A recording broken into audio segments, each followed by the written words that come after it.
In the world of radio shock jocks, the biggest are Opie and Anthony. These people say shocking things that border on offensive in order to entertain their audience. I refuse to sit here and think that radio has to be nice. Why?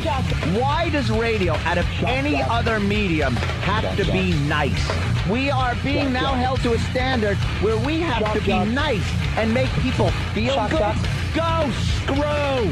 Radio Bad Boys, Opie and Anthony. Controversial radio personalities, Opie and Anthony. Infamous DJs, Opie and Anthony. Talk show radio hosts, Opie and Anthony. Opie and Anthony. Opie and Anthony. Radio shock jocks, Opie and Anthony. Opie and Anthony. Shock jocks, Opie and Anthony. Shock jocks, Opie and Anthony. Opie and Anthony. Shock jocks, Opie and Anthony. Opie and Anthony.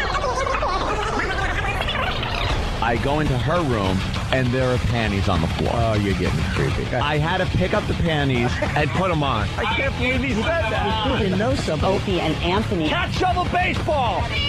Oh, nice. Whoa, that was bad. Hey. I didn't hit him hard enough. Oh. Opie and Anthony. Terry Schiavo, I loved you in The Grudge. Will you be doing more voiceover work? This is the worst show This is the worst show I've ever been on. But enough of this palaver. Let's get the show on the road.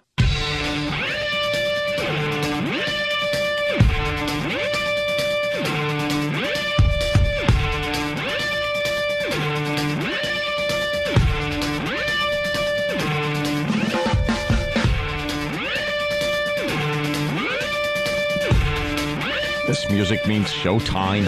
It's showtime. Good morning, kiddies. Hi. My mic wants to just turn completely around. Not too much of a distraction. Oh, brother. And it's falling. Spin the mic. Oh, look. It's drooping. I've been bitching about it's pulling up. I'm sorry, this never happens to me. And I've been bitching about this microphone for a while, but whatever. We'll get to it eventually. And I turned it around a million times, so it's, this wire's really tight, so I'll probably go off the air now. That'll snap. I'm sure Philly's hoping that I do. All right, so that we're off the air. Oh, well, now it's just going to droop. You see here, now we're off to a bad start. Not much of a distraction. I'll just do the show off mic. Welcome to the Opie and Anthony Show. That needs to be tightened, in my professional virus opinion. spreading across America.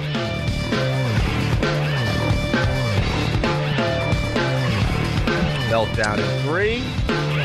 Oh, no. 2. Uh-oh. Take your headphones. Get into position. All right. It's just 2 screwdrivers, right? Oh, boy. Oh, boy. Don't. There it is. That got scary. All right. 877-212-0-A. It's the Opie and Anthony Show. Good morning to everybody. How's everyone doing today? Hi. Welcome. Welcome to our program. Yeah. On this Tuesday morning. Yeah. It's almost hump day. Got George Carlin today. Yes. John Waters over at XM. The legendary George Carlin. Yeah, Carlin's coming And John Waters. 8 o'clock. 8 o'clock? Yep. Yeah. That was good. Like last time we talked to George Carlin was, how many years ago was that? Has to be like 5. About 5 years ago. Maybe 6 years ago. And we had a good time and everything, but it was a little weird. Like, it was a weird vibe, not because of him or anything. I think because he's just such a legend in comedy that it was kind of hard to talk to him. Was it after... Especially at the time, too, because there wasn't... He's ahead of the curve on everything. Yeah. So he was talking about stuff that is commonplace now with the censorship and political correctness and all this. And he was talking about it then when we were getting away with murder on the radio. And it was a little odd talking to him, but now I really want to just get into his head and see what the hell he thinks about all this crap. I'm sure he's got a lot to say. Celebrating 50 years of doing comedy. Isn't that amazing? 50 years. Yeah. It's amazing how most guys started with like, I don't know why I'm saying things I should be saying to him. I'll wait till he's here. Here's what I'm going to do. I'm excited, so I'm just going to blow it right now, and I'm going to say things, and he's going to walk in. I'm just going to look at him and go, "That's Carlin." He's sitting right there. He's sitting. Every once in a while, someone comes through here where you're just starstruck. You're like, "Wow, that's George Carlin." Yeah, he's one of those guys.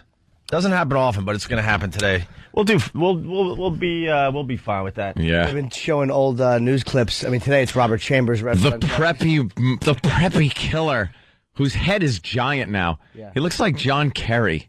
Yeah. He's got like a big long head. I don't know. Prison didn't suit him very well. The preppy murderer. Well, they arrested him for dealing coke out of his East Side apartment with his girlfriend. That's what you should do. Like lots of coke. They said so much coke that it could levitate Central Park. That's what he should do. That's what the paper was saying today. There was so much coke being sold by this dope. What an idiot. He spent 15 years in jail. He gets out, 3 years ago? And now they're saying if these charges stick, bye-bye forever. So long. Yeah. To Robert Chambers, the preppy killer. How old is he? He's like probably 41 maybe, or 40 years old? Somewhere in there, yeah. Maybe early 40s, sure. If he lives to be 77 years old, he could have had another 37 years without being in jail. What a dummy. Dolt. What are you doing? I guess when the cops finally showed, like, the residents of the building, they all said, or a few of them said, "You're here for floor 17, right?" Like, oh, wow. Like the drug trafficking was so obvious. Like, I mean, he's such a high-profile guy. You would think if you are going to go that route, you might want to find an abandoned building somewhere and, like, drop the shoebox down. Maybe hire some people, too. Right. Not be the guy. Right. So that's the big story in New York. The preppy killer arrested on drug charges, selling out of his apartment, and it's not looking good for Mr. Chambers. He actually kills a girl, goes to prison for it, gets out, and screws up. But it's just he's like a really a nice apartment. Apparently, he was trying to fund that. I guess just behave yourself. No, that's not true either. No, his girlfriend inherited the apartment from somebody. Oh, okay. So he has nothing to do with that apartment. He found his longtime girlfriend, and that's her apartment that she inherited. He moved in there. It's a really nice one-bedroom. I just read the whole article, sorry. Wow. I just didn't want to give all the details. I thought you just knew all about this. I just giving the bullet points because I think that's about what anyone cares about. And also, the terrorists are burning California. I'm telling you, there's terrorists involved. Now, you brought this up quite a while ago. These huge forest fires and big, tall grass fires that happen in the Midwest and in California. They just seem to happen. And Ope says, I think it's terrorism. Because wouldn't it be easy for these guys to just go out, throw some matches around, start these big fires? And everyone laughed. But I've heard this come up now. It is coming up? Yeah, people are starting to think, not so much in this country, in other countries. They were starting to say that terrorists are starting to start fires. And why wouldn't they do it here? It's probably the easiest thing to do and not get caught doing. Well, if you ever driven around like California, they're paranoid of a cigarette butt. They're paranoid of a... There's signs that say don't throw cigarettes out. Right, they're paranoid of a match, one lousy match. Yeah. So why wouldn't the terrorists get together and just throw 7 or 8 freaking cigarette butts around? Yeah. And it's in an area where there's no surveillance cameras. You're out on a dirt road somewhere. And then you got those winds out there. So the Santa Ana winds. It's a perfect recipe for disaster. And what, they evacuate 250,000 people in San Diego alone, the San Diego area? Yes, driving in, tragically, I heard they actually evacuated a Dr. Quinn medicine woman. Oh, really? Yeah. Oh, no. You know what? I hope her house burns down to the ground. Yeah. I'm still holding a grudge. I was just a little kid. I was going to, where was I going? Phil Donahue or something? To a Phil Donahue taping, and my mom, who was starstruck by her. What's her name? Yeah. What's her name? She's on Dancing with the Stars. Jane Seymour. Oh, Jane Seymour. And my mom, big Jane Seymour fan, asked for a picture, and right in the elevator in front of a bunch of people said no to my mom. And as a little kid, I never forgot that. So I hope her freaking house burns down to the ground. So you're a big Jane Seymour fan. I hope it even burns the basement. Wait, she said just no? She just flat out said no. And then we're all awkwardly in the elevator together, waiting to get off the elevator. She'd love that about now. Jane Seymour. People to take pictures of her. Want to take a picture with her. Nowadays, she'd love it. Yeah. Yeah, this was back probably before even Dr. Quinn, I think. I don't know. I'd sit there if I was a firefighter with a hose just barely dripping water out and go, picture? Right. Before you turn it on and put her house out. And then they had some dope on Larry King last night talking about how she might... No, it was Larry King. How she might lose her house. That country singer, what was it, Tanya Tucker? Tanya Tucker? Who was it last night on Larry King? And they're watching as she's getting updates every hour. Not sure if her multi-million-dollar beachfront mansion is going to survive. And I'm just sitting there like, God, I hope it burns. I hope it all burns. Just burn, baby. There's nothing better than those flames that are about 50 feet high and some dork on his roof with a garden hose. Yeah. Like wetting his shingles. Like that's going to stop it. Mm-hmm. Like 50 yards away are 50-foot flames just tearing towards your house. And you're going, I might need another hose. I'm not leaving. Yeah. Awful. And then you use your hose until the fire takes out the water supply or melts your hose. Melts your hose. And then you're just sitting there with the end of it. Then you're going with coming out. A bucket, just trying to throw it on your siding as it melts. That's the price you pay. You do pay a price wherever you live. And California, it's all about earthquakes and fires. Midwest, we all know, the tornado just rips your house apart. Hurricanes on the East Coast, especially the Southeast. Up here, what really rips houses apart up here? Home invasions. Yeah. I think that's pretty much what you have to worry And planes crashing into buildings. That's true, too. Although you got to watch out. Living in the pinnacle of the free world, Although New York it's not City. happening as much as like tornadoes, but still. Yeah. You know, it happens once. It's enough to scare the crap out of you for generations to come. Yeah. So. I think you can live in other places, but it's either 800 below zero or 6,000 degrees. Yeah. But there you go. A bunch of people on instant feedback. Opie the tourists are burning California. I'm telling you. Yep. I'm telling you. I have no doubt in my mind that something's going on. I wonder if they'll find out about that. How many fires they got? Like a dozen? Oh, yeah. And then you got the winds, and it's burning like crazy. It's burning Malibu. I mean, I was watching some of those TMZ and the Insider meets Entertainment Tonight meets X17 meets Perez Hilton /.com show, and they're watching Britney's house too. You know, Britney Spears might be in danger of losing her house as well. I learned that yesterday. You know, there's a massive war going on. It's pretty much like the beginning of World War III. But let's worry about the Malibu fires and make sure Britney Spears, her house is safe. Her house is okay. But her Starbucks wasn't safe. Like, they had to close yesterday. Britney Spears, the place she goes for coffee. That's where she goes like every day, where people, the paparazzi take pictures of her. They had to lock their doors. So there was a little bit of tragedy there. They had to figure out where Britney was going to go for her coffee yesterday. You know what kills me, too? These people report this like, oh, my God, these poor stars, Jane Seymour and Britney, what are they going to do? F Jane Seymour. Don't even bring her name up. Dr. Quinn, Medicine Woman? It's a good show. Oh. She had the khakis on. She was helpful. She's just a medicine woman. There was a movie. What was the movie? In a time where women were supposed to be in the kitchen. What was the movie it was a takeoff of? It was a movie. It was a disappointing, awful show because it was a movie. Oh, Get Back in the Kitchen, bitch. What was it called? I don't know. Didn't Sean Connery do one called Dr. Quinn? A movie or something or a show? No. It was? I don't know. Oh, I want to see Marie Osmond fall down. Yeah, we got the audio. We'll play that in a little bit. If you're just waking up, Marie Osmond passed out on live TV yesterday. Hey, you know what? For the people that woke up nice and early to check us out, we'll play it right away. And then we'll play it again later. And then we'll play it again. And again. And again. And again.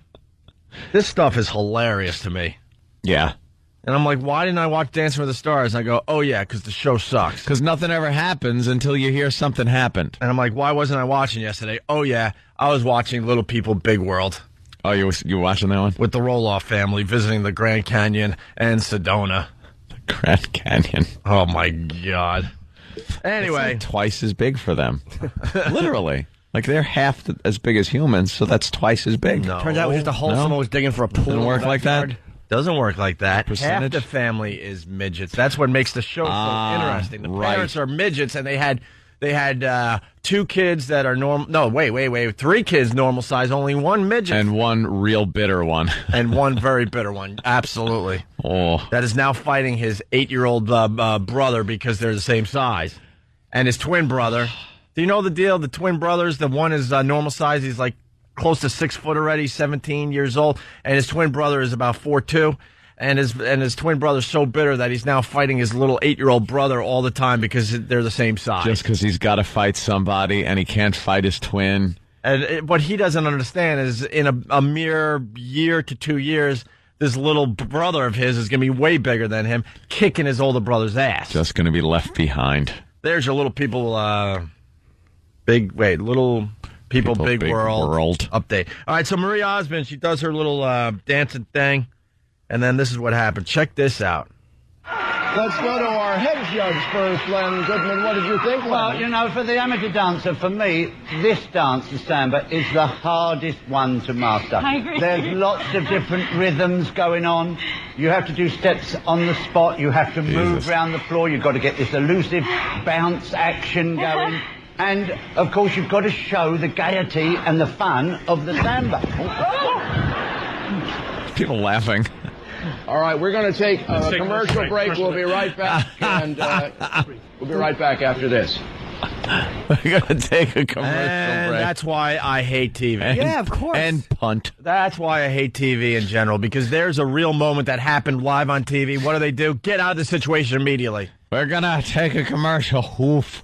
Why not just pan onto her and see what's going on? Yeah, we'll see her eyes fluttering. But that is why I hate TV right there, especially reality shows, because technically Dancing with the Stars is in the reality show genre. There's a moment happening right in front of you. What do? They go to commercial within seconds. Let's get the F out of this situation.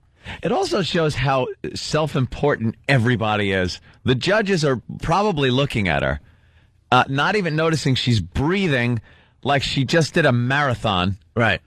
Did you hear her? She's just...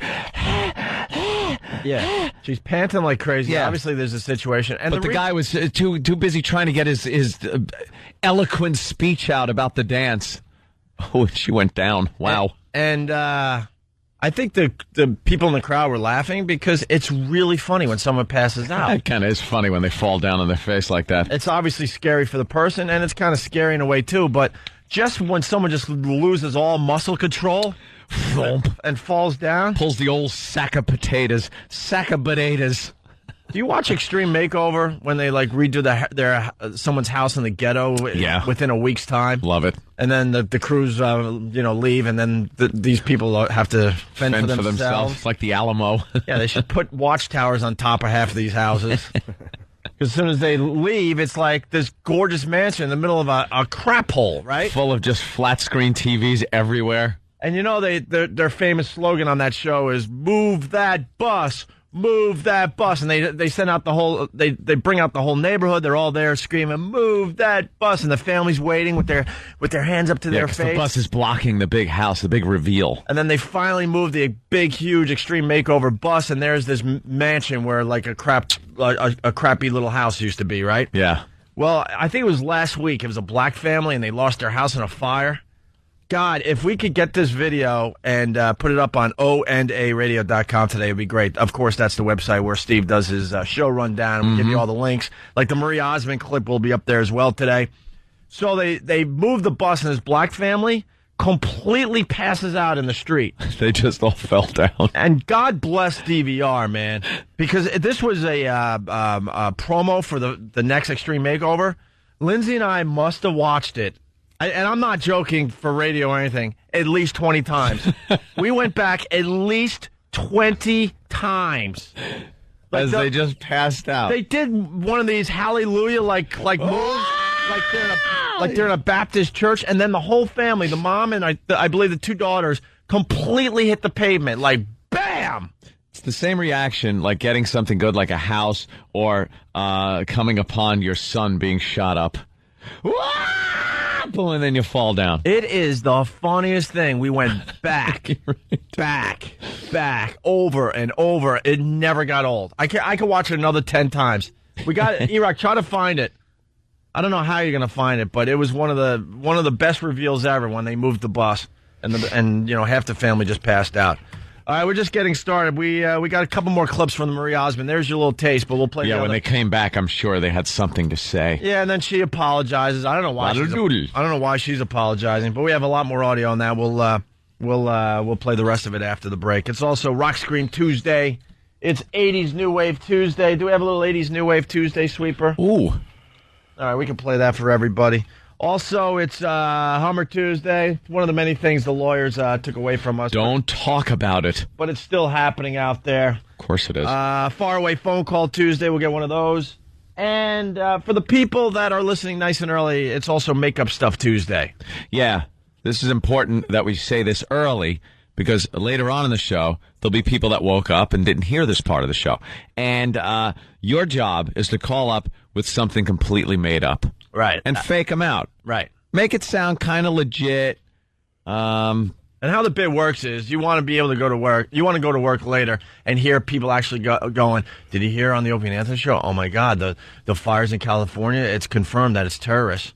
And there's like a dozen of them out there just starting fires all over the United States of America. Yeah. By the way, I don't want the FBI here, man. I mean, this is my theory. I really believe that terrorists could possibly be involved with this. Why not? It would be so easy. The FBI coming in wouldn't be a bad thing, would it? Who knows? Get some ratings. and that would, that would do a lot of. I was ready to say it would do a lot more damage than taking down a building. I don't want to go that. I don't want to start comparing the two.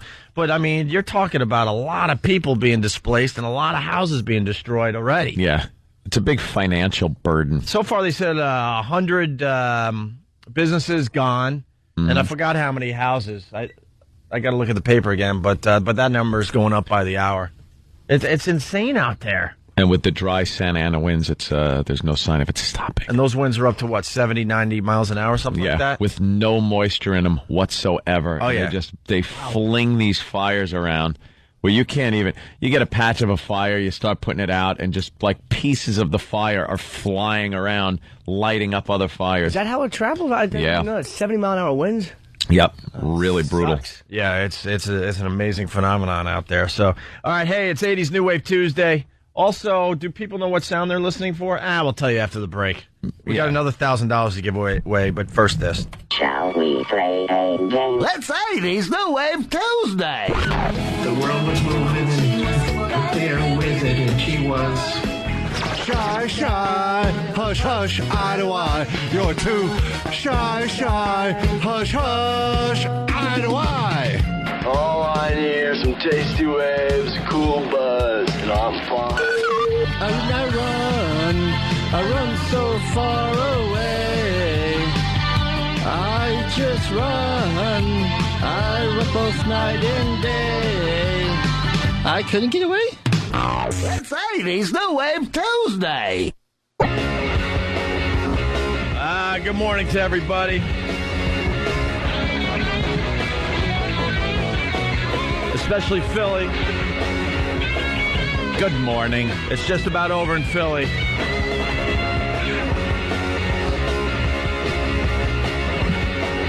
Although, who knows? Never hear from the guy. No, it's over as far as WYSP goes. Yeah. Our radio careers in Philly, far from over. But we ain't taking their crap too much longer. This is a very, very good radio show. An extremely good radio show that'll always find a home. We're just about done with WYSP. Personally, I can't speak for the rest of the guys. I don't want to be on YSP anymore. I don't think they get it. I think the station's a complete disaster. And I believe it's time to move on and find a company that's willing to take the show and work it the way it should be worked. This is a fine radio show. And I'm not going to sit there and be treated like crap. I certainly would have liked to have heard from the people in charge. I love Philly. I love the people of Philly. I love doing radio. I love doing radio for Philly. I just don't love YSP. I want the guy to pick up the phone. We're on a lot of radio stations for CBS, and it's no way to treat us. Simple as that. I could understand if it was like an independent company with one lousy station that we were on. Then I would sort of get it.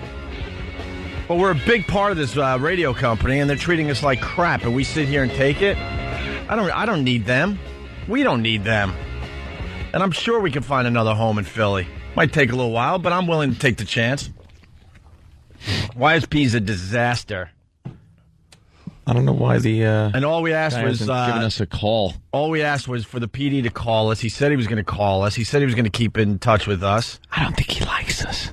Well, then say it. Then say it. Stop being a little, you know what? We can't say half the words I want to call him. Wussy boy. Be a man and tell us what's going on.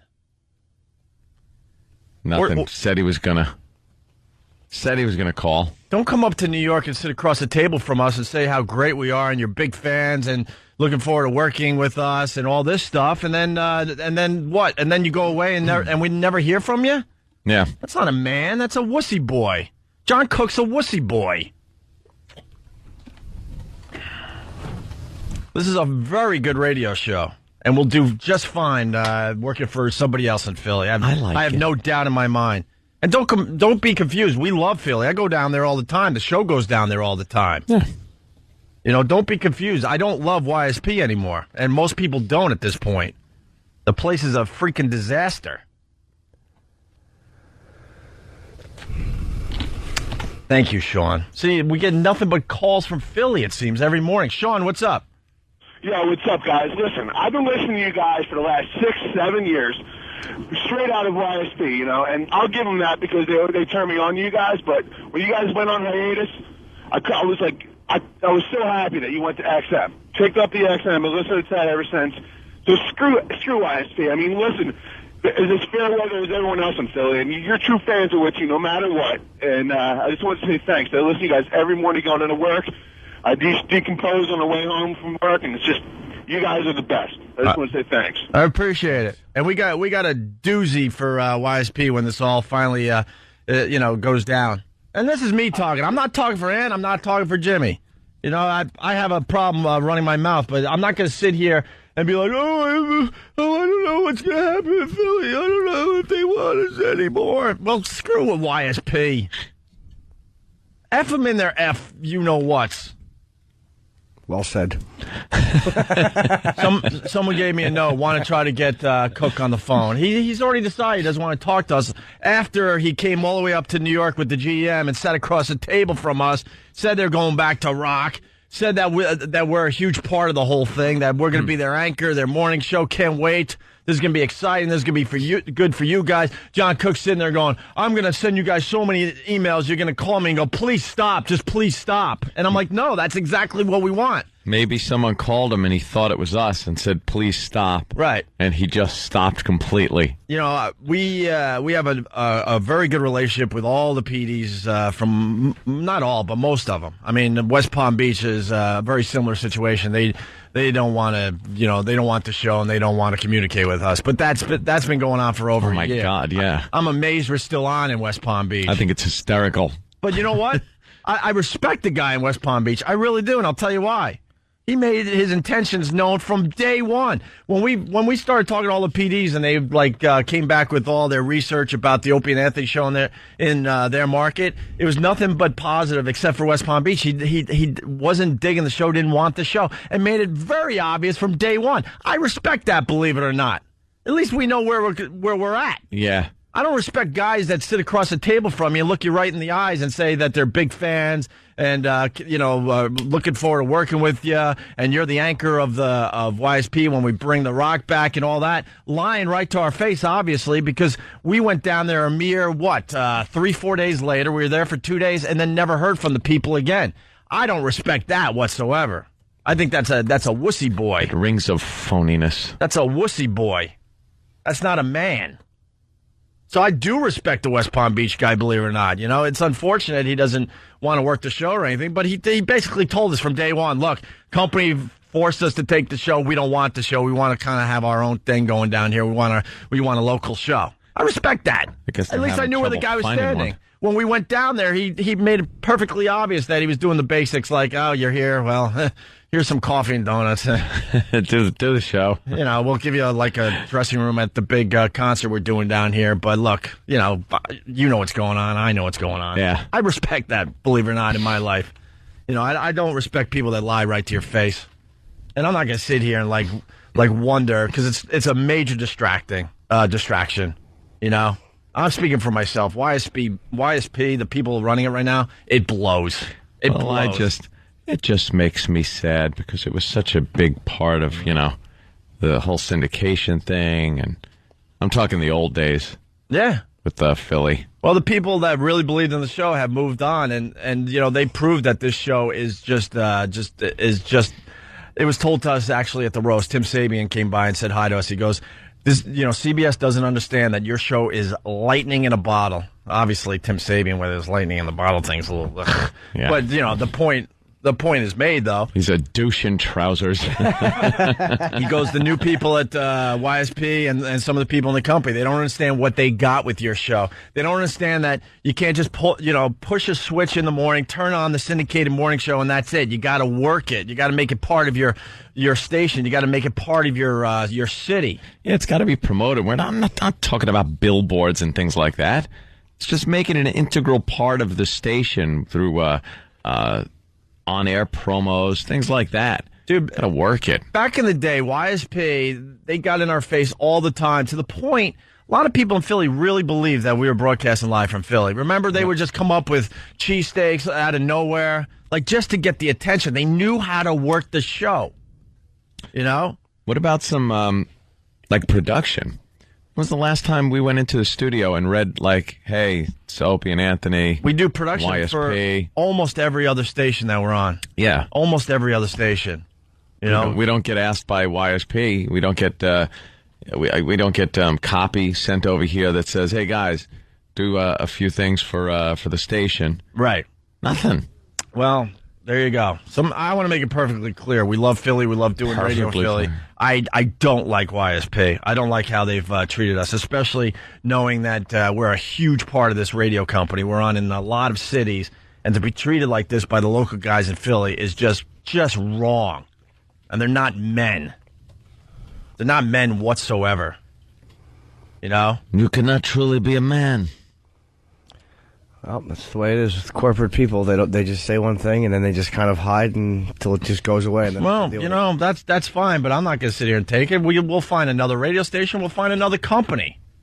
There's other radio companies out there too. I'm not going to give up.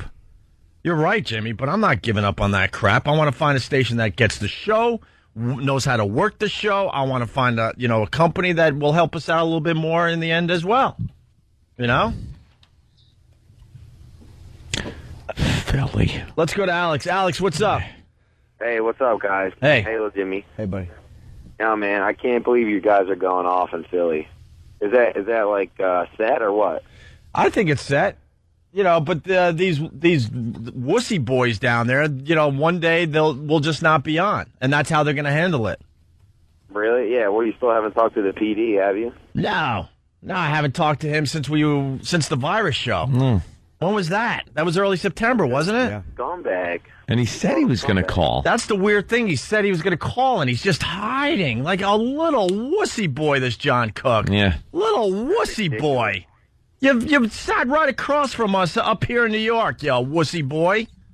If you didn't want the show, you had an opportunity. You were right in front of us. Right in front of us. I personally don't want to listen to Preston and Steve. Well, they're horrible. I'll probably just drive to work with my radio off. Well, That's silly, sir. do that. Don't even turn your car on. Yeah. Just roll it down a hill. Start the car in your garage in honor of us leaving the Philly radio. There you go. I will. All right, Alex. All right, guys, take it easy. Let's say hi to Mike in Pennsylvania. Mike, what's up? What's going on, guys? How's you guys' morning going? Doesn't sound too hot, man. No, we're... What? I hear you guys are possibly leaving Philadelphia. That's kind of makes me upset. Listen to me. We're gonna leave temporarily. I can't even go without you guys temporarily. That's not even working. So I'm saying I'm going out today. I'm going to be an XM subscriber today. I promise you guys that. All right, good boy. Enjoy it. Sure, that got stumped out of. No. We'll see. We'll see. But there you go. I think John Cook should look up the career of Dave. What's his last name? Dave Douglas? Yeah, you might want to look up his career after he did us wrong and see how that worked out for him. Yeah, that never works out well. In the end, Dave Douglas was programming a business stock ticker radio station. That's how bad it got for Dave Douglas. Yep. After he did us wrong. Yeah, he did a radio station that just was a audio stock ticker. It was a business station. It was just stock talk. What? Why would he dump out of that? A guy saying he was going to get accept. Why would you do it? I'll dump out of that too. Why? Because they don't want to promote it. They don't want to promote it. It's just the way it is. Good morning, everybody. There you go. That's what I do today. I stir I stir stuff up. That's what I do today. That was good. And I do have a doozy waiting. Just a big doozy. A Lolo. All right, getting back to Marie Osmond. That's our little rant for today. And every day we'll rant about Philly and tell people how much YSP just sucks for what they're doing to us. Proving they're just wussy boys and not men. Marie Osmond faints on Dance with the Stars. I want to play the clip again. So listen, now that we know she passed out, you'll hear the panting. She's panting like crazy. Yeah, ask her if she's okay. And like you said, everyone is so self-absorbed. Yeah. Like, the Simon Cowell guy. Character on this show just wants to get his lines out. Yeah, that's all he wants to do is get his lines out. He's not concerned at all that she's breathing abnormally. The video is pretty funny because her eyes are pretty much like slot machines. Yeah. And he's like, the technique in your dance was quite impressive. Not even. Let's go to our head judge. Listen to the panting. Goodman, what did you think? Well, for the amateur dancer, for me, this dance, the samba, is the hardest one to master. I agree. There's lots of different rhythms going on. You have to do steps on the spot. You have to move around the floor. You've got to get this elusive bounce action going. And, of course, you've got to show the gaiety and the fun of the samba. All right, we're going to take a commercial break. We'll be right back, and we'll be right back after this. Am I wrong for thinking that they should have stayed live? Is my brain messed up? I know it's messed up. They just smack her in the face a few times, throw some water on her. But what would it hurt to play that out live on TV? I know. What would it hurt? We play out horrififf things on TV all the time. Live. Yeah. Reality programming. And they know you're coming back, though. Yeah, that's true. You're going to sit through those commercials. Yeah, but by the time they got back from commercials and stuff, she was fine. Why not play that moment out? Because it wasn't time for a commercial break. Is it live, though? Yeah, it was live last night. Yeah, because they do all that live voting crap. So they get back live. They get back from commercial, and this is what happened. That you don't plan those things. Once in a while that happens to me when I get winded and I stop breathing. I'm so sorry. Well, you look. I'm really sorry. I guess he's right. I am Sleeping Beauty, huh? Sleeping on the job. There you go again. We were back here during the commercial break, and I said, "Do you want to go see the medic?" She said, "No, I want my scores. I want my scores." We just changed our mind, though. Very nice. Well, vote for me. Exactly. There you go. A 21 out of 30 for Marie and Jonathan. Boo for her jokes. Yeah. Guess I am sleepy. Boo. Yeah, but she didn't have a lot of oxygen in her head. That's not bad. I like how she says it. Man, I stopped breathing. What is it? A little breathing. Who needs it? Be great if that happened while she was singing. I'm a little bit country. I'm a little bit rough. I think Donny Osmond was really cool because he's singing about rock and roll. Yeah, he was the cool one. There was nothing rock and roll about him. He was as rock and roll as the Hanson brothers. All right, and then finally, you got to have an apology for whatever reason. I don't know.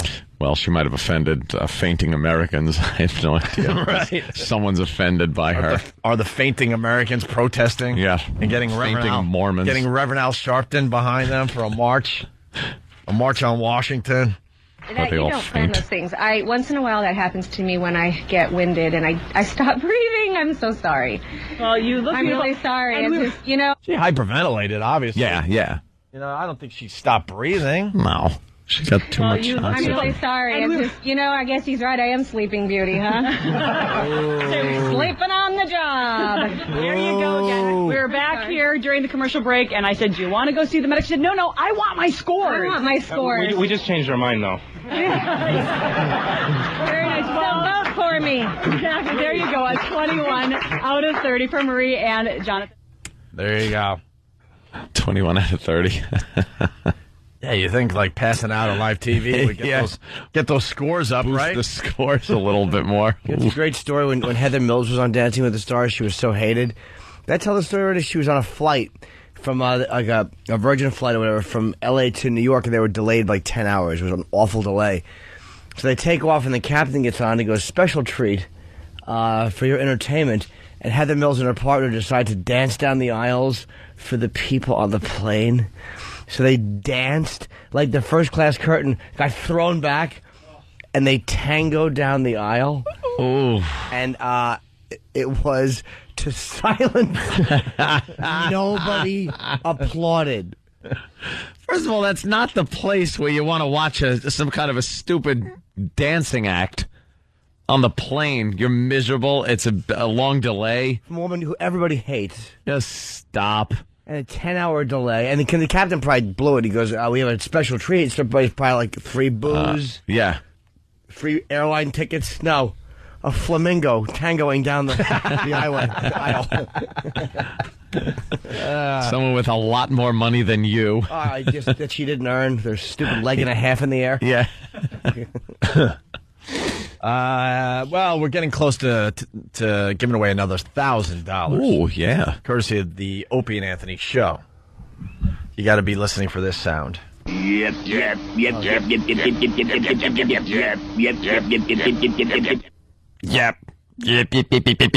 Once again.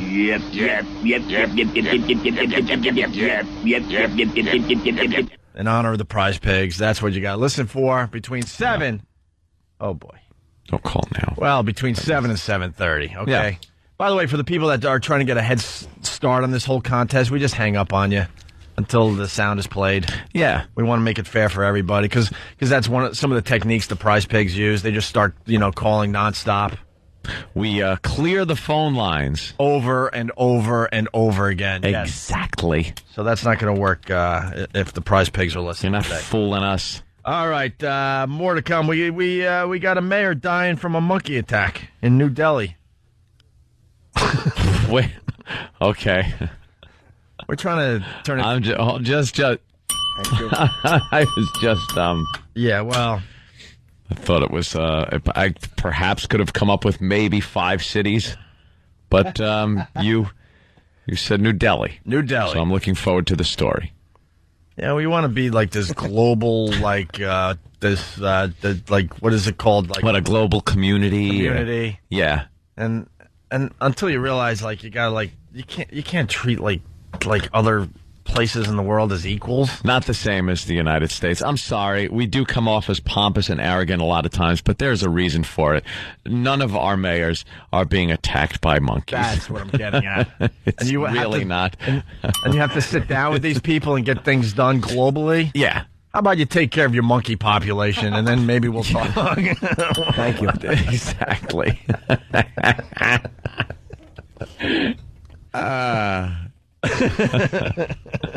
Take care of your monkey population. I'm not speaking out of turn. I'm talking about New Delhi. Stupid New Delhi. We'll have the story in a moment. And also, there's a caller. I can't get to you right now, but they're wondering, where did E-Rocktober go? What happened with E-Rocktober? We only have, a week left in E-Rocktober. Almost over. Well, we do have this today and a few more of these. E-Rock Radio. Greetings, E-Rockers. Ray Dealman here with you on E-Rock Virtual Radio. All E-Rock all the time. We've got lots of fun stuff planned for you today, but first, let's go out to Ed Singenmanson, our man on the street, who I understand is at a very special party at E-Rock's house. Ed, what's happening over there at E-Rock's? Okay, what was that? I'll tell you after the break. It's E-Rock Radio, everybody. E-Rocktober continues. We got 8 of these clips today. Oh, we'll do them next. It's Opie and Anthony. Stay there.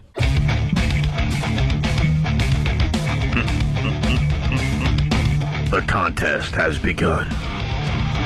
Between now and 7:30, somebody will win $1,000, courtesy of the Opie and Anthony Show. Pew, pew, pew, pew. Oh, yeah. In a small radio station in New York City, the Opie and Anthony Show is about to give away $1,000. $1,000. $1,000. One winner. Hopefully a prize pig will not win once again today. One day. Hopefully it'll go to one of our faithful listeners. I hope someone from Boston wins the $1,000. Oh. Although most of the people in Buffalo are very poor and could use the money. Yes. What? Buffalo. What's up, Buffalo? I am digging Buffalo. What's up, Buffalo? What's up, Shred and Reagan fans? They know how to work the Opie and Anthony Show. They certainly do. They know what this show could do. Look up the ratings in Buffalo, John Cook. Wussy boy. 877-212-ONA when you hear the sound. Got a bunch of things here. We got fires out of control in, California? Just watching that. They got weather people here with goggles on and bandanas around their mouth next to burning buildings. Is there a reason to send these news people in there? No. I submit to you, no. The best one yet. You got the same one I got? Dan's got headphones on. Go ahead. It was the one they were just showing. That reporter was reporting from his house burning down. Yeah. Oh, no. They finally did it. They actually had a reporter reporting on his house being destroyed by the fires. How great is that? So he was like, here's my house burning down. This ass. Something, reporting from his own house as it's burning down. You had better gotten everything out of that house before you call up your news department and say, hey, get a truck down here. Yeah. I really want to report on this. It better just be an empty frame of a house. Yeah, and there's my wife in the living room. Yeah, she seems to need some help. Isn't that amazing? Oh, they love becoming part of the story now. And by the way, George Carlin coming in. I read a old article from George Carlin that Lee Abrams, who's a bore, he really is. He's a bore on the radio, but he's a terrific guy and really knows this business. Good. He writes well, and he's a good pilot from what I hear. But as far as talking, wow. Talking on the radio, I can't figure out how to get some of these amazing things that he has going on in his brain on the radio. That's the problem. You know, it's better that you read Lee Abrams' thoughts than have him actually say them on the show. But he sent me an article that George Carlin did about local news that is just brilliant. And I really want to get into that with George Carlin when he comes in here. Right on the money, And we're on the same page, basically saying how the news is not the news anymore. And he's got some great observations about that. Hopefully he'll get into that when he comes in at 8 o'clock. Newsertainment. Yeah. Well, South Carolina, these fires out of control in California. South Carolina, I looked on a map. It's right next to California, so there should be some kind of worry there, right? South Carolina and California. Yeah, I looked on a map. That's why they're doing this story I'm about to play for you, because South Carolina is right next to California, and it's the fire will just jump over to the next state, which is South Carolina, right? Yeah, all right. That would be the only reason they do this, but these... Oh, God. Let me just play it. Got to make it local, huh? Yeah, the South Carolina making the fires in California. Please Google Map today. Making it local to South Carolina. How do you do that?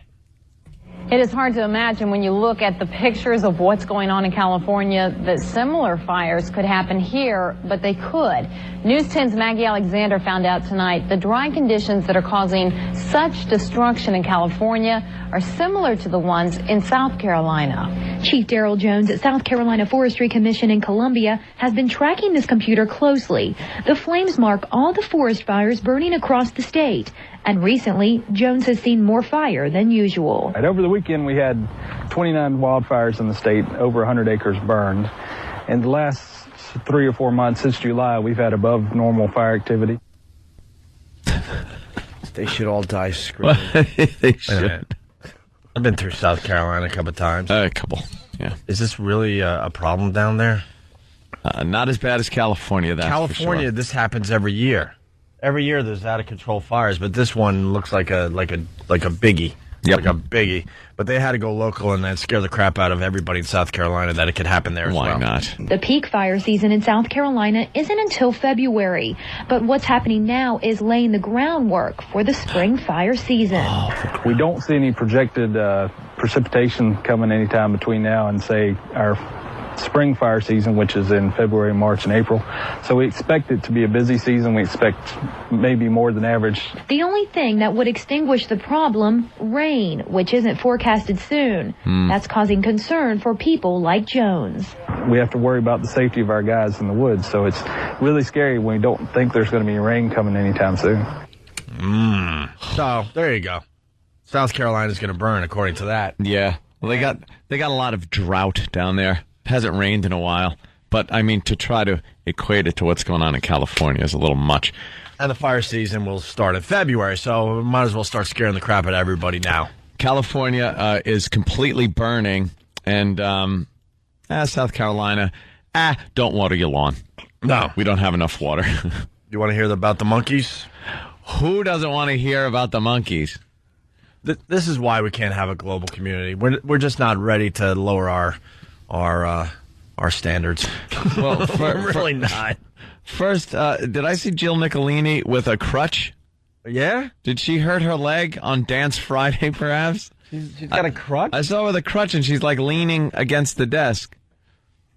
She was probably trying out a new sexual position. Pulled out a hip or something. Do the cripple. Thirsty Thursdays, so it couldn't have been the bar night. I think it's, I'm going to go with trying out a new sexual position. Yeah. The backwards crab. And I don't even know what the forward one looks like. And she threw out a hip. She's going to be on crutches for a while. They won't take away from her hotness, though. No. What would it take for Jill Nicolini to not be hot anymore? Really? For her to show up at work with no head. Yeah, headless is kind of... But you could still look at the body. But you could put the head on the table, and as long as it's shot right, she still looks hot. Okay, she's getting off the Long Island Railroad, right? Yeah. And she gets in between the crack in the platform and the train. The train takes off, and she just spins and is pretty much just pulverized into a bloody pulp. That, not sexy anymore. Did the boobs survive? No, they got crushed and just destroyed. Wow, you might have came up with it. Yeah, I think that's it. Jill busted her ankle getting out of her car. Jeez, does that sound like a bull crap story? Come on. She's probably getting in it drunk.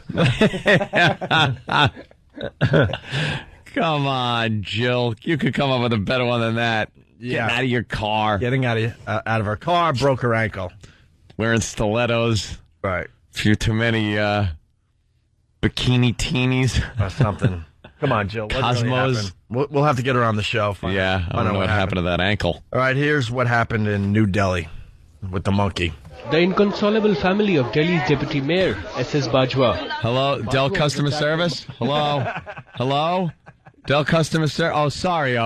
I thought it was a personal call. I'm sorry. I really thought I was trying to get Dell Customer Service. It's either Dell Customer Service or a mayor. We don't know.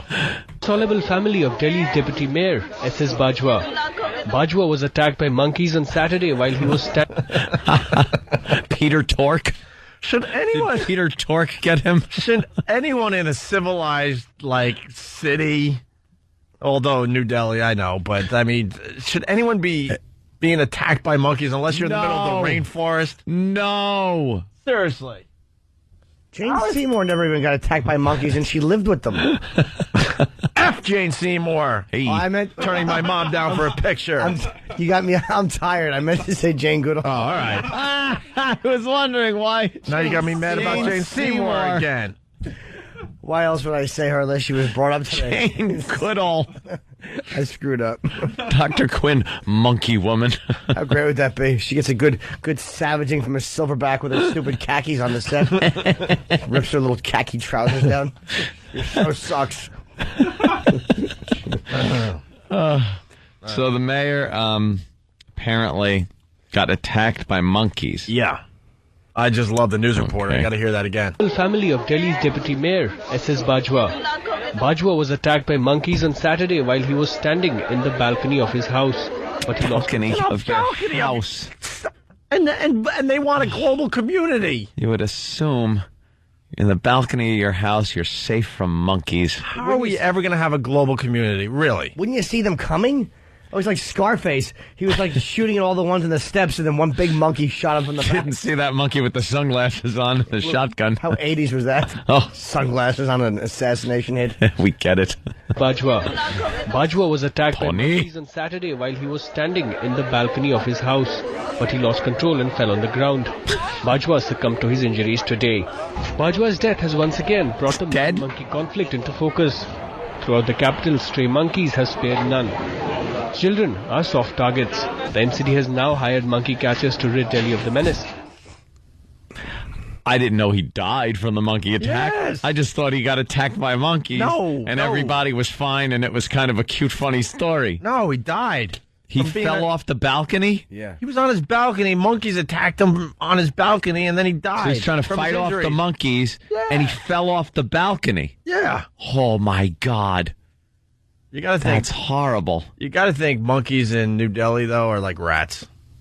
Yeah. I hear like kangaroos are like rats to the Aussies.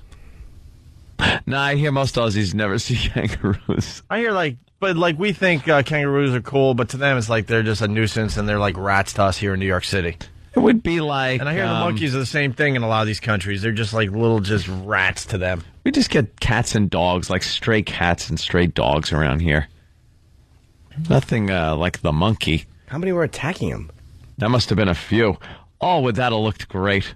Sorry that he's dead and all, but boy, to see him on the balcony fighting off monkeys and then just tumbling over the railing. You think as you fall to your death with monkeys on you, you're thinking, I'm the mayor. I'm the mayor, I'm the damn mayor it. of this city, and I'm falling with monkeys on me. And you know those just damn super simians just got up and ran away after they fell the same distance the mayor did. Yeah. They fall off the balcony. They just brush it off like nothing. They've got springy things in their ankles. Yeah, they could hit the ground. It doesn't matter. They're not breaking their ankle getting out of car. Ever. No. With Jill, our little monkey. They can step out a window from 10 stories up. They're not breaking their ankle because they got those springy things. Yeah. They just make a monkey noise and run. Some loud, stupid monkey. Monkeys just sound dumb. It's like, all right, we get it. You're here. Yeah, they do that. And then run off. Why would they be on the balcony? Leaving a dead mayor. I don't get it. He probably was out there eating something. Like opens his... I picture a wrought iron balcony. I picture this guy opening up some French doors.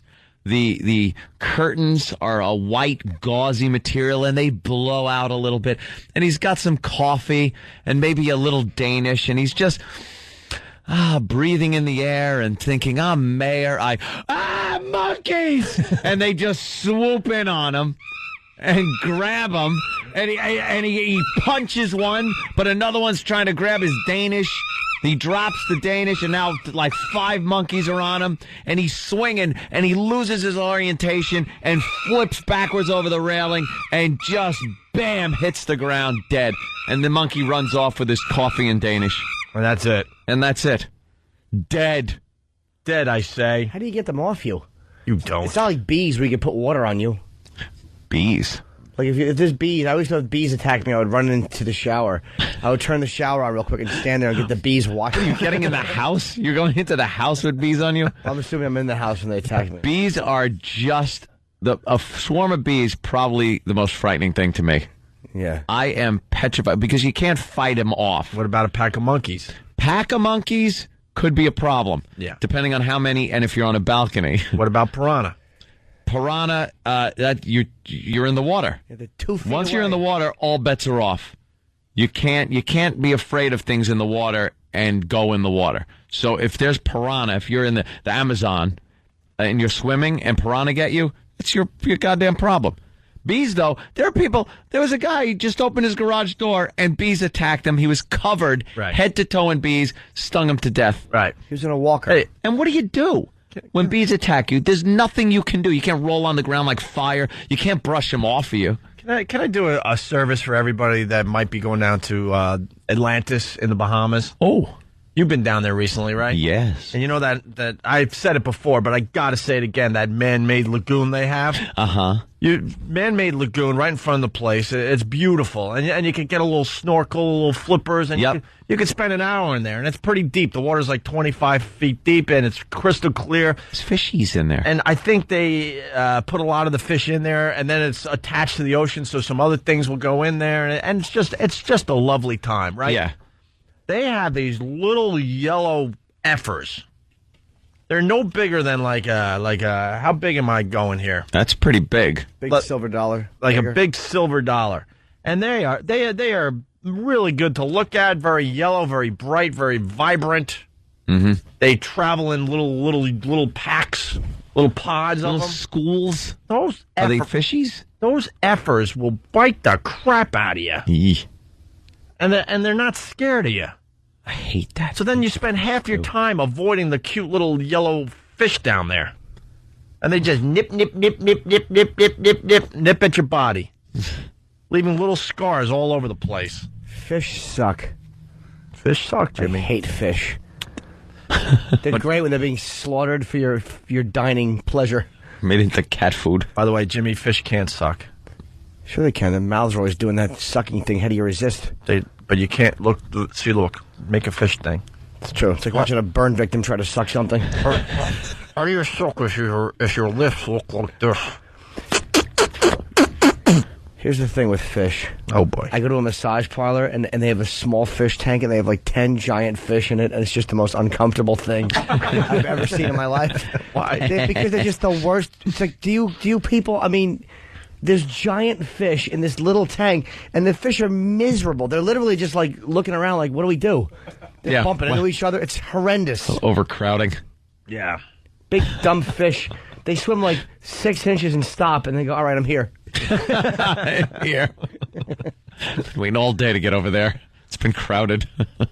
You've never done any scuba diving or any of that crap? No. Snorkeling? No, nothing like that. When you get away from like the reefs and stuff and you just see these fish in the middle of nowhere, you think, wow, their lives just suck. They're just food for something else. There's nothing to see. Hasn't eaten them yet. There's nowhere to go. They're just constantly swimming. They can barely rest ever. Like, their lives have got to just suck. The creepiest thing about snorkeling or scuba diving is when you reach an area that isn't a reef and it's just flat and you look off into the distance and it just goes into that haze of you can't see anything and you're just waiting for some monster to come out of there. And you know your eyesight is looking pretty much hundreds, if not thousands of miles into nothingness. Into nothing. And you know there's big whales and monsters in the water. And stuff we haven't even discovered yet. Just on the other side of that darkness. Yep. Ugh. Too creepy down there. Got to bring your own air with you. Hi, I'm going to bring my own air. We should have done this yesterday for Pod Talk Monday, but yeah. When I go up to Rochester, I go across the Great Lakes to Canada with Brother Weeze, and we'll stop in the middle of the lake and jump in. And no, you won't. And the boat's just floating, and I don't know, maybe someone, can help me out, but I think it drops down close to a mile or a good, whatever. After 12 feet, doesn't really matter. I love people go, it drops down 50 feet here. Really? Anything over, I'm just under 6 foot. Anything over 6 foot is pretty bad for me. It might as well be 1,000 feet. Maybe not. Maybe I could go 7 feet because I think you can bop up and down a few times. Yeah. Keep bopping off the floor. Oh, you don't want to touch the bottom, though. Yeah, true. Joe, but creepy. But anyway, this is kind of pot talk crap. But we would jump in the middle after some wine, going back to Rochester after being in Canada, whatever. We stop right in the middle of the lake, and it drops straight down. You can't see crap. It is as dark as can be, right? And I just picture like Weeze would just go head first and just dive in. And I'm like, how creepy is that, diving in knowing it drops, who knows, a ridiculous, thousands of feet. Yeah. And I just picture, because I'm too scared to open my eyes, so I just, jump in quickly. And I just picture, if I open my eyes, there would be this just massive... Now, I know it's like fresh water, but just bear with me. Something the equivalent of a whale, like a foot away from me. Yeah, if you open your eyes, that second it'll be right there. And then you get that thought in your head as you're jumping in, And it's horrifying. It brings you back to being like panicky, like 8 years old, and realizing you're going to die someday. It is horrifying because that's all I can picture. If I open my eyes, there's just going to be this massive, like, Loch Ness monster thing. I'm on the brink of panic whenever I'm in the water. Not a pool. I mean, pools are fine, but a lake or the ocean, and more so a lake. For some reason, more so a lake than the ocean. Like, the ocean's kind of moving around. You're by the shore. You kind of, stay in that area. Everyone's there. You're body surfing or something. Well, but a lake is dark and murky. And when you're in the ocean stuff, you got an exit strategy. You see where the shore is. Like a lake, to really enjoy a lake, you got to kind of get out there. A pond, you kind of got to get out there. Swim to the platform. Right. No. Oh, it's just so creepy. I don't know. I'm not a water person. Don't like it. I just want to see if E-Rock has any more Jaws music for freshwater pond stories. Freshwater pond. Yes. Well, hold on. Everything but sharks. He's got Jaws. So I was attacked by a flying thing. Dun dun dun dun dun dun dun. I was in a car accident. Dun dun dun dun. Anything with what was raining. Jaws music. Quickly cue it. Anything where water is mentioned. Hey, there's E-Rock. Hi, E-Rock. Hey, how you doing? You guys all ready to have some fun? Yeah. What is that? It's E-Rock. It kind of sounds like E-Rock, too. By the way.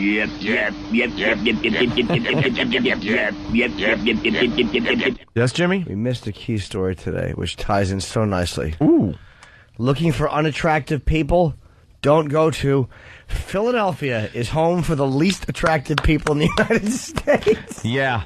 Well, the Philly crew came up this weekend. We were having a lot of fun with that article. Oh, you've read this before? Oh, yeah. Oh, I love it. Bunch of just ugly messes eating cheesesteaks. We were looking at that, and the bottom of the list seems to be a lot of the markets we're in. Where? I think our listeners are bringing the curve down. Well, Philly barely beats out Washington. Yeah. And Dallas. D.C. And Dallas. Now, where do the most attractive people live? Oh, Miami, of course, and San Diego. Miami? San Diego. Yeah. Isn't Miami full of old people? Also, No. young. Oh, you're talking down by, like, South Beach and stuff. Oh, you get all the Cubans. That's crazy. You get all the Cubans, mixing in with the white blood, and you got a lot of supermodels. They make supermodels. Just I supermodels guess. walking all over the joint. Yeah. I told you, I went down to South Beach with Rich Voss, and if you want to feel like a genetic disaster, go to South Beach for a weekend. Yep. If you honestly think you're good looking in any way, you look in the mirror and go, you know what, I'm not that bad looking. Go to South Beach. Go to South Beach. You realize you're really a 3. I can't do that because all I think of is that, like, I look at different guys and just think my girlfriend would absolutely sleep with him over me. I'm Just out of my leave mind. you there on the beach. Out of my mind. There's not a moment's peace. Don't go to South Beach. Don't go. I'm telling you, don't go. You'll be depressed. That happens to me at the Jersey Shore. That would happen to me in the Maine airport. Where I am. Hey, let's say hi to Peter in San Diego. Peter? Hey, good morning. Hey, What's man. up, Peter? And not too much. Just figured I'd give you guys a buzz and let you know what's going on out here in Roasty Toasty, San Diego. Yeah, San Diego, that's By the one way, of the hot spots. 650 homes have been lost, 100 businesses. That was yesterday. It's got to be way higher than that today. What do you got, Peter? Well, anyway, where the fire is right now, it's about 10 miles from where I am. But it's the strangest thing, though, because of the way the air's blowing. It's blowing it right out to sea. So yesterday and even right now, I just looked outside. Not a bit of smoke out here. You got a tiny bit of ash, but, I got fires down to the, south of us, up to the north of us, and, they're, all over the place out here. But no smoke here yet. But, unfortunately, it's, traveling in this direction. I'm just hoping it doesn't make it quite that far. So you're right there in the middle of the action, but there's no smoke or fire near you anywhere. Yeah, it's like in the eye of the Thank you for the update. Huh? Yeah, well. Exactly. Kind of close to the fire as we are. Yeah, you're seeing the exact same thing we're seeing when we look out the window. No smoke, no fire. I think secretly, though, Peter wants to be, close to the fire. Could you just burn your house down? There's something weird that happens with human beings when this crap happens. There's a weird excitement. Yeah. There's just a weird excitement that happens when there's a disaster close to you. Dude, that's why people love disasters, no matter how horrific, people love talking about them, as long as you're not involved in it and it's not really directly screwing you up. Or if you survive it, if you're involved in it. And you survive it. But you want to feel like you might be part of it. Yeah, close to it, but not to the point where you're getting screwed up. All right, exactly. Well, it's like out here on the TV, though. It's been nothing but 24-hour day coverage of this, and it just drives you crazy because you can't even watch whatever, because it's just that. And when you guys were talking about... I bet you get cable. Oh, yeah, exactly. Well, How about you start there? Reporter, though? Plenty of things to still watch. Oh, yeah, there's plenty to watch them. Is MTV doing around-the-clock coverage? Yeah, well, that's why I have Opie and Anthony on. Was Monday Night Football not on last night with those dumb Colts winning again? They had nothing on here. All right. Thank you, Peter. No problem. Hey, have a good day, guys. Be good. Fire. The Colts pretty impressive, though. For the third year in a row, they started off their season 6-0. First time in NFL history. And the big matchup is what? What are we talking about, Boston? November 4th, is it? At the Colts-Patriots? Yeah. Where is it? I don't know. Don't people realize the longer a sport goes on, the more stats are going to be like first time ever this happens and this happens? And that's pretty impressive. 6-0, 3 years in a row. Yeah, it is. So, but like, you're not a stat guy? No, I just, it's like, all right, they've been playing long enough where a lot of these things are just going to happen. Well, they've been playing long enough where they got to kind of come up with new stats for us to follow because they know everyone loves stats. And all the biggies are taken already and kind of not close to being broken, things like that. So you come up with new ones. Well, Major League Baseball came up with some weird one about most strikeouts for a pitcher that has a pimple on his nose. A whitehead. Baseball is the worst when it comes to stats. They're just inventing They will things. pull them out of anywhere and just, it's the first time that it's happened in a doubleheader where a left-hander is going to get... What? Where the lights flickered. What? Why? Who cares? Okay, it's the Colts are at home when the Pats and the Colts play. Oh, who would you just pick in that game? Who would you pick? You gotta go Pats. Pats? Yeah. Big upset at home against the Colts. Absolutely, yeah. Wow. Yeah, you gotta go with the Pats. That's a bold statement. I mean, I know they're 6-0 and everything. Dude, Brady's insane. He's insane. He threw for 6 touchdowns this weekend, and I don't even think he played the second half because it was 42-9 at the half. And, yeah. And I think he already had 6 touchdowns for the game. So you going Pats? Easily. All right. Brady's unstoppable this year. Okay, I got to get to the bank. I got to take out all my money. All right. And put it on the Colts. Someone just won $1,000. Yes. And George Carlin coming in at 8 o'clock. And we got the E-Rock sweepers. We got lots of things to do. We just got to figure out which one. James Lipton. Well, we should talk about James Lipton too. How do you not love this guy? Jeez, the I know that. biggest bore on the planet. What a good egg he is. James Lipton, a surprise in his past. We'll tell you about it on the Opie and Anthony Show. Hit it.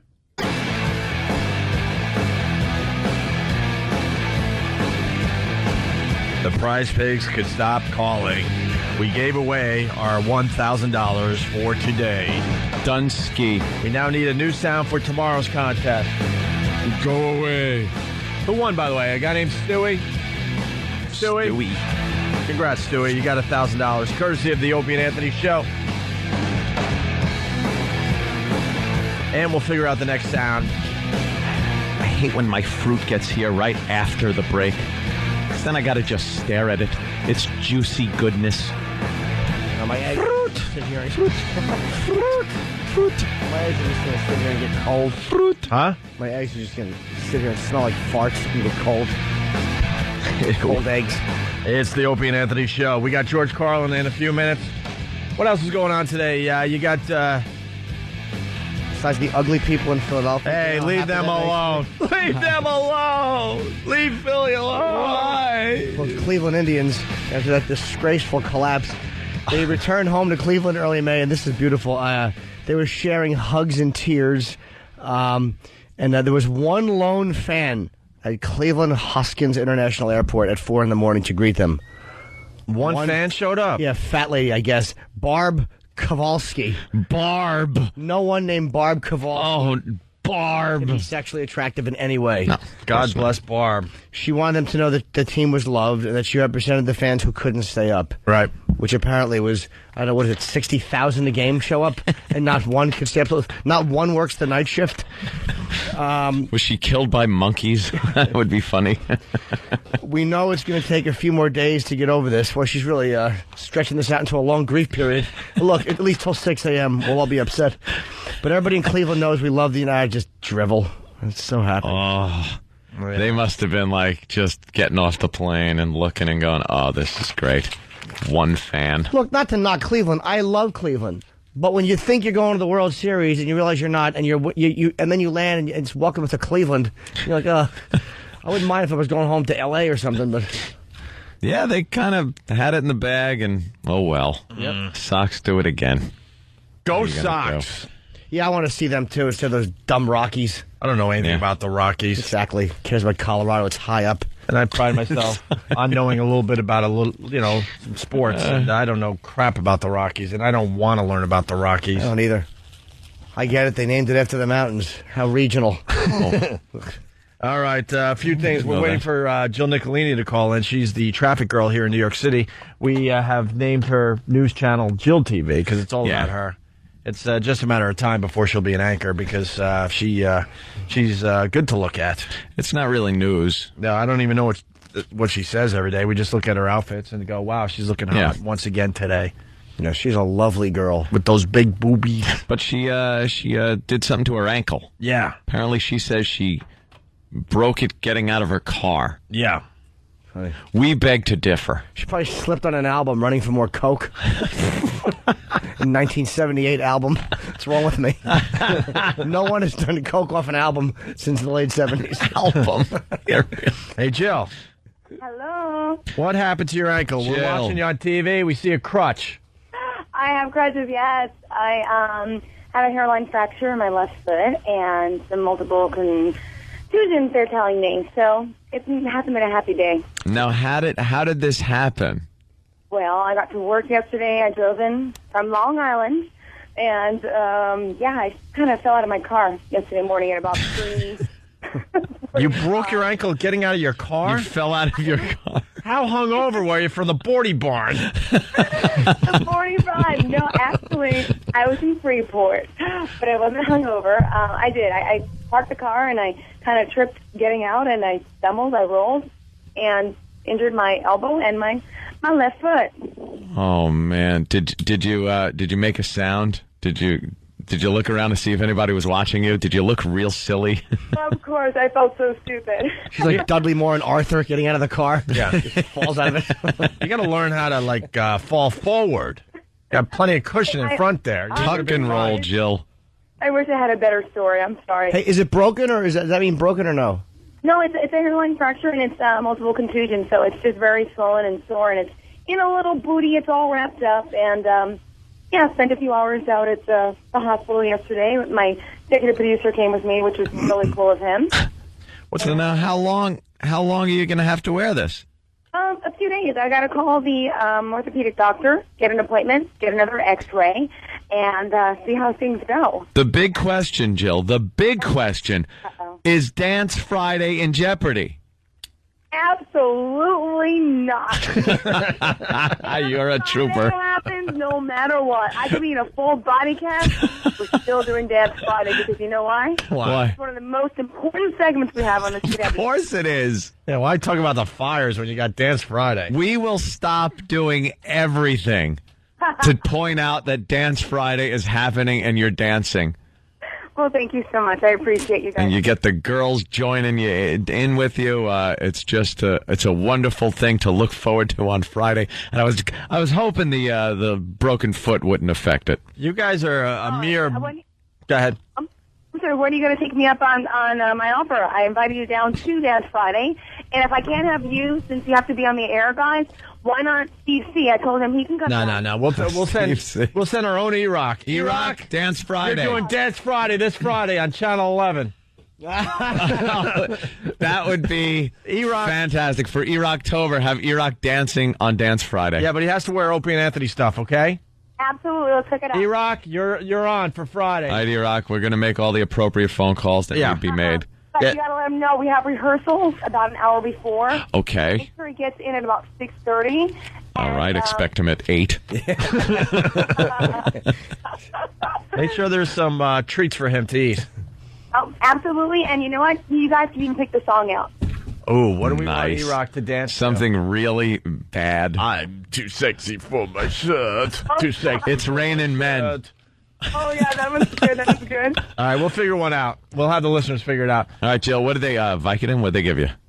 They gave me nothing. They gave me like a big horse pill, like a big Tylenol. But yeah, I'm okay. It just hurts, but I'm taking Tylenol. So I got to thank Dr. Sharma though over at Cornell because he's going to help me yesterday. I thought it was broken, bet he though. did. He did think it was broken, but it's not. They just they went around and did a favor to the doctor with a foot fetish. Oh, yeah. We got you the golden. I can't think of the nice suck. Hey, just bring. You don't need an X-ray, but I will have to suck your toes. He didn't notice my pedicure. He did like that. Of course. Gentlemen. Probably gave her a pelvic exam. Hey, it's just a sprained ankle. Oh, we're hearing E-Rock wants to dance to Paula Abdul's Straight Up. Oh, yeah. Straight up, now tell me. Yeah. Perfect. So, Jill, how long are you going to be on those crutches with that bad ankle? Oh, you did not hang up on Jill Nicolini. She doesn't feel good. Her foot hurts. So she's out of work now or no? No, she was just on. With a crutch. She handed her crutch off. She's leaning on her desk. This is how important her job is on Channel 11. They need her there. In New York. She has time to call our stupid radio show. Yeah, but she's the franchise, and they know it. That's why they sent the exec producer to the hospital with her. They're like, exactly. The whole thing is ready to go down the toilet. Let's get her leg fixed. They're like, look, if you got to chop off your foot and donate it to her, do it. She'll be back on in a mere few minutes here. That's how important her job is. Yeah. She has time to call us and talk to her doctor. And it was fun improvising with her, though. I was trying to think of a reference for, what is it? What were they looking for in Raiders of the Lost Ark? Oh, the Ark of the Covenant. Yeah. Yeah, but I said the golden and then realized I had nothing. It's master of the improv. I thought you were going, what you like to do when you put down a tarp. No, some reference no. to that. I wouldn't say that. When you said golden. No, I was just trying to say like the golden ark or the gold, like the treasure. Yeah. About Foot Grail. The Holy Grail is exactly what I was looking for. Oh, that was the second one. Yeah, but once you start with golden, there's no way to get the More Holy Grail. importantly, E-Rock, you stand up so we can see your dumb face. That shirt is atrocious what you're wearing. E-Rock, stand up, please. It's E-Rocktober. Oh, my God. Eesh. It's awful. Dude, someone had a picnic on that shirt. They did. They should have ate a bullet. E-Rock. Beans should just be landing on that thing, stinging his fat bosoms. What song you want to dance to on live TV Friday? Can you? Oh my God, E-Rock, you're gonna have to get up there and dance, and we are all gonna be watching, as will everybody else in the New York area. Yeah. No, we'll have it on the. We'll have it on Pal Talk. We'll have it on ONARadio.com. ONA Radio. It's gonna be all live over. TV dancing for Dance Friday. Can you? I want you to dress up like Right Said Fred. What's that look like? It's like a mesh, wife beater or something. Yeah, mesh would be good for you. Yeah. Your body, you should show it off. Don't be shy. They're all looking for you, kid. With his Pleasantville shirt on. It's almost like a parody of a badly dressed man.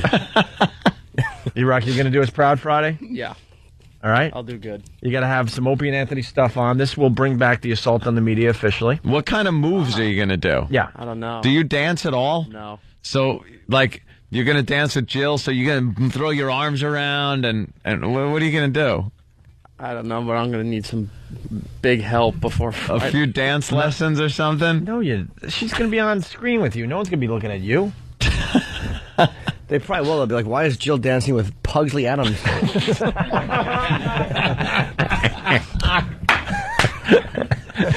All right. Well, there you go. Something to look forward to on Friday. That is absolutely a great thing for E-Rocktober. Yeah, that'd be perfect. All right. Hey, Speaking of the news, we got this little thing. You know, it's the season. Before you take the kids trick-or-treating this year, you might want to check out whose door you're knocking on in the neighborhood. Authorities tell us that registered offenders can't seek out children's Halloween activities, but they're not completely barred from the holiday. Under state sex offender statutes, there are no laws that specifically mention holidays like Halloween. According to state police, if your child knocks on a sex offender's door, there's nothing that prohibits that offender from answering. And that's why local police say you should visit the sex offender website before you trick or treat. Hello. He doesn't even have to use his hands to open the door. Want a treat? Just put your hand through the mail slot. I'll give you some cod liver oil all over your palm.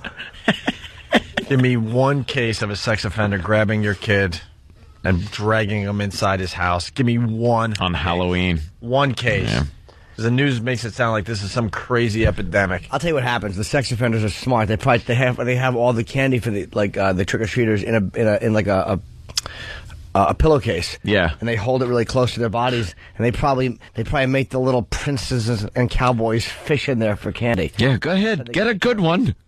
Ugh. Yeah. Just rubbing, like just arching himself. Exactly. Oh, what a creep. So like they're looking and they see candy, and yet poking through they see like a little ghost. Like, what is that? It's a ghost wearing a Darth Vader helmet. The kids today don't even know what they're missing with this trick-or-treating. Yeah. In my building, they have signs up all over the place that, you know, for Halloween, they're going to be trick-or-treating in the lobby. Oh, is that it? I guess you have to sign up in your building. In my building, you have to sign up. Yeah, put your name sign in. up, and then the kids will be trick-or-treating around the lobby. So that should be fun for everybody. Go from corner to corner to corner to corner. They made it a little too 4 stops. complicated and safe and everything for the kids. Because everyone's paranoid when nothing happens. Yeah. I'll bring in Statistically, really nothing happens. I'll bring in my Culture of Fear book. They did a whole chapter. Scared of that book. They did a whole chapter though on Halloween and how this stuff just doesn't happen. The razor blades and the apples. It doesn't happen. No, I remember because a cousin's brother's friend that happened to. They were able to document going back a few decades, like 3 or 4 kids that were poisoned from Halloween candy, and guess what? It was their own families poisoning their own kids to get insurance money. Yeah. They couldn't find one where it was some, stranger poisoning kids with candy. But because of the news scaring the crap out of all the parents out there, they're not really bringing their kids around to house anymore. They get scared. So now it's in a mall. It's in a lobby of a building. You know, it's a little Halloween parade in your little town. Yeah. With thousands of people. It's just it's too bad. What are some things parents can do to make sure their kids don't end up on the steps of a registered sex offender? Well, one of the most important things is have an adult go with the children when they're trick-or-treating. And if you can, go in a group. Mm-hmm. There's safety in numbers. What are they talking about? Seriously. Safety in we numbers. We got to spend a little time on this. Safety in numbers. The kids are not getting grabbed while they're trick-or-treating. It's just not happening. No. So they get these dumb experts on the local news to just continue the fear out there. You got to trick-or-treat in numbers. There's safety in numbers for what? It's their job to scare us. Like we're over there in Africa, and then they separate the weak, and they drag them to a watering hole, and this isn't happening. How do they get away with this? There's safety in numbers. Before you go out, explain to your kids, do not go into anyone's house, do not approach a stranger's car. If you go along with that guideline, also plan a route. Mm-hmm. Have an idea of what part of the neighborhood you're going to perform your trick-or-treating in, and only cross at the major crosswalks. Oh, this guy's awful, isn't he? He sounds like a ghoul. No kidding. Way to stay away from him. It's just amazing, though. Just awful advice. Right. What are some other ideas and tips for parents to keep their kids safe? And these have to do... It's just so funny because the news, it's like, well, Halloween time, we got to do our Halloween tips. The same ones every year. They're just a bunch of robots. Halloween time, Halloween tips. Thanksgiving, different ways to cook your turkey. Yeah. Some people are going to be deep frying the whole thing, but you got to make sure you do that far from the house so you don't burn your house down. Here's your advice for Halloween. Don't wear blue in Bloods neighborhoods and don't wear red in Crips neighborhoods. There you go. All you need to know. There you Pretty go. much it. That's it. There you go. Keep their kids safe, and these have to do more with probably tripping on your costume or anything like that. Okay, well, think about it. What you do before trick-or-treating, during the trick-or-treating, and then after. In before, check your child's costume. Make sure there's no parts of the material that drag the ground that could cause them to trip when they're crossing the street. If your child's wearing a mask, make sure they have good peripheral vision. You might want to think about putting makeup on their face instead of the mask. Make sure that there's no hole in the back with an arrow pointing down. For predators. Mask. Depending on the weather, you might want to put clothing under the costume.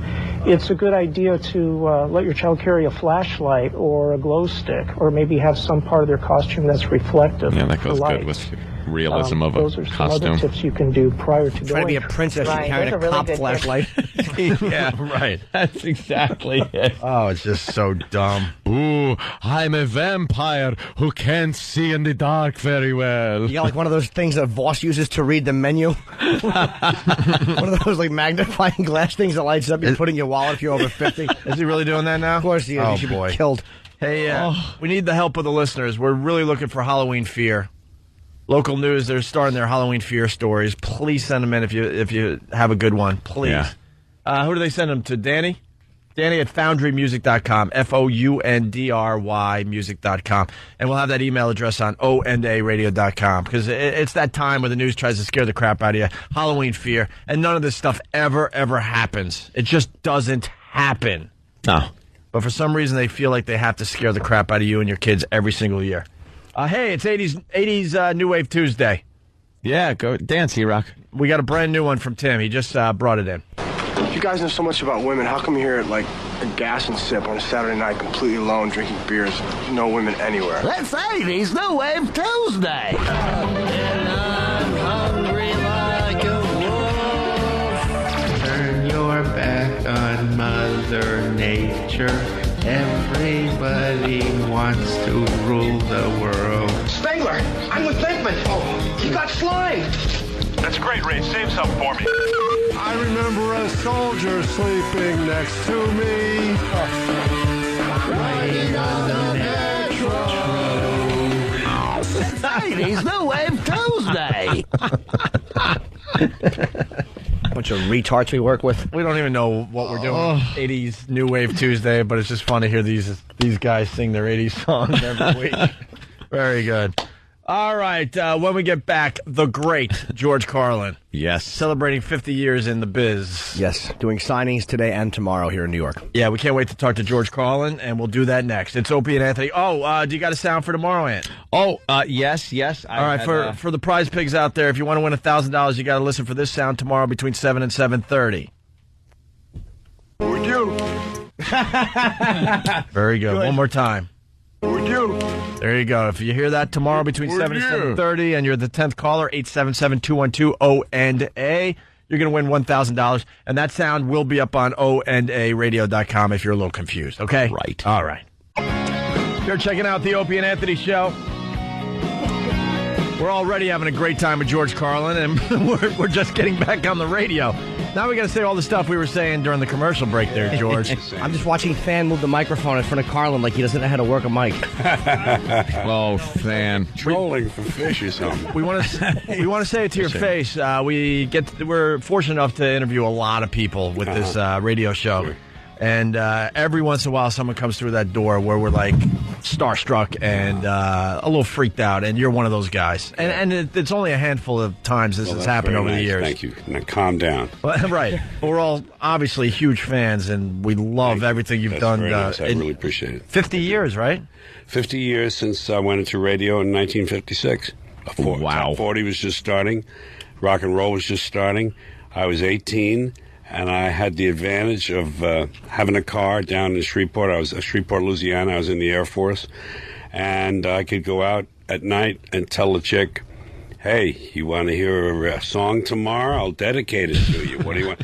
You know, it was magic, man. Two paychecks, didn't have to do anything on the airbase, just do my show. Radio's just never changed as far as that goes. Well, that's why. I see it as a way to get girls. That's why most people got into radio, is for the free CDs. Well, free CDs now, whatever. Free music, and hopefully picking up a few extra women on the side. And trade outs with the sponsors. Right. Yeah, the whole plugola and the payola.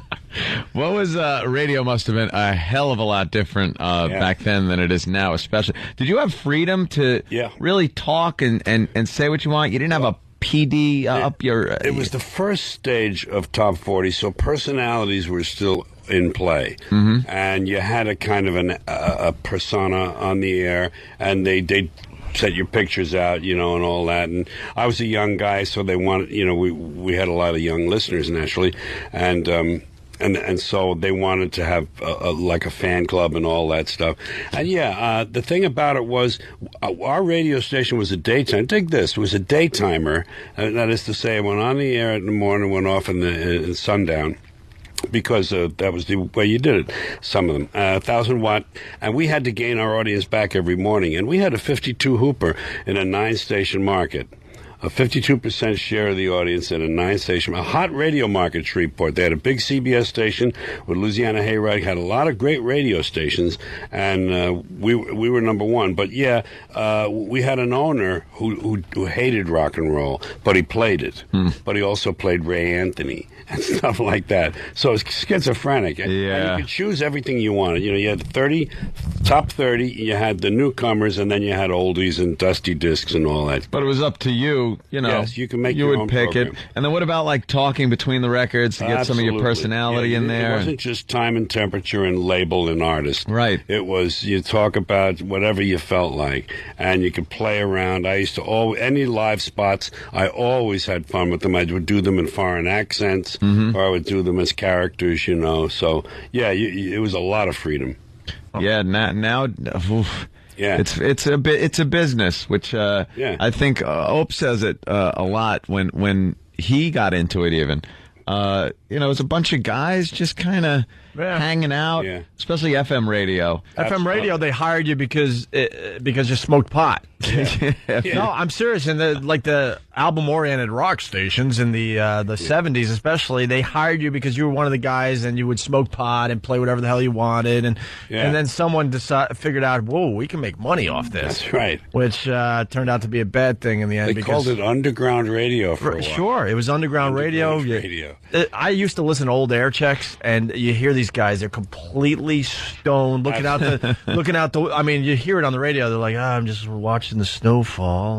They were just completely gone. And this was CMF. I got to listen to some old air checks, and then you fast forward a mere 10, 15 years, and there's consultants, and there's PDs running in, and the general managers, and it's a whole different ball game now. And they test everything, and they send out hooks. Yeah, they actually have people listen to hooks. To see which hooks they like. They don't bother with the whole record. You like this whole section? Okay, that's a good one. Yeah, if you like 2 seconds of this song, our station's going to play it. How ridiculous is that? I know. And I was one of the guys when I first started in radio. I was the guy that had to play this little hook for people at home while they were trying to eat. You did that. I was an intern. That was my job. Yeah. And I would just fudge the results because half these people would be cursing me out, saying, F you, I'm eating, don't ever call again. I'm like, all right, they like the song. Yes? Right on the air. So, and the consultants would take all this research seriously, but they would give it to interns to do. Of course they're not going to, work that hard at doing that. Well, it's just another sign of the absolute disintegration and decay of this country.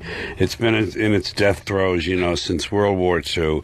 It's on the way. It's going away, man. People think it's going away. If you can't smell that, if you can't see that, you ain't paying attention, man. You've said a lot of things that have been really controversial with some people, and that's one of them. I happen to agree with you. Yeah. I think we're doomed as a nation. We're going to go down in history as one of those empires that kind of peaked and then kind of went away. Overreached. Yeah. Selfish, arrogant. And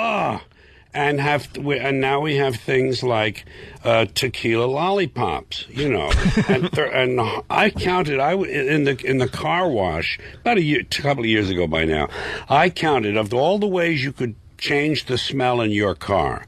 from things you hang on the window to beads to sprays. They had several delivery systems for this stuff. I counted over 200 different things you could do to change the smell in your car, and one of them was called new car smell. And I mean, it's over. Yeah. It's finished. Take a look, you know. One of my favorite things is, like, as the years have gone on, you're less good at hiding your revulsion for everything, which is what's so. It's great. Thank you. I love it as it's gone on. It's just gotten just angrier and just less trying to be polite to them and just assaulting the people that are actually sitting in the room. You know, I want to just, if I may, for a moment, correct the word anger, even though it's an understandable word to use when you describe some of that stuff I do.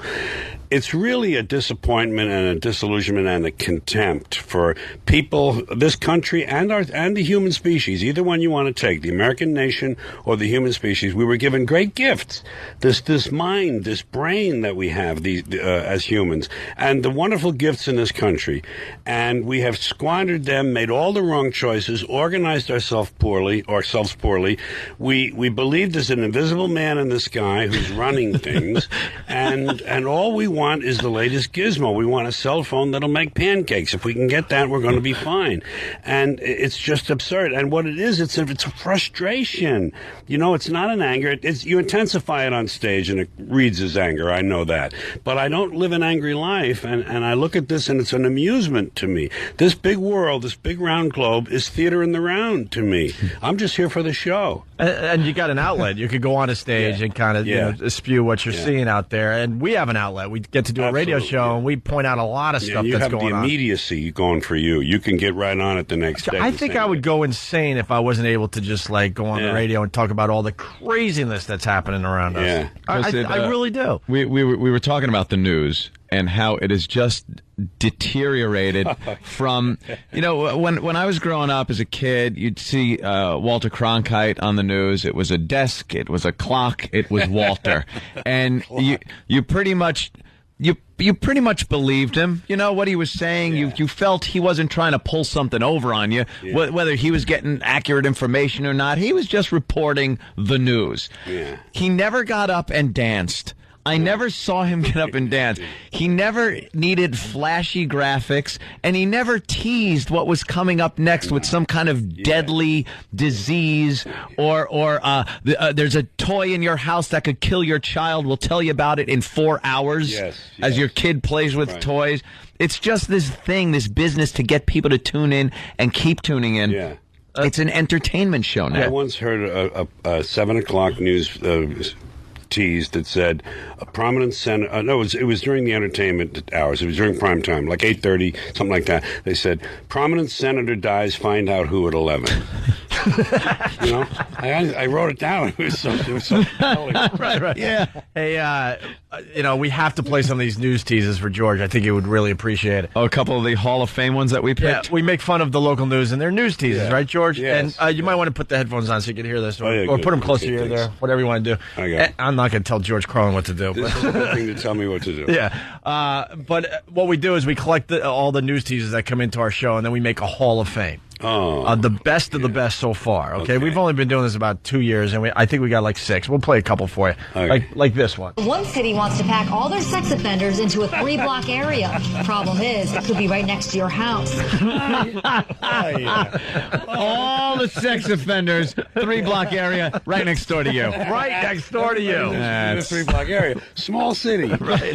That's fantastic. And who's running on that platform? Who wants to do that? We will have the sex offenders. Every one of them. In one 3-block area. That's great. And then you got this one. How a twist on the predator law could shut down religion. Let's hope so. Yeah, please. But just one little twist, and that's it for religion. That's it. That's all it's going to take after all these years, right? The complete anarchy. Could frequent hiccups be a sign of cancer? Watch News 8 at 10. That's on the money. It's always that fear of your health. And the music, they got that. That's the Exorcist music. Yeah. Like playing underneath. It sounds exactly like Tubular Bells or something playing under there. We can't get enough of this, George. Here's another one. Are You Normal? Thursday at 11 on News 8. Are you normal? Don't go by us. What a set on these Doesn't that sound like something from Kentucky Fried Movie or SNL? But it's really the news. Yeah. We only got a couple more real fast. Could your house be making you fat? Tomorrow, CBS 2 News at 5. We collect these like baseball cards. They are just too much fun to own. And we take it very seriously. We debate it on the air. Should this one be in the Hall of Fame? Yes. We're not sure. Yes. You know, it takes a lot to get to the Hall of Fame. And the ingredients in shampoo that can make a boy develop breasts. Tonight at 10. Give it to the girls. Send them to the neighborhood with the sex predators. Might as well the 3-block radius. Might as well play it out. We got 2 more. This one. Go, yeah. Sex offenders may be in your house. In your house? Especially if you're one. Right. And then finally. The problem solvers have uncovered sexual predators sent to live in our nursing homes. Do you really know who's living down the hall? Could this happen to your mother? Just the thought. You sure they're not making fun of themselves? They gotta be at this point. Just the thought of your mother being ravaged. That's pretty much what they wanted you to get. Yeah. Your mom's laying in a nursing home, barely breathing, and being ravaged by some predator. By some predator that you didn't know about in that's the hospital. What a great project. When did it happen? It's like, and I talk about the downfall of the society the whole time. I'm constantly saying we're doomed. Yeah. We're doomed. But I don't know what did it. Is it the nation as a whole with getting greedy? Is it just the leadership? Is it political correctness? The world just opening up and getting more info? You know, it used to be kind of us against the Soviets, but then when information started being spread a little more easily, they kind of figured out what was going on. I don't know. No. But it's just it is depressing and just disappointing. It's kind of entertaining when you look at it, though. You know, when you're born in the world, you're given a ticket to the freak show. When you're born in America, you're given a front row seat. And some of us have notebooks. And that's as simple as that. You and I, all of us in this room, we have notebooks, and we make little notes. Some of the freaks are self-appointed. Michael Jackson, Mike Tyson, there's certain ones, and other ones are thrust into it. Leona Helmsley, it's just an interesting thing to watch. I mean, from the standpoint of personalities alone. But I don't know when. I think it's a cascade. Yeah. It builds on itself, and they say, "Hey," as you say, it reminds me of a line from Firesign Theater. Hey, we can make whiskey. Hey, we can make money, like you said. That once they find out there's an extra $1 or $2 to be squeezed out, they do it. Yeah. You have this great, I'm sorry, George, you have a great knack of taking the way people are thinking and just really making you doubt your own point of view. Like with voting, it's such a brilliant point you made about how people say, you can't complain if you don't vote. And then you point out how, like, the people that voted are the ones that put these people in office. Yeah. So you have every right to complain because you're not a part of it. You stayed home that day. Of course I'm complaining. I didn't do this. It wasn't my work. The greatest ability to narrow everything down to one simple, beautiful point, like anorexia. I think it's probably my favorite thing you've ever said is anorexia. Rich C's don't want to eat. F them. Yeah. I mean, what a beautiful, accurate thing. I had a friend in my neighborhood, Jack Heaney. We call him Billy Heaney. He was Bill John. And he had that reductionism. He could do that. And I sort of liked that. And I think I must have picked some of that up from him. He had a way of looking at something and really presenting it to you in bare bones. And, of course, he went into a different field, but I was able to use it in my field, It's just a way of not BSing yourself, looking at the thing and saying, hey, wait a minute, what is this really? Oh, yeah, here's what they're doing, When did stand-up become so likable-oriented, too? It's really annoying how they're focusing so much on people being likable and people being, sweet and kind of cuddly for an audience. In what respect? Where? Well, just like on television, it seems like they just want to take, the balls out of anything. Oh, yeah. Especially stand-up performance-wise. Well, I think everybody's running really scared, and I think any voice that sounds a little scary to them is going to be neutralized or compromised, or it's just it's a stupid. If you're talking about commercial television, forget it. Commercial anything. I mean, that's all it's about is selling goods. All that other stuff, the stuff in between doesn't mean anything. It's just a delivery system for sales. And you're not going to get anything worthwhile in between the selling. You've been linked to the FCC now. I mean, forever. You will be forever linked with the 7 dirty words, and which is now 700. But by the it's way. gone. Yeah. It's gone so far beyond that now, because now we don't only have to adhere to FCC regulations. Yeah. We have to adhere to nice regulations. Yeah. We have to. It's political correct. Little interest groups that'll, like Reverend Al Sharpton and people that will just fire off some letterhead to your boss, and they will then give you another list of words that you can no longer use on the air. This disgusts me. Sure. It completely takes takes your balls away. You can't do the show you want to do. No, once advertising is involved, once the cash register comes into play, everything else is subordinated to that, and has to be. Unfortunately, that's just what they do. But I just think it doesn't. It would never pan out to where the advertiser really would have to worry. Like you say something on the air. A group comes up and says, all right, we're going to boycott. Yeah. I would love for someone to go ahead. Yeah. Let me see if this affects, Coca-Cola's bottom line at the end of the year. Let's see how far see how far this really would go. But they obviously get scared. We're talking about the Imus situation, obviously. Yeah, you get when you do a radio show, you follow the FCC guidelines. You have to, or you're going to get fired and get the company fined. But now, like Ann said, it's not about that anymore. You have to now be nice on the radio. You can't offend. You can't offend a Rutgers basketball player, women's basketball player. People think they have a right to not have their feelings hurt. I know. They actually think that's a given right that the forefathers wrote in that said your feelings they can't be hurt. Right. And that is you could say whatever you want as far as hurting someone's feelings. They could come back at you and say something else, but that's that left-wing paternalism. Big white. Oh daddy, yeah. Big white daddy knows best. Yep. That came. Everyone. We all got to understand that we could expect censorship from the right wing. Over time, we know that's where it's going to come from. But to expect it from the left wing, from the politically correct people in the campuses, especially the Eastern Ivy League campuses, that caught me by surprise.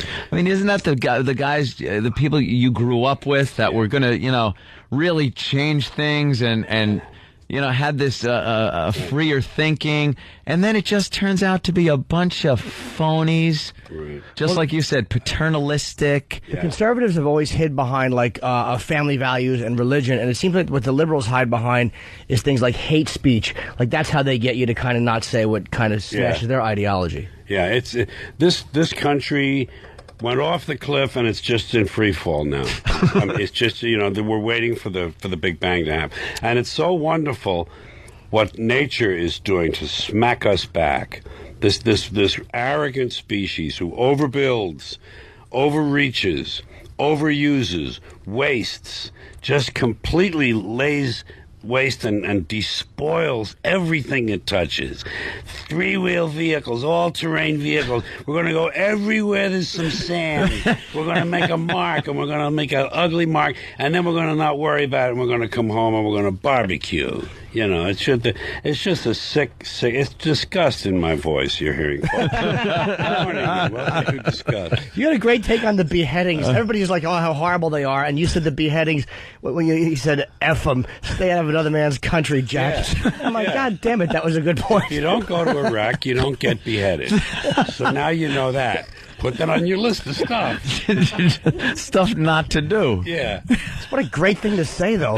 Again, boiling it right down to the simplest of things. Simplifying it. That's why when I hear you say something like the big invisible thing in the sky, that people... Well, we did a whole bid yesterday, the Harry Potter books being banned because there's wizardry and it's not good for the kids. And then Jimmy made a brilliant observation about, our own Jesus Christ there and the wizardry that was involved with that story. Yeah. That was quite similar to some of the stuff you're reading in these Harry Potter books. Yes. Like walking on water, changing water to wine, healing people. It's wizardry. Lazarus. Yeah. You know, you're not dead. I'm doing a bunch of stuff you're going to like in this next HBO show. The final part, the last 12, I don't know how long it is really, is a series of things on civic customs and civic beliefs and slogans and things that I question and that I never have believed in. But basically I'm talking about questioning them. I'm not trying to reject them outright. I'm holding them up for question. Proud to be an American.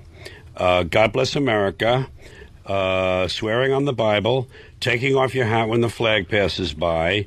The last one is rights. The fact that you really don't have rights, you know. They're imaginary. Rights are they're like the Three Little Pigs. They're like Pinocchio or the Boogeyman. We made them up. We made that up. You know, we have 10 rights in the Bill of Rights in this country. Britain has 13. Why is God changing numbers on people? The Germans have 26. The Swedish have 29. Have 6. The Belgians have 29. Why would God give different people in different countries different numbers of different rights? You know? So it's that reduction to the obvious, you know. And it's a wonderful. I just love when I get to that part of the show because I know I'm going to have a lot more fun even than what has come before, you know. Well, I walked in and I saw George in the green room, and my favorite thing he's ever done is You Are All Diseased. It's just to me, I can't stop watching it. And you close on a live HBO special, and you close on a bit how there's no God.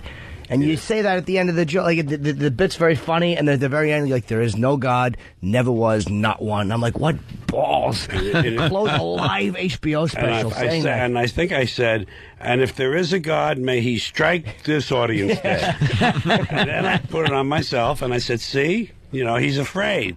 He don't want to kill me, or whatever it was. It was such a great way. It's a lot of fun to throw it down in front of them and then step across it, you know. Hey, George, can we continue with you, or you got a place to... Please continue with me. All right, good. We're going to take a break, but let's get some of this out in the open. Be safe. 50 years in the show business, and you're just releasing George Carlin, All My Stuff? Yeah, that's the thing I'm talking about this week. This DVD set of all my HBO shows in one package. How cool is that? And 12 of them, by the way. 14 DVD box set includes the 12 HBO specials, George on George, which is a 2003 interview for the XM. Yeah, the one he was talking about. Oh, that's 2007 you did that? Yes. Okay. Yes. Well, there were two different interviews. George on George 2003 interview and his 2007 XM Unmasked special, which is where they went real deep with you for over an hour. And the signings. Let me plug the signings. George is signing today from noon to 2. It's only 2 hours at FYE. It's on 1290 6th Avenue. So get there before noon, obviously. 51st and 6th. 51st and 6th. And tomorrow, noon to 2 at Borders in Manhattan, which is Wall Street, 100 Broadway. Wall Street, that'll be fun. More with George Carlin. Quick break. It's Opie and Anthony. Hey, let's get right back to it. We got George Carlin in studio. We don't want to waste a minute with George. Can I say one of my favorite things is that I was just thinking in the break, you've never become pompous as a comedian. Like I love so much the fact that your subject matter, I mean, it's by far away the most brilliant social commentary any comic's doing. But then there's also like silly things and fart jokes. It's never become too hip for the room. Mm-hmm. It's just whatever is funny to you. Yeah, the room was never hip anyway. The room was always lame. I was always hipper than the room, even when I was a kid. Yeah, George could go real deep and real silly. Like your whole thing on moving and stuff, and that whole. I love that. There were 3 areas. Actually, 4 areas now that I kind of draw from. Language itself, just for its own sake, talking about words and phrases and stuff. Words hurt, George. We had to read a pamphlet here to do our radio show, a whole pamphlet.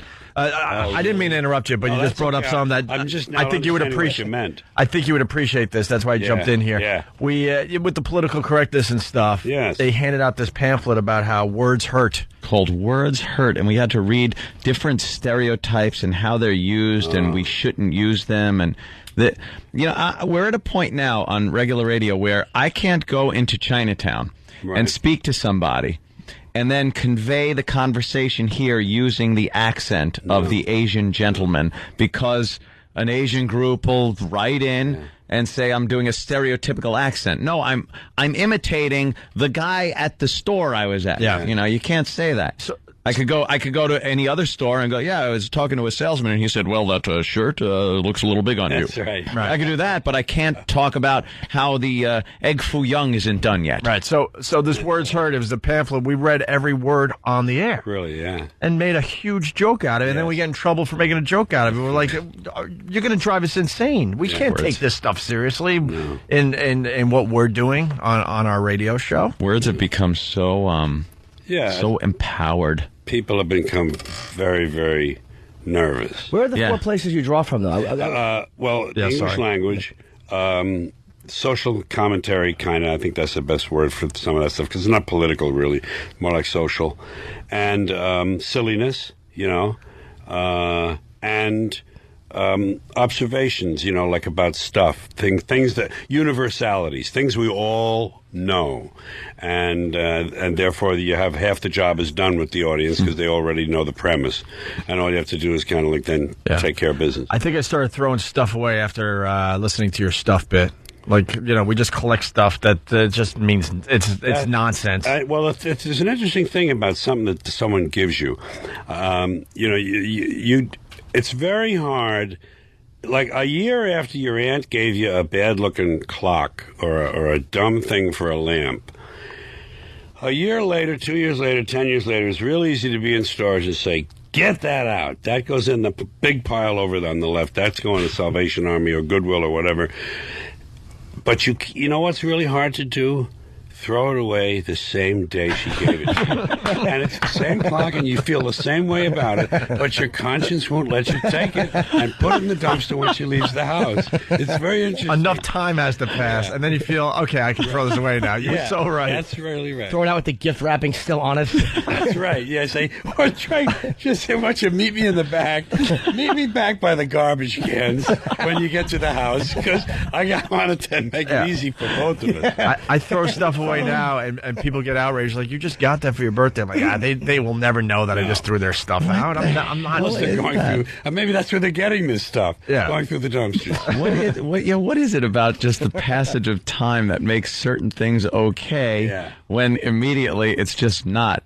I was brought up the Titanic, being just a horrific thing. A ship sinks, kills thousands. How they sing. And then, you fast forward a few years, relatively speaking, a blink of an eye, and there's an inflatable ride at kids' parties that is shaped like the Titanic sinking into the lawn with a hose, and little kids slide down the deck, and it's like, now it's a ride. And they give you some smokestacks, too, so the kids can bounce off the smokestacks. Yeah, they could bounce off the smokestacks. And you're like, this was a horrible tragedy where people died in horrifically painful ways, but enough time goes by, and it's a kiddie ride now. And they wonder why it's all ending. Yeah. What's wrong with our country? That's why after 9/11, I brought up that same thing. I go, how much time has to pass before they have a ride based on that horrific disaster? And then people call up, hey, what do you say? You're sick. It's like, well, the Titanic. Come on, you don't think those people had family, friends, loved ones and now it's a kiddie ride? Enough time goes by, people just seem to want to forget it. And it's all different people.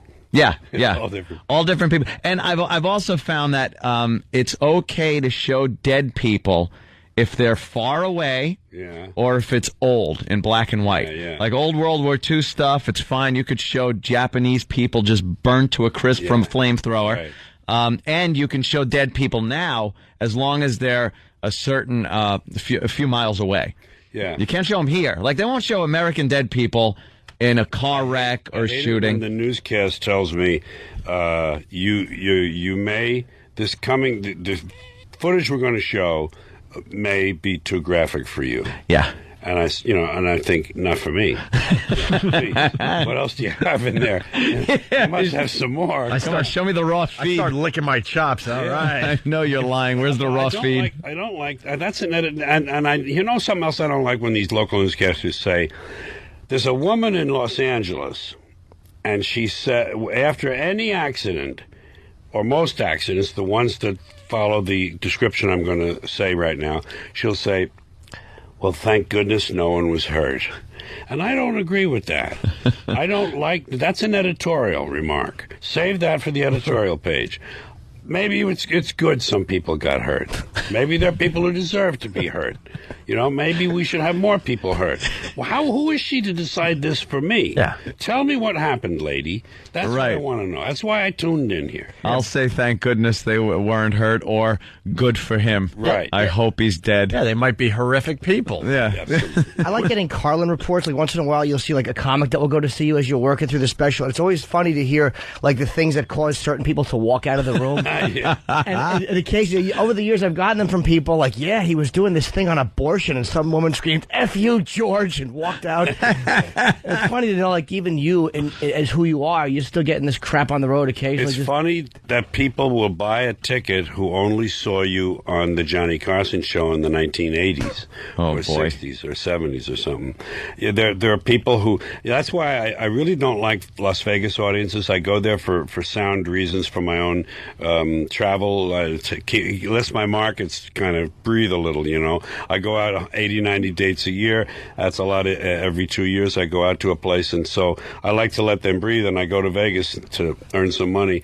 And I've always told those audiences, and there's three kinds of people here tonight. I come out and I'd say this in the beginning. We have three kinds of people. We have hardcore fans, the kind of people, and some of them cheer when you do that. Hardcore fans, the kind of people that'll drive from Buffalo to Cleveland to see your show. They're fine. I said, then you have casual fans, people who've seen you a few times, and they saw you in college in the 70s, and they've heard a couple of your albums, and they're okay with you, but they don't really know what it is you do. I said, and then there are the schmucks. There are the schmucks and the a-holes. I say, these are the people who, one of them is from Thailand. I'm sorry, Thai people. One of them is from Thailand. The other guy has on short pants and socks and is scratching his nuts, and he has a coupon. And these people, if these people are sitting near you, don't be influenced by their reactions, please. I used to give them a great little, about 5-minute pep talk, because you couldn't trust those audiences. They go either way on you. Aren't they dumb? There's nothing more aggravating on stage. Bombing is acceptable, but when you know you're bombing on content because they object to the content, there's nothing. That drives Jimmy nuts. I would rather just get stared at. I respect them staring, but I hate when they try to throw their... It's like an acting job for the rest of the audience. Yeah. No, and I don't know why they go out. To aggravate you. You should be open if you go into a theater of any kind. You should be open. You should be there for wonderment and new experience. Yeah, and surprises. Yeah. That's right. Things like that. I have to leave. I can't even be in the same room as it. That's right. It's like you're physically beating them. Yeah. They can't take the audio that is going into their ears. Right. It freaks them out too much. Yep. What kind of friggin' closed-minded ass leaves a room because they're hearing something that they don't really like? Let's go to the phones. A lot of people really want to talk to George. Chrissy in Jersey, what's up? We got George Carlin in studio. Hi, I just wanted to say that I love the F word. The skit that he does about the F word. Thank you. I am obsessed with it. It's probably the funniest thing that I've ever seen in my life. And every time, I have a couple of friends over, I show the skit to them. And it's probably by far the funniest thing that I've ever seen in my life. I love it. You sound like a nice group. Thank you very, very much, Chrissy. What's that about there, George, just for the people? I think she's talking about the F. Please. Sorry, Chrissy. The F word, she said. Yeah, you just do a whole thing on it? Yeah, different You know what's always funny? variations in usage. You attack the baby boomers. I don't think anything makes me happier than when you really slug the baby boomers. Yeah. It's just such an accurate, awful... And having them in the audience. They're such pigs. And it's not just a demographic thing. It's a certain type of boomers. I mean, some guy in rural Minnesota who's of that age group obviously doesn't fit the description. But the stereotypical baby boomer who was, all in favor of free love and peace and screw authority, who became a banker, and now is kicking people out of homes and shit. You know what I like? I like that commercial, the retirement commercial now with, who the hell is in it? The guy was in Easy Rider. Yeah. Oh, Dennis Hopper? No, Dennis Hopper. Oh, Hopper. Thank you. Sorry. Dennis Hopper is trying to be like, cool, man, and he's talking about your retirement plan, man, and how you got to go. Their key word is dreams. Yeah. They think if they say that gets them in the door all the way. Right. Your dreams didn't die, dreams man. don't retire. Yeah, your dreams don't retire, man. Come on, man. And you're like, wait a minute, this is the guy who was smoking pot and a wild man. You should have that then pan to an old lady being beaten by a black orderly. By the way, during the break, you were talking to George about, just going about your life and seeing stuff and going, wow, this is why the rest of the world hates us. Yeah. And I'm one that, like, I just kind of skip through life with my shoelaces untied. I know. I kind of have a good time. I like having fun. You enjoy sucking up all our energy. And I drive a big cars. Disgusting gas guzzler. I have a sports car that even uses more gas. I don't care. I really don't care. I'm on a roller coaster ride, and I could give a crap if the sun exploded tomorrow. I'd actually feel better about it because I'd get to watch. Absolutely true. You know, that's how I feel. That's how I feel about the whole thing. Right. But I do understand watching television shows and seeing things that happen around. At least I know what I'm doing. I see why we're hated by the rest of the world. Mm-hmm. It's some of this reality programming, things like you bring up anorexia, the news. You just watch certain things and go, we have no clue how, like, France and Spain, other countries are looking at us and just going, oh, malignant narcissism. Americans. What's that? Malignant narcissism. That's what we were guilty of. We're narcissists. Mm-hmm. We see our own reflection, and we were entranced by it. Well, we were the big kahuna on the block for quite a while, and we were pretty much the world's saviors, keeping everyone safe from the dreaded commies. For so long, you could get into the details of a lot of that. Well, I'm talking about perception here. Right, okay. It's as far as especially Americans go. We were raised thinking, "Oh my God, these awful communists are here. They're taking over the world, and we're the good guys." So when that whole thing came down, we ended up with no one to really have as an enemy. Right. And I think we really started turning on ourselves. Yeah. Then we found the Muslim religion to turn on. Yeah. They're going to win, by the way. I say that in some of my shows. Yeah. Yeah, the Muslims are going to win because they're going to reproduce us. They're already doing that. Mm. They will definitely have more babies than we do, and they don't care. You see, they have nothing to lose. I learned very early, growing up in West Harlem, you don't necessarily, if you have to, you have to, but if you don't necessarily get into a fight with some guy who doesn't give an F, a person who has nothing to lose will always beat someone who has things at home that he wants to protect. Always, always, always, always. They don't care. They don't care, and there's more of them, and there are going to be more and more and more. Europe is already becoming Muslimized. That stuff is over. White race is on its way out. We don't even reproduce a replacement rate. No, we kind of barely replace ourselves. Because we actually think about it sometimes. They go, can I afford this? Is this, my career is a little more important than this. How many kids can I afford? College costs are so high. I guess we could do 2. I really wanted 5 or 7. Yeah, I agree with you because it's a long game. We look at it as like this generation. Yeah, right. They're in for the long haul, man. That's right. And they're in for the long haul. Time is on their side, and we're so anxious to look at the next quarterly divividend. The next quarterly dividend. They could wait 1,000 years. Coming, folks, and some of you are going to be alive to feel the blade. Feel the blade. It's going to be wonderful. They certainly could wait a few hundred years. Yeah. Because especially in America, everything is ADD. Everything is instant gratification. Oh, yeah. They don't think on that level. They're like, we'll take our time here. What do we got? You got some sand? You got a little fire going? Okay, man. We're cool. Good for another 100 years. Yeah. We'll wait this one out as they're concerned about getting their latest phone that cooks pancakes, like you said. That's right. Yeah, and rubs your nuts. Man, I thought the exact same thing. I'm like, these guys are going to win because they're not about this generation and about getting it done right now. Right. This is a long-term thing. Doomed. We're just doomed. Do you ever regret going after anything or no? Like, is there anything you went after that you're like, I shouldn't have? No, I don't remember ever feeling like that. No. Sometimes I wish I had done some things extra. I wish I had thought even harder about something because I hear people like that so much. Why didn't I put more work into that? That kind of feeling. But nothing on the other direction. No. Good. And Well, you're acting. Kevin Smith has put you in a few movies. Yeah. Very entertaining. It's fun. And Kevin's a good dude, and it's a lot of fun. But it's a waste of time because you sit around all day for someone else to tell you what to do about something another guy wrote. Right. A different guy wrote it, one guy wrote it, one guy directed it, and all you do is you just show up and repeat.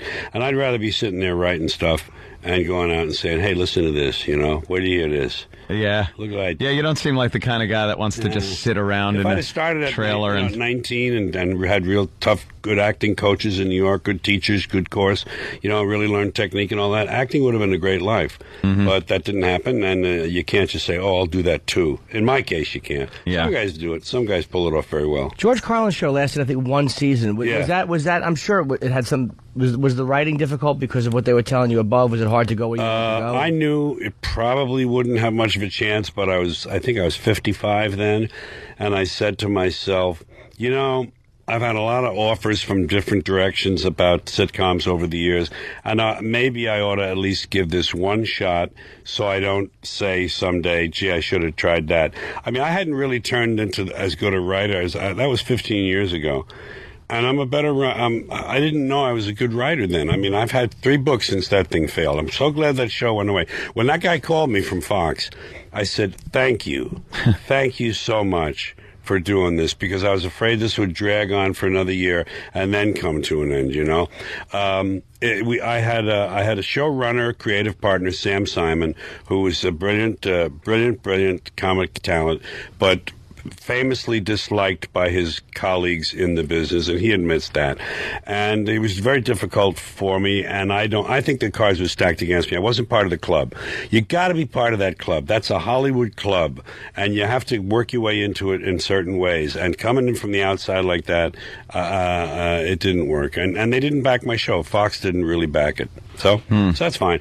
But I wanted to give it a shot. I didn't want to walk away saying I'd never tried that. Yeah. Well, that music means that we are ending this side of the show. Certainly. Damn it. I'm going to definitely plug, Joe. We're so happy you came in, man. By the way, for the trick-or-treaters, we're health-free. Sally and I are health conscious. The kids come to the door, they get a B12 shot. That's nice. That's what I want them to know. Syringes set up. Talk about the signing. Yeah. Talk about the I have to, man. Okay. All my stuff, the great George Carlin, 14-disc DVD. It's all of his 12 HBO specials, plus a 2003 and 2007 XM Unmasked special, 2 different interviews. And he's signing copies of the box set today, 51st and 6th Avenue from noon to 2 at FYE. That's 51st and 6th Avenue. And tomorrow from noon to 2 at Borders in Manhattan. That's Wall Street, 100 Broadway. And all this info is on georgecarlin.com. Yeah. George, it's always a pleasure when you stop by. Man. It's been too long. I don't even know if you remember. You stopped by like 5-6 years ago. Yeah. And we talk about it from time to time. We just love when you stop by. It was a great hour. Thanks a lot. All right. George Carlin, everybody. If you're not joining us over at XM Satellite Radio, have a great day. All right. Nice. Fantastic. The Opie and Anthony virus. Get infected.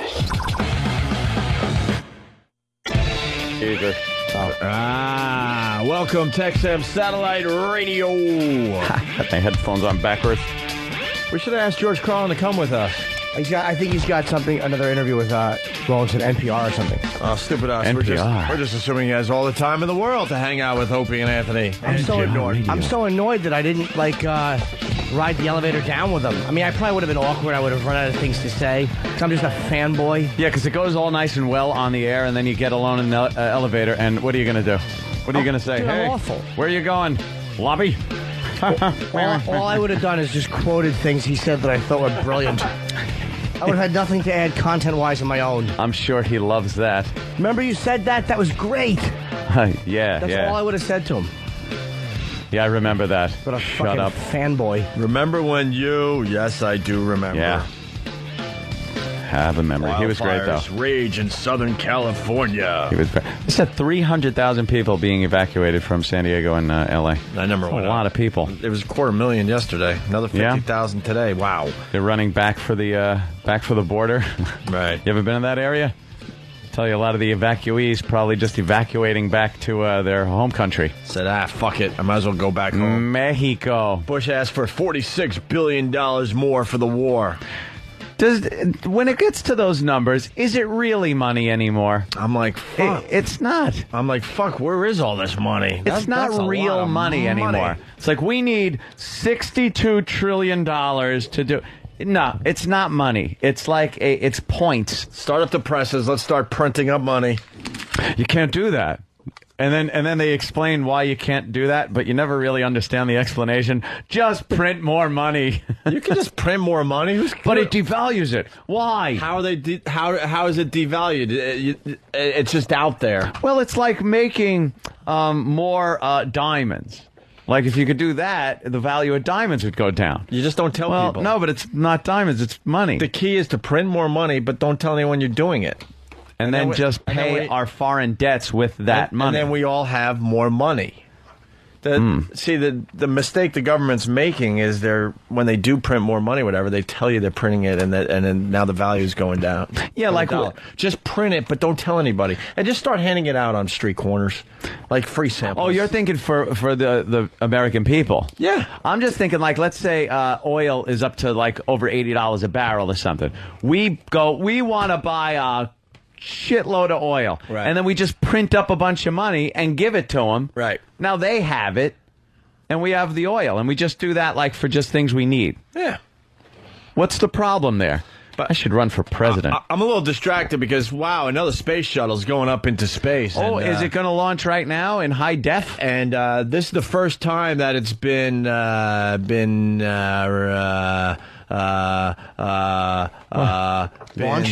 Not launched. What is that person doing there? The main person. The captain? The flight? Been flown? But do they really fly the Piloted. space shuttle? They've been piloted, yes. It's the first time a female pilot with her period is flying the space shuttle. Shut up. Because they're running out of first. But I'm serious. It just said it on CNN. This is the first female pilot with her period to actually be in charge of the space shuttle. Nice. So it's good. Great. Good for you. So she'll be in a cranky, shitty mood the whole space ride. That's what you need. Just fucking, you got 2 feet of movement room, and this fucking kvetching hen sitting next to you. Shuttle smells like copper. Free tacos for everybody. What if someone steals a base? That's that's a Taco Bell's World promo. Series bet. Free tacos for all if a base is stolen. Oh my God, where's the outrage? Steal a base, steal a taco. Ew. That's racist. They're implying that stealing something is tied into Mexicans. Yes. Well, that's what I would say. They didn't say just have your whole family show up on the base. Like during a rain delay, have them sneak out of the tarp, wind up standing on second base. And live on second base. When the first base is stolen, the unit of Yum Brands Incorporated, Yum Brands, will announce on Tuesday it has to be. It's printed, will announce a Tuesday afternoon when consumers will be able to walk into the chain's participating 5,800 outlets and ask for a free taco. They really put limitations on it, like time-wise. You got to go in at a certain time. Could you go in there and tell the woman behind the counter to pull her pants down because you want your free taco? It's not that type of taco. You have to go in at least 30 seconds after the base is stolen during the game. If you don't make it in within 30 seconds, you get shit. There you go. So that's happening. Free taco for everybody when they steal a base during the World Series. Alaskan woman finds corpse in freezer. Whatever. Paul McCartney makes room for the new. Paul McCartney says the inspiration for the title of his latest album, Memory Almost Full, came from a phrase he saw on his cell phone. It probably just amazed him. Wow. What does that even mean? That's so ironic. I think I'll put it on an album. Too bad the cell phone message wasn't, don't knock up that one-legged gold-digging pig. Wow. Too bad it wasn't a more helpful cell phone message, huh, Paul? And then it continues, it seems symbolic of our lives today. No, for your life, because you're getting older. My memory's not full yet, you old memory beetle. Almost full. When I saw that, I'm like, all right, he's admitting that his creativity's just about done. Memory almost full. I can't come up with more shit. You know, because that's what happens with your iPod. You're like, all right, oh, shit, I could only fit another 10,000 songs. Fuck, which ones am I going to choose? 10,000. But with an old Beetle 65, when I saw Memory Almost Full, I'm like, all right, he's admitting it. He's running out of juices, creative juices.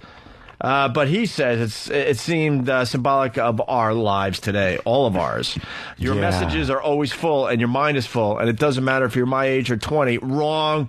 I think that we all need to delete stuff every so often. Yeah. No, your memory's almost full. Because you've delete gold-digging stump woman. Right. My memory's not full. I've just begun. He's 65. Panda bite scavenger in Beijing Zoo. You hear about this one? Well, we'll get to in a minute here.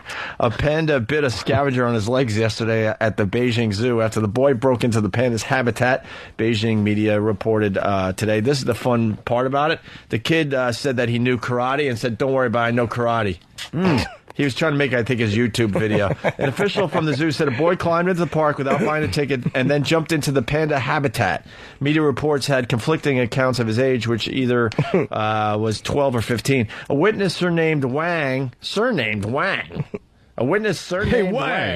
said the boy... It's a parking lot. The boy stayed outside the railings and shouted toward the pandas at first. He shouted, "I'm not afraid of a panda. I know karate."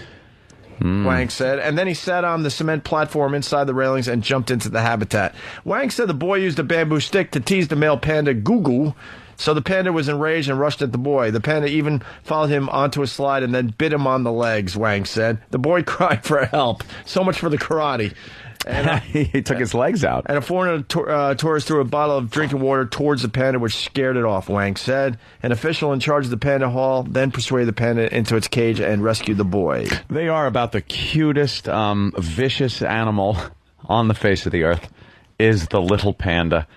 Got the big eyes, the black and white face, and they will just shred you. Yeah. If you anger them. Officials and police soon called an ambulance to send to the boy, who was trembling and crying. Once again, I say so much for the karate. The wound was very deep and the bone was exposed. There you go, you dummy. The bone. All right, what else? Bin Laden asked Iraq insurgents to unite. Whatever. Go figure.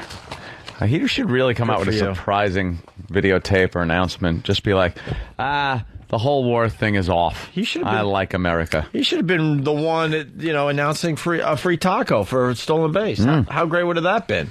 What a coup! Do you hate him after that, knowing he was the guy that told you get a free taco if they steal a base during the World Series? What a coup for Taco Bell that would be. And you'd be a little confused as a human. You'd be like, I don't really like Bin Laden. I'm not for terrorism. Those tacos are tasty. But I enjoy Taco Bell. What do I do baseball. Here?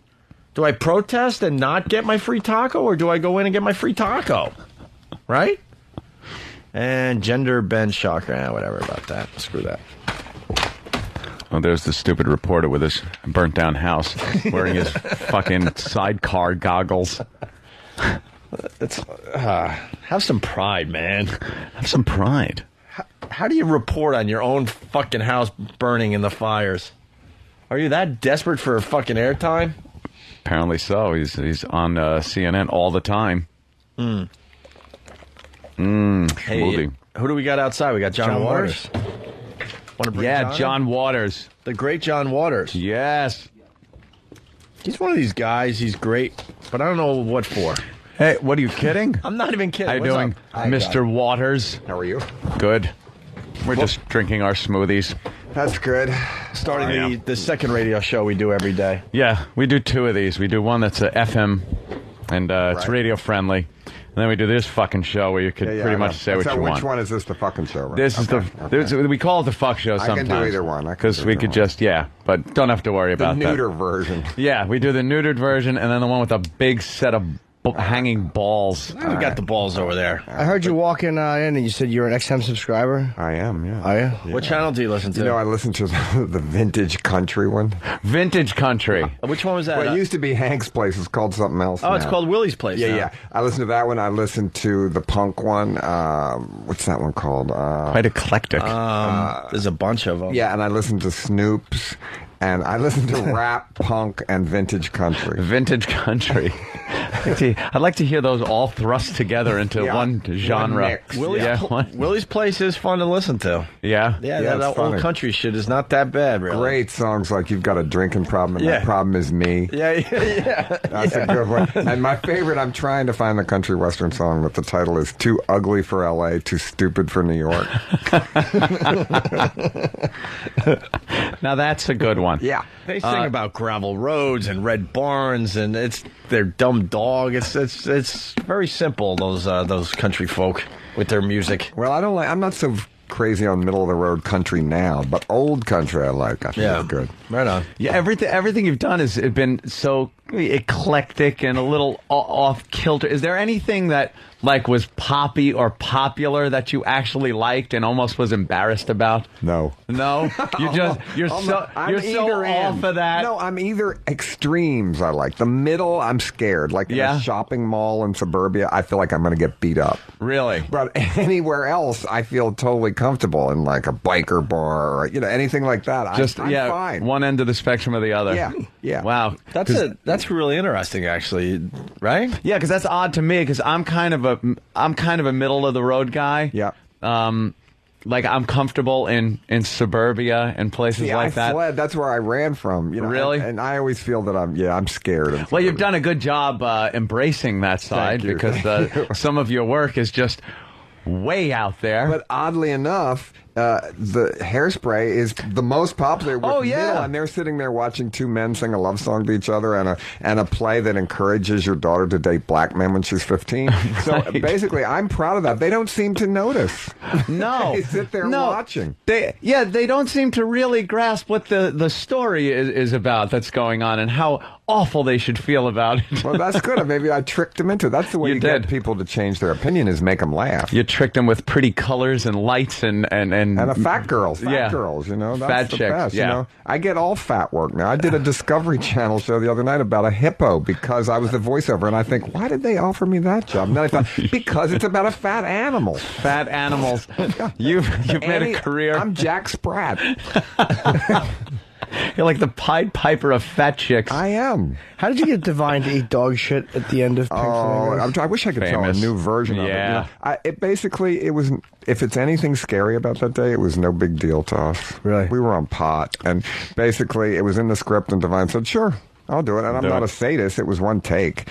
And you see there's no cuts in it. And Johnny Knoxville would have done it today, don't you think? It was just a political action at the time. I know that's hard to imagine. We had an intern brush his teeth with dog shit. What's the difference? I mean, you eat. But it's funny. Some radio show, and it wasn't this one, but they offered, when Pink Flamingos came in again on the air, anybody that would come down and eat dog shit in front of the studio, they'd give $500. And no one came. I thought a junkie would, wouldn't you? For $500. It seemed to me if you're really Jones and eat one dog turd for the whole day of a fix. I think if junkies had radios, they probably would have been lined up outside. Or some just publicity freak. People do anything to be famous. Getting back to it, we had Pat Duffy brush his teeth with dog shit, and he got nothing for it. Well, in the last recognition, in the last $500 in the last Jackass movie, they drank horse semen. So it seems to me that's worse to me. I mean, if I had a choice, I don't know. That last Jackass movie had me laughing pretty good. Yeah, with he's great. Johnny's great. The little hidden fist thing that popped out of the wall and just punches. There's just something about people getting hit and falling down that is hysterical. Yep. And I have no idea why. It's timeless. I was at the Cellar on Saturday, and they showed those old Charlie Chaplin movies while you're eating lunch. And there was a table, a family, and there was a bunch of kids, and the kids were laughing their asses off. And I was thinking to myself, wow, that's Charlie Chaplin they're laughing at. And then you realize because this physical humor is timeless. Yeah. Slapstick seems to translate much the better. Three Stooges. Right. I know. Three Stooges will never go away. Yeah, but girls don't like the Three Stooges. No. Boys do. Girls hate the Three Stooges. Hate the Three Stooges. And there's no explaining. Few I observation. know that are pretty tough chicks, and they like them. The reason is because they know that any one of them could be taking a wrench across the teeth. One misstep around the house. I thought the shoe bomber looked exactly like Mo Howard. When he sat down next to me, I thought this couldn't be a real terrorist. I mean, look at him. He looks like the Three Stooges. Exactly. I started laughing with a shoe with wires hanging out of it. But he was real. I was always amazed that was a real terrorist. I thought it had to be. Was his name something? Yeah. It was Richard Reed or something Reed? Yeah. It was Mo Howard. Mo Howard. There you go. You had the hairdo. Why don't you think women like slapstick?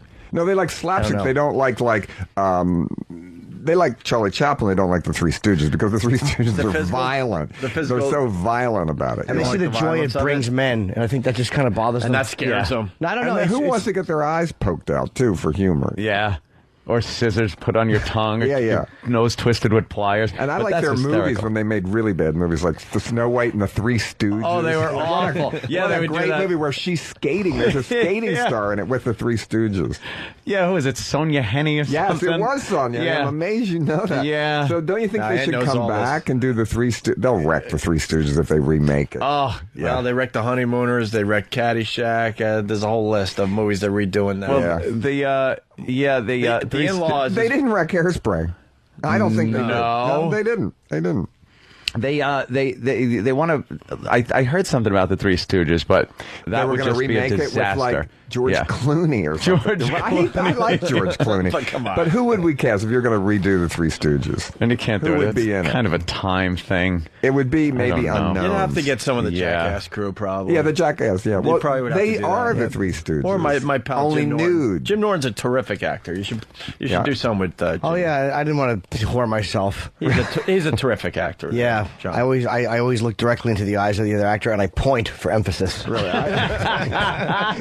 I think the best way to ever have an audition is to be able to pass a lie detector test, which Divine did for shoplifting once. And I thought, wow, that's really, and he did do it. No kidding. And so if you're guilty and see if you can pass a lie detector test, isn't that the best acting audition? Yeah. That is really good. My brother passed one once. And he did it? Yep. Yeah. You just have to be confident. Yeah, and that's what it is. And make fun of the policeman's clothes. I guess. I don't think I'd pass a lie detector. I never had one. This is weird guilt in me. I'm like, I know I didn't do anything wrong, but I just like... Even if I'm innocent, I would fail it. I'm one of those guys, I'm so guilt-ridden that when I go into a store and don't buy something, when I'm leaving, I linger around the door because I imagine people will go, if he stole something, he wouldn't be hanging out. Well, then you know what's going to happen to you? Spontaneous combustion. That's when you're so guilty that you just burst into flames. I want to die that way. So Catholic, so guilty. That I just burst into flames, so you leave good shoes. Because that's always the crime scene picture. The shoes with that, and ashes. Then just some rendered fat laying around. Yeah. It is. I feel like guilty whenever I walk into a store and don't buy anything, or if I have a bag and I want to look at something else in the store, but I've already bought stuff, I make sure I hold the bag way away so no one thinks I'm shoving stuff in there. Why the fuck? Well, I used to be a really good shoplifter, so my karma's bad. Oh, really? So I always think someone's going to steal my bag in a store. I sucked at shoplifting. As a kid, I would do it, but were you good? Yeah, I even once was shoplifting, and I saw the store detective see me, and I put it back, and they didn't see me, and she arrested me outside, and I sued and got $4,000. Nice. Well, that's a good scam, though. You steal something and then you put it back. You need money today? Go into a department store with a pair of ripped tennis shoes, go up to the complaint and say, I just ripped my shoes on the escalator, and they'll give you $20. That's awesome. Better than eating a dog turd for $500. Exactly. My friend Marvin and I were stealing when we were kids. We're never good thieves, we stole Star Wars figures, and we got caught. But Marvin had a really big penis, so I'll never forget. The guy was looking at the bulge in Marvin's fucking shorts, and he made me leave the room, and he made Marvin pull aside his thing to show that he didn't have a Star Wars figure. Could be arrested. But was he after him? I mean, he must have been, because I'll never forget the guy going, "What do you got there?" And my dick. Well, we were like 12, and Marvin pulled How'd you it know aside. he had a big dick? Because I knew Marvin. He's one of my best. I mean, I had best friends. I'm not really aware of their. Well, Marvin was just known. Peter meter. Marvin, I think it's an interesting question, but Marvin was just known for his large penis. It was legend. Known.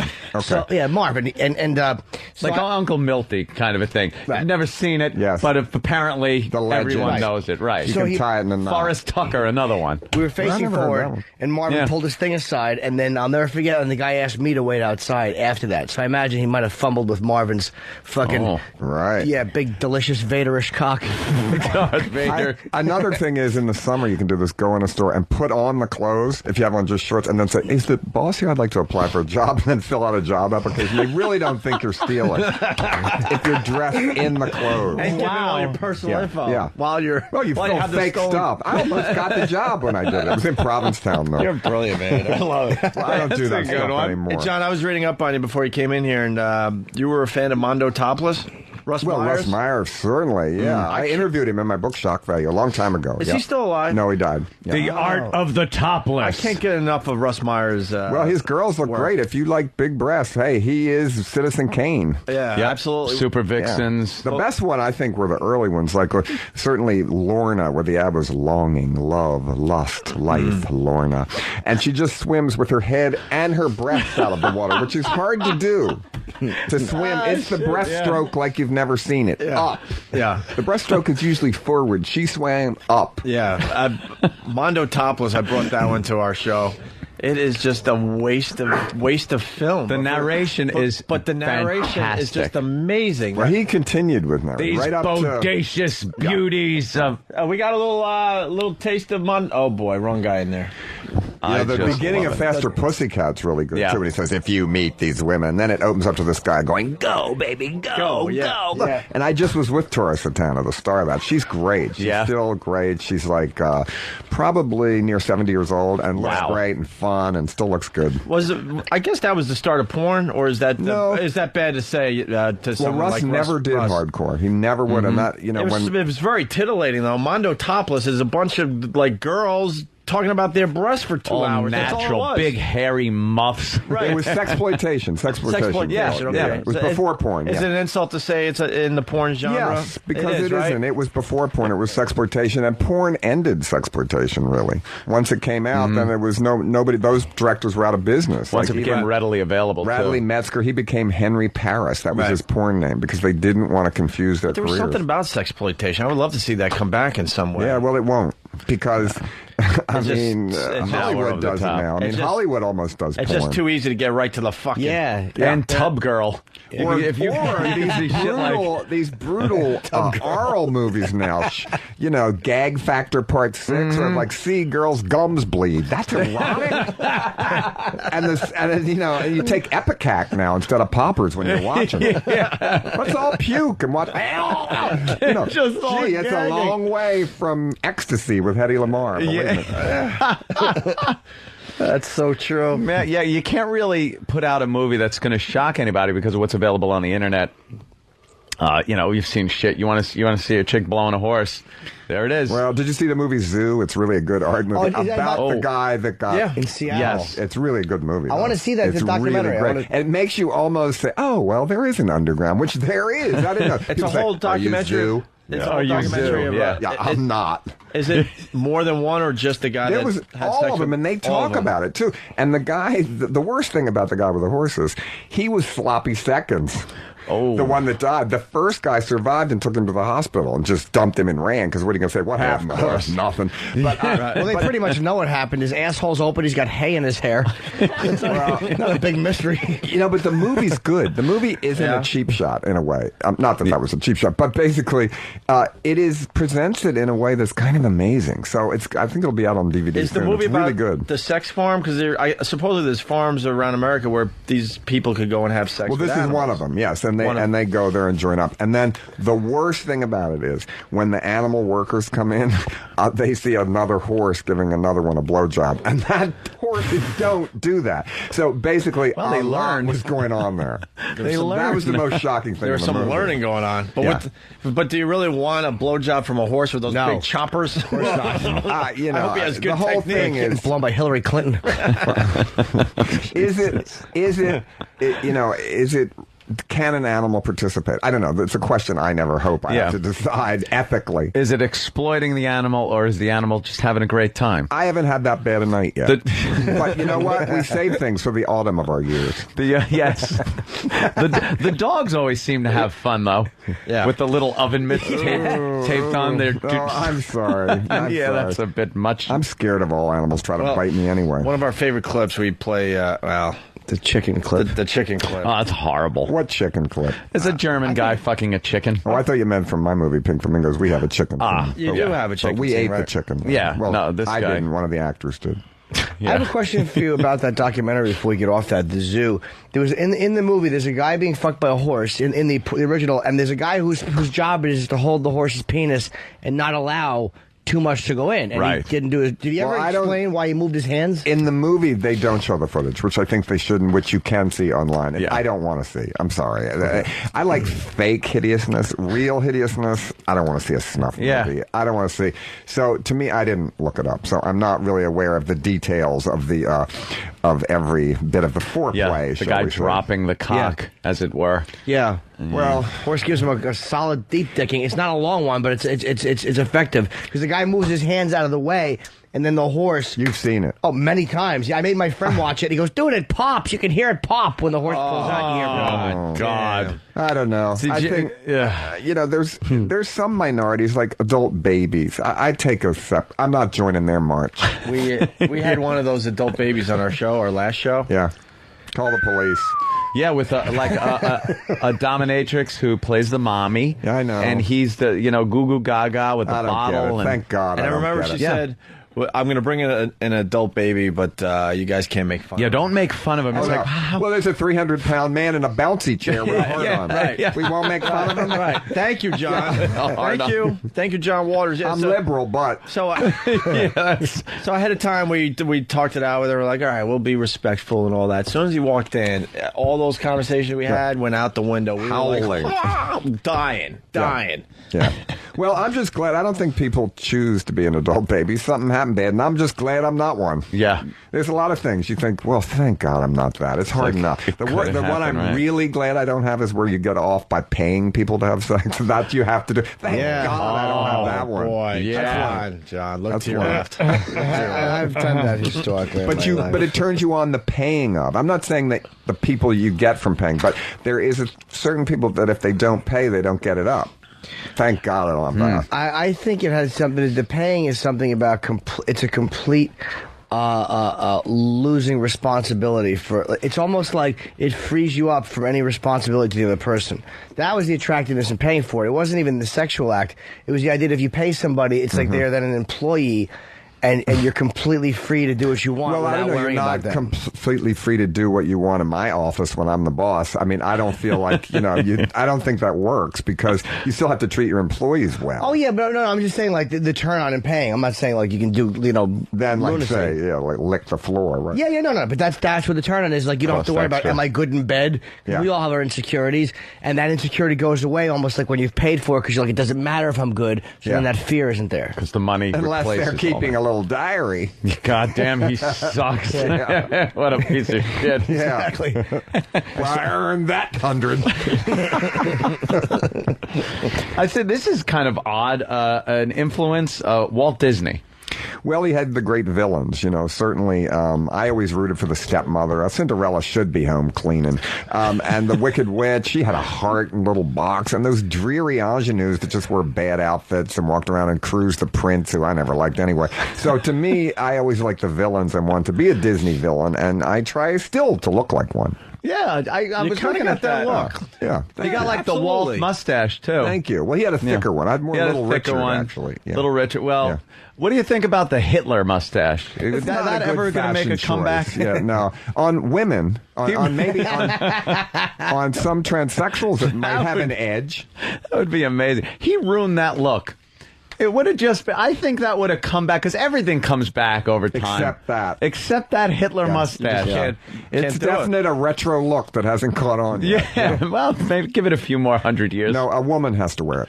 You think a woman comes out with the Hitler mustache, it makes it come back? Be confusing enough to reinvent it. They have down between the legs, they've done the shaving where they call it a Hitler mustache, which looks ridiculous. We've noticed the Hitler mustache looks okay if the woman's standing up with her legs together. The second she lays down and spreads her legs, it's out of place. It just looks like this tuft of hair was thrown somewhere between her belly button and it's way up there. The taint. It's a little too high. Yeah, it's too high up. I don't like all that creative shaving.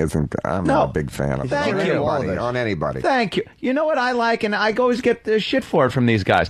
I like a natural-shaped triangle, but kept, trimmed. Yeah. Trimmed. I'm not talking a big 70s Earth Mama Angela Davis afro. Oh, but Angela Davis still has always great hair. She has a blonde dreadlocks now. She's always had great hair. I like her. I like Angela. But you don't want that between the legs. I want to fucking. I want to play. I want to play. Wrong guy. You like hair? I don't care. Well, shave. I'm like, where's that going? This one, hello. I want to play fucking table hockey on it. Yeah, Jimmy likes it like gone. I like it gone. Completely Totally gone. Oh, you're like, ooh. But I think that why? To see I just don't like detail. Yeah, kind of. I just don't like the hair. It gets in your way. It's like you just gotta move the hair. It's like fucking the night already. We get it. They're not on chemo. To me. Yeah, no. It's like just a little youngster thing going on. But that's not. No, that's not why. It's nothing to do with that. No, I just like it to be clear. Do you shave everything? Really? Yeah, I Your have, face isn't. Oh no, but I was being crazy today. Okay. But I don't. I'm not very hairy anyway. Like my balls have very little hair on them. But my pubic hair is weird. I'm like an Asian. It just grows in straight. My pubic hair is creepy. Yeah, it's fucking awful. Look at his arms there, John. He's got very. Look at how wispy that is. It's just really you can't even feel the hair on there. It's just totally. So you have to shave all the time? No, I don't shave my arms. Right. That's not shaved. Look at that. Yeah, touch his arm. Feel No, that. thank. Can you? What an ass. Very wispy. Yeah. Bunch That of makes us laugh. friggin' John, sorry. degenerates. Yeah, but he really doesn't shave his arms. That's what he's got. That's natural. Yeah.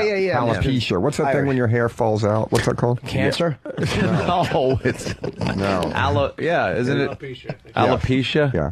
Big clumps fall out. Well, Maybe that. Don't be laughing. It might happen to you. Who wants that? I know people that have it. No one would want that. But I'm talking to Jimmy. I'm thinking maybe a girl that you were with had that, and that's why big clumps were coming out in your mouth. No, I just don't like to move. It doesn't come out. I don't like to move it because, like, to get to when you're going down to one, most women, you're lazy. But I don't want to search for it. No, man. So you got a treasure hunt. Yeah, a little adventure. Yeah, then you pull back. It looks just like a fucking dog's back. Does it? Yeah, it's creepy. Hey, we got a couple options here. I got to take a leak so bad it's not even funny. We can continue or take a quick break and talk about your one-man show. What do you want to do, John? Whatever you like to do. Do you mind if we take a quick break? Sure. We could do it. Take a piss. Yeah, I got a tinkle as well. I have to take one. Satellite radio. We could take piss breaks if we want. I have to take one so bad that my body temperature is dropping. Really? Oh my God! You're water cooled. Go, shall we try Have to you get done that on the air yet? Have you broken that barrier? Oh yeah, with microphones in the bathroom we've tinkled. Yeah. Oh yeah. I think one of our guys. Well, you don't want to tell John this. One of our guys peed on some artwork. That's a no, right? No, it wasn't artwork. Warhol had oxidation paintings where celebrities peed on canvases and they go for millions of dollars and they're beautiful. This didn't. Help. See. This didn't help the value of the art. Oh no, it did sometimes. It's been done. That's why it's already been done. This was to show that what hasn't that this artist and his work was shit. Mm-hmm. That's not good, right, John? Well, no, because Manzoni is an artist that sold shit in a can for twice the way in the 30s for twice the price of gold, and now it's worth way more than that at auction. What did he do with the shit? He put it in cans. And then he sold it? For twice the price of gold at the time, and now on auction at Sotheby's and Christie's goes for way more than that. Wait, how can you see the logs if it's in a can? You can't. They've never been opened, Manzoni. They're sealed in a can. It's been done. Shit's been done in art. That's amazing. That's what art's about, thinking up something that hasn't been done. Wait, are they still in the can, the logs? Yes. You could shake them around and hear it? No, I think, who knows? Because there's only opened one of them. As soon as you open it, the value's over, and you just lost like $100,000. What if it's just putty in there?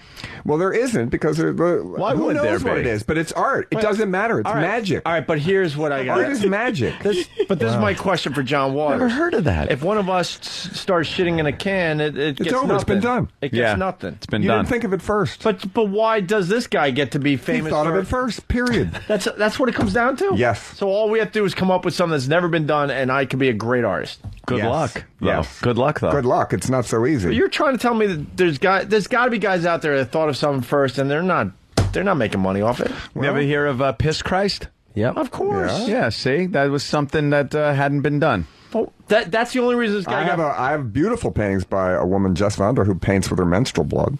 Right. And she said that basically she had her period twice a month, so why not use it? You know, really? Yeah. Wow. I started a thing where I stomp homeless guys' cakes.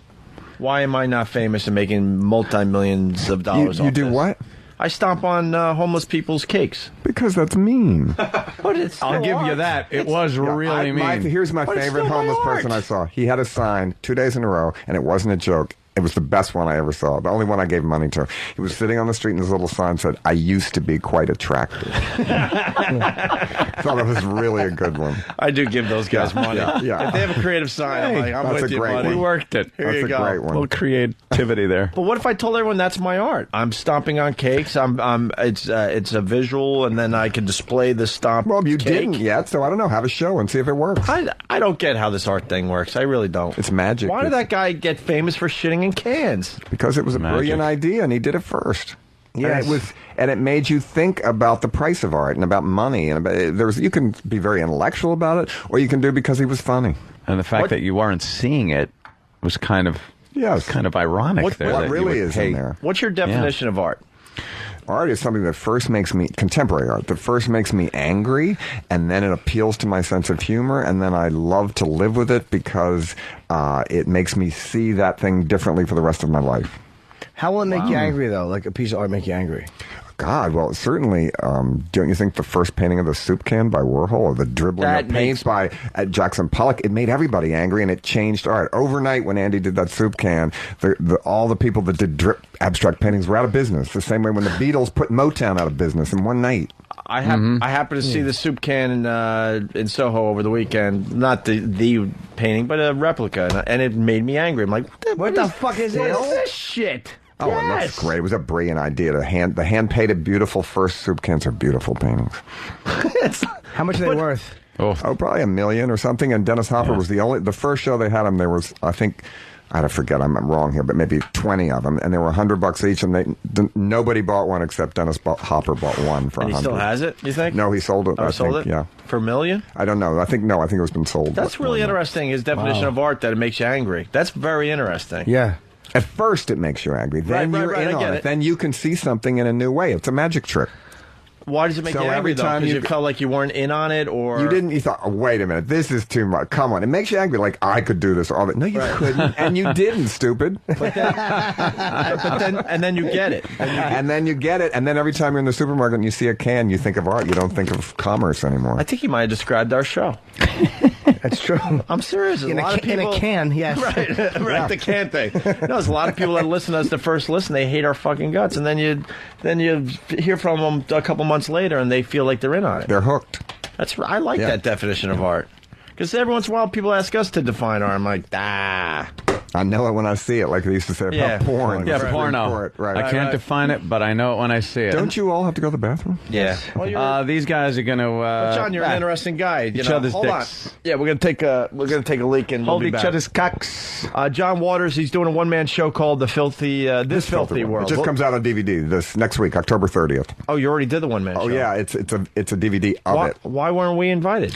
Because it was, I don't know, it was we shot it with a recruited audience through Netflix for all the people that bought my films.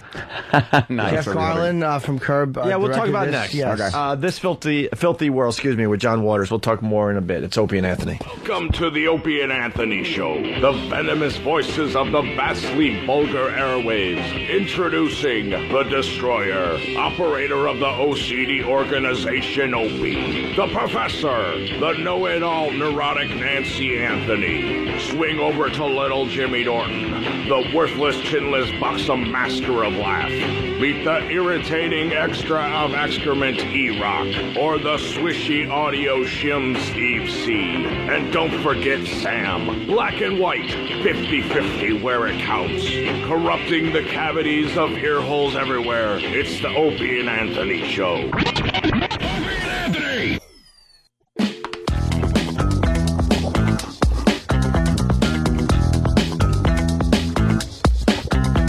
I'm in the middle of chewing.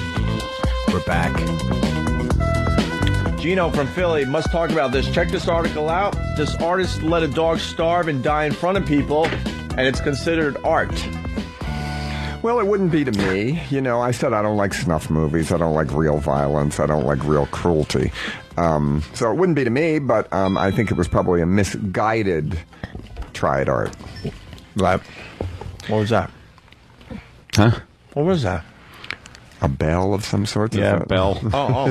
I think my battery needs to be recharged. See, I'm weird with art. It's like, I know you're supposed to say, well, you can't define what's another person's art, but I look at certain people that do things just to me, mock outrageous, and I find it to be kind of corny. Or you can try too hard, definitely. Yeah. Definitely try too hard. Like, piss Christ, it's like, we get it, you're shocking. What I like is impenetrable is what works for me in art. It's impossible to understand, and regular people can't understand it and don't get it, and it makes them mad. That helps. What's an example of that? Well, minimalism, certainly, where there's almost nothing there, which I think is great. I'm a fan of that. Wait, what is it? Well, a white painting, or that kind of thing. I'm out when I see that stuff. That's my favorite. You like that stuff? It's a white painting, and there's a red dot. And it's not even in the center. I will say, though, I've seen stuff like that before where I don't know how it made me feel, but I couldn't stop looking at it. Like, there have been those that they give you, like, a really weird feeling, and you're just like, I just got to look at this for a few minutes. I don't know why. I have an artist like Clay Ketter, and basically it's just drywall paintings. You know what that looks like when they do in your garage? Uh-huh. But he used to do it for real and make $10 an hour, and now they're $20,000. It's a good career move to me. And what is it? Just it one looks color? like a drywall painting. It's, how the white goes on cardboard? Yeah. Like, it looks like that. I mean, you put it in a gallery, it's kind of great. Now you never look at drywall the same. That's what I'm saying. It's magic. Art is magic. Well, it certainly is. In all fair, I asked John about. Do you want to go? No, I had a question about because David Lynch to me is a brilliant director, but he's hard to follow. And it's like I want to understand what he's saying because I watch it and I like in Lost Highway. Yeah. What the fuck was going on? Maybe David doesn't understand it himself, so even that's better.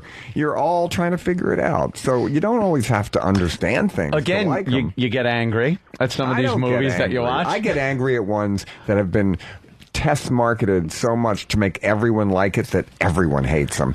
That they know, that they're written by 30 people, so every person in America like it. It hits every beat of a happy ending. They learn something. That's what makes me angry. Well, it's like my favorite movie, Cheaper by the Dozen.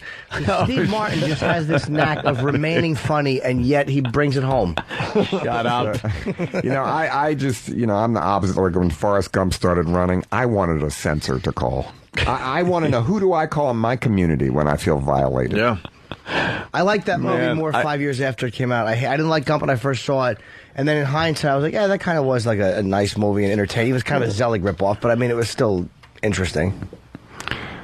I just made John Waters want to spit in my face. No, I didn't. And I'm a fan of Tom Hanks. I think, it's just to me. The test marketing thing is really interesting that he brought up. Is there any commercial movie that you did like? Sure. And it goes against everything you believe in? Like, oh my God, they're politically correct. The humor is just right, and there's a message at the end. No, not that type of thing. Certainly, I like. Slow down. I was a big fan of Grindhouse, a movie that. Well, that's not. No, but it was commercial. a big budget movie. I loved Grindhouse, by the way. Me too, and I'm so sad. Are you surprised that it didn't do well? And that they changed it now, and separated the Siamese twins, and there's no trailer. To me, I think it was a great art movie. It really, because I went to Grindhouses growing up. I used to sit in Baltimore. I'd be the only white person in mostly blaxploitation theaters, and they'd like, give me some green. That means gore. And then people would put their foot up. Rats would run around the theater. It added to it.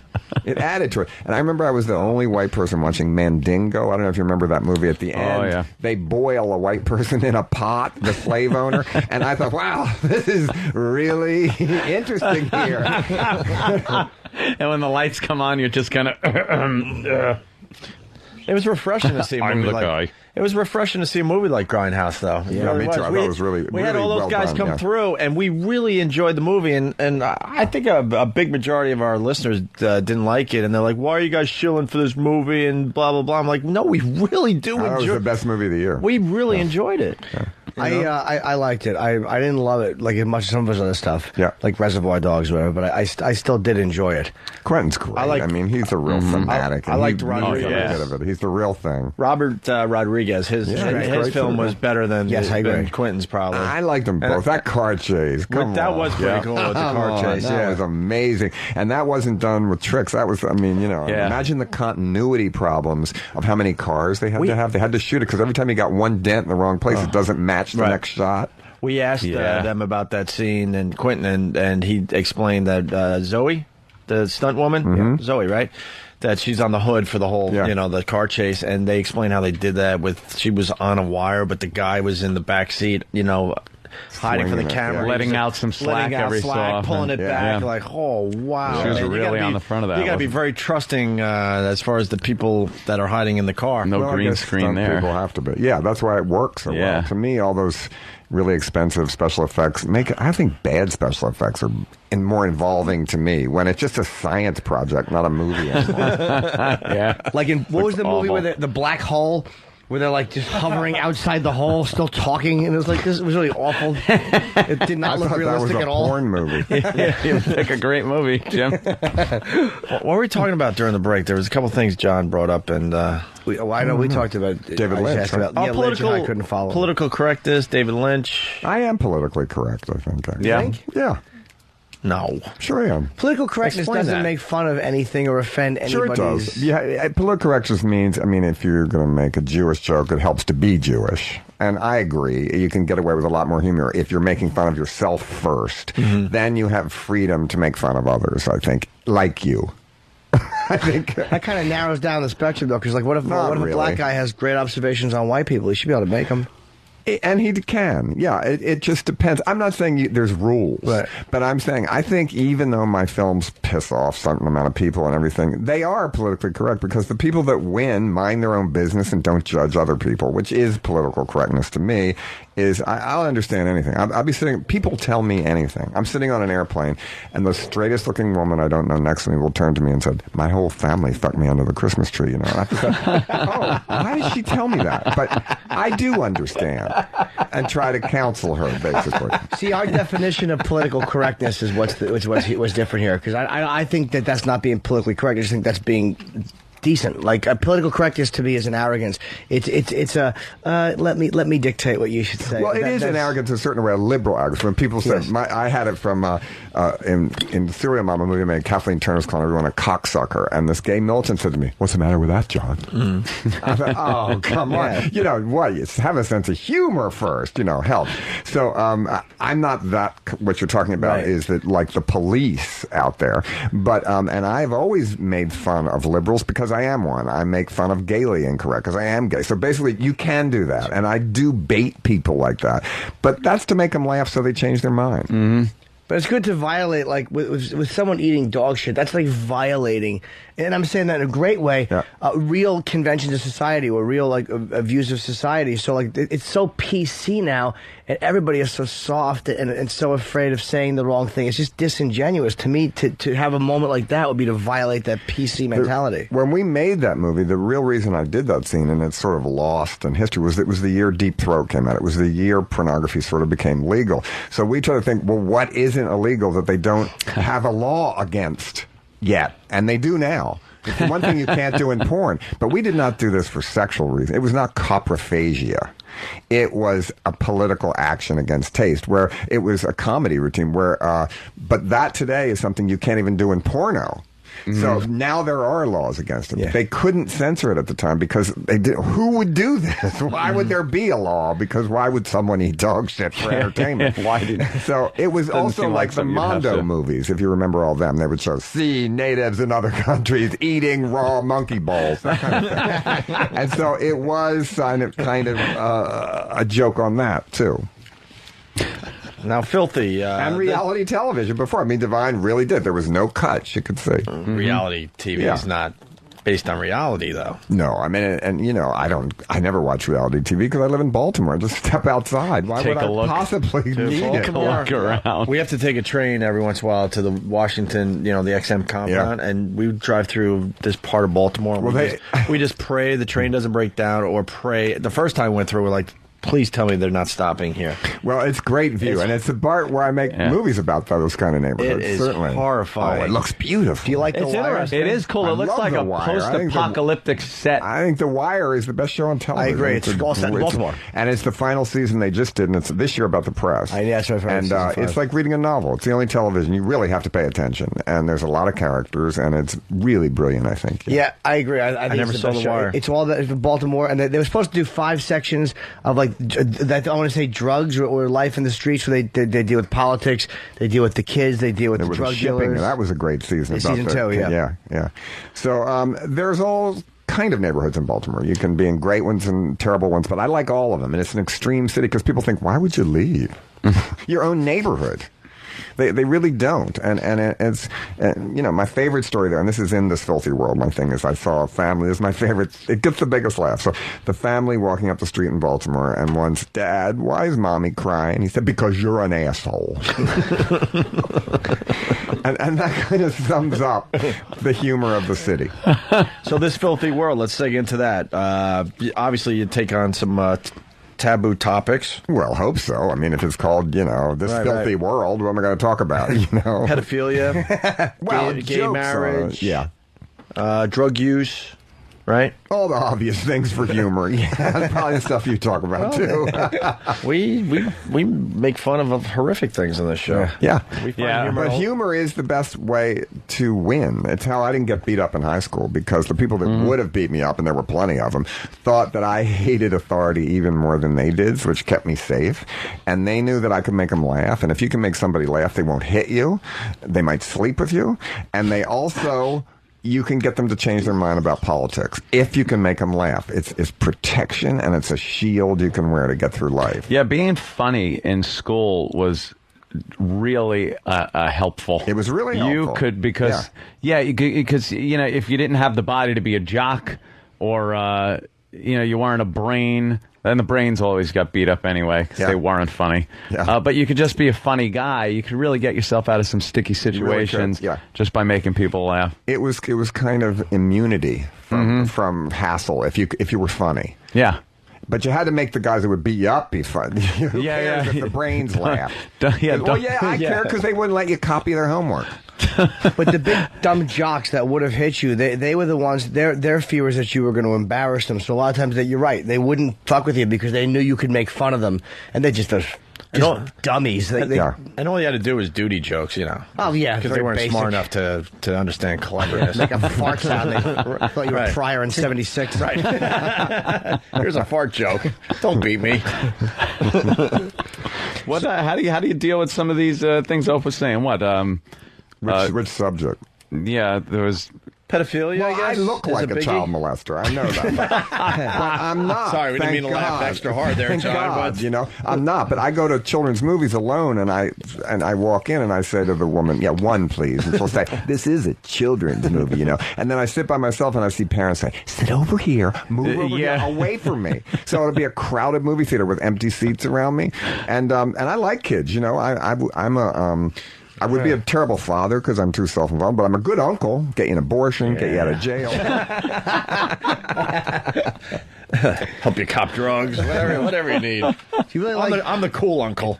You like children's movies and animation stuff? No, not animation so much. I like just Benji. Benji. I'll go see the worst children's movie because I kind of like them, and I'm making a children's movie now next year, a terribly wonderful children's Christmas adventure called Fruitcake. Oh no way! Yeah, and all the kids are like John Waters characters. Is it going to be something like the Cranks movie? Because that got me to laugh. I didn't see that, but I hope so. If it got you to laugh, I hope it is like it. When everything goes wrong at Christmas. Yeah, well, I'm not going to talk about it because I haven't done it yet. It's bad luck to talk about. Jimmy, I don't know how you sit there with an actual straight face and blurt out horrid movies. I love it. There's nothing that makes me happier than when I see a fucking... I like Tim Allen more than... Steve Martin I used to love, but every time I see that smug face, I just want to I think he was the best Oscar host in a way. He was really funny. I completely agree. Yeah. We were just talking about that. Yeah, how to me the fucking best line in the Oscars was when after they show the montage of dead people, he said, coming up next, we're going to show you people who you thought were dead but aren't. Yeah. That was very funny. That's the Gene Herschel Award, isn't it? You know what? Just an observation, when they do the death montage every year at the Oscars, it amazes me that some dead people get more applause than others. It's more popular dead people. This guy's more popular dead than the one prior to him. Well, you know what they say, death, sometimes a great career move. You get more famous when you die, which is a sad thing, but it's true. Like Art Carney got it. Huge. They've had Divine on there the year he died on the Oscars, which I was really proud. They put him right in there. Yeah. Right as he started to eat the dog shit, too. Wow. They did. And it was so fast that I think, some of the older Academy members may have missed it when they were looking at Greer Garson. Wow. Right. So do you like his new movies or no? Because my best gal and I were watching, I was trying to show her the original Pink Panther. Yeah. Because the fact that he's redoing that. Yeah, I haven't seen it. It's sinful for him to redo that. They should remake the bad ones, like Ice Castles and things like that. Give that another try. Robbie Benson in that? Yeah, but that was good. Had a blind figure But you know what? skater. Yeah.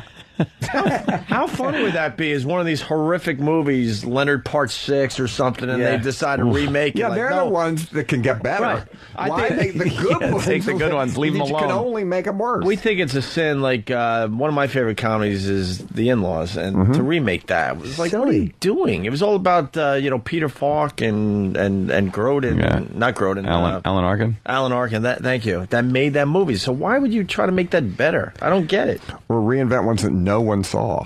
Then that way, it's not a blasphemy or, the biggest flop of the year. They should look at the end of the year, what made the least money all year, the worst per screen average of a Hollywood release, and remake it. Remake it the next year. Yeah. And Spielberg Instantly. is forced to try to, remake it. Or only remake sequels. Like next year, they should do Rush Hour 3 again.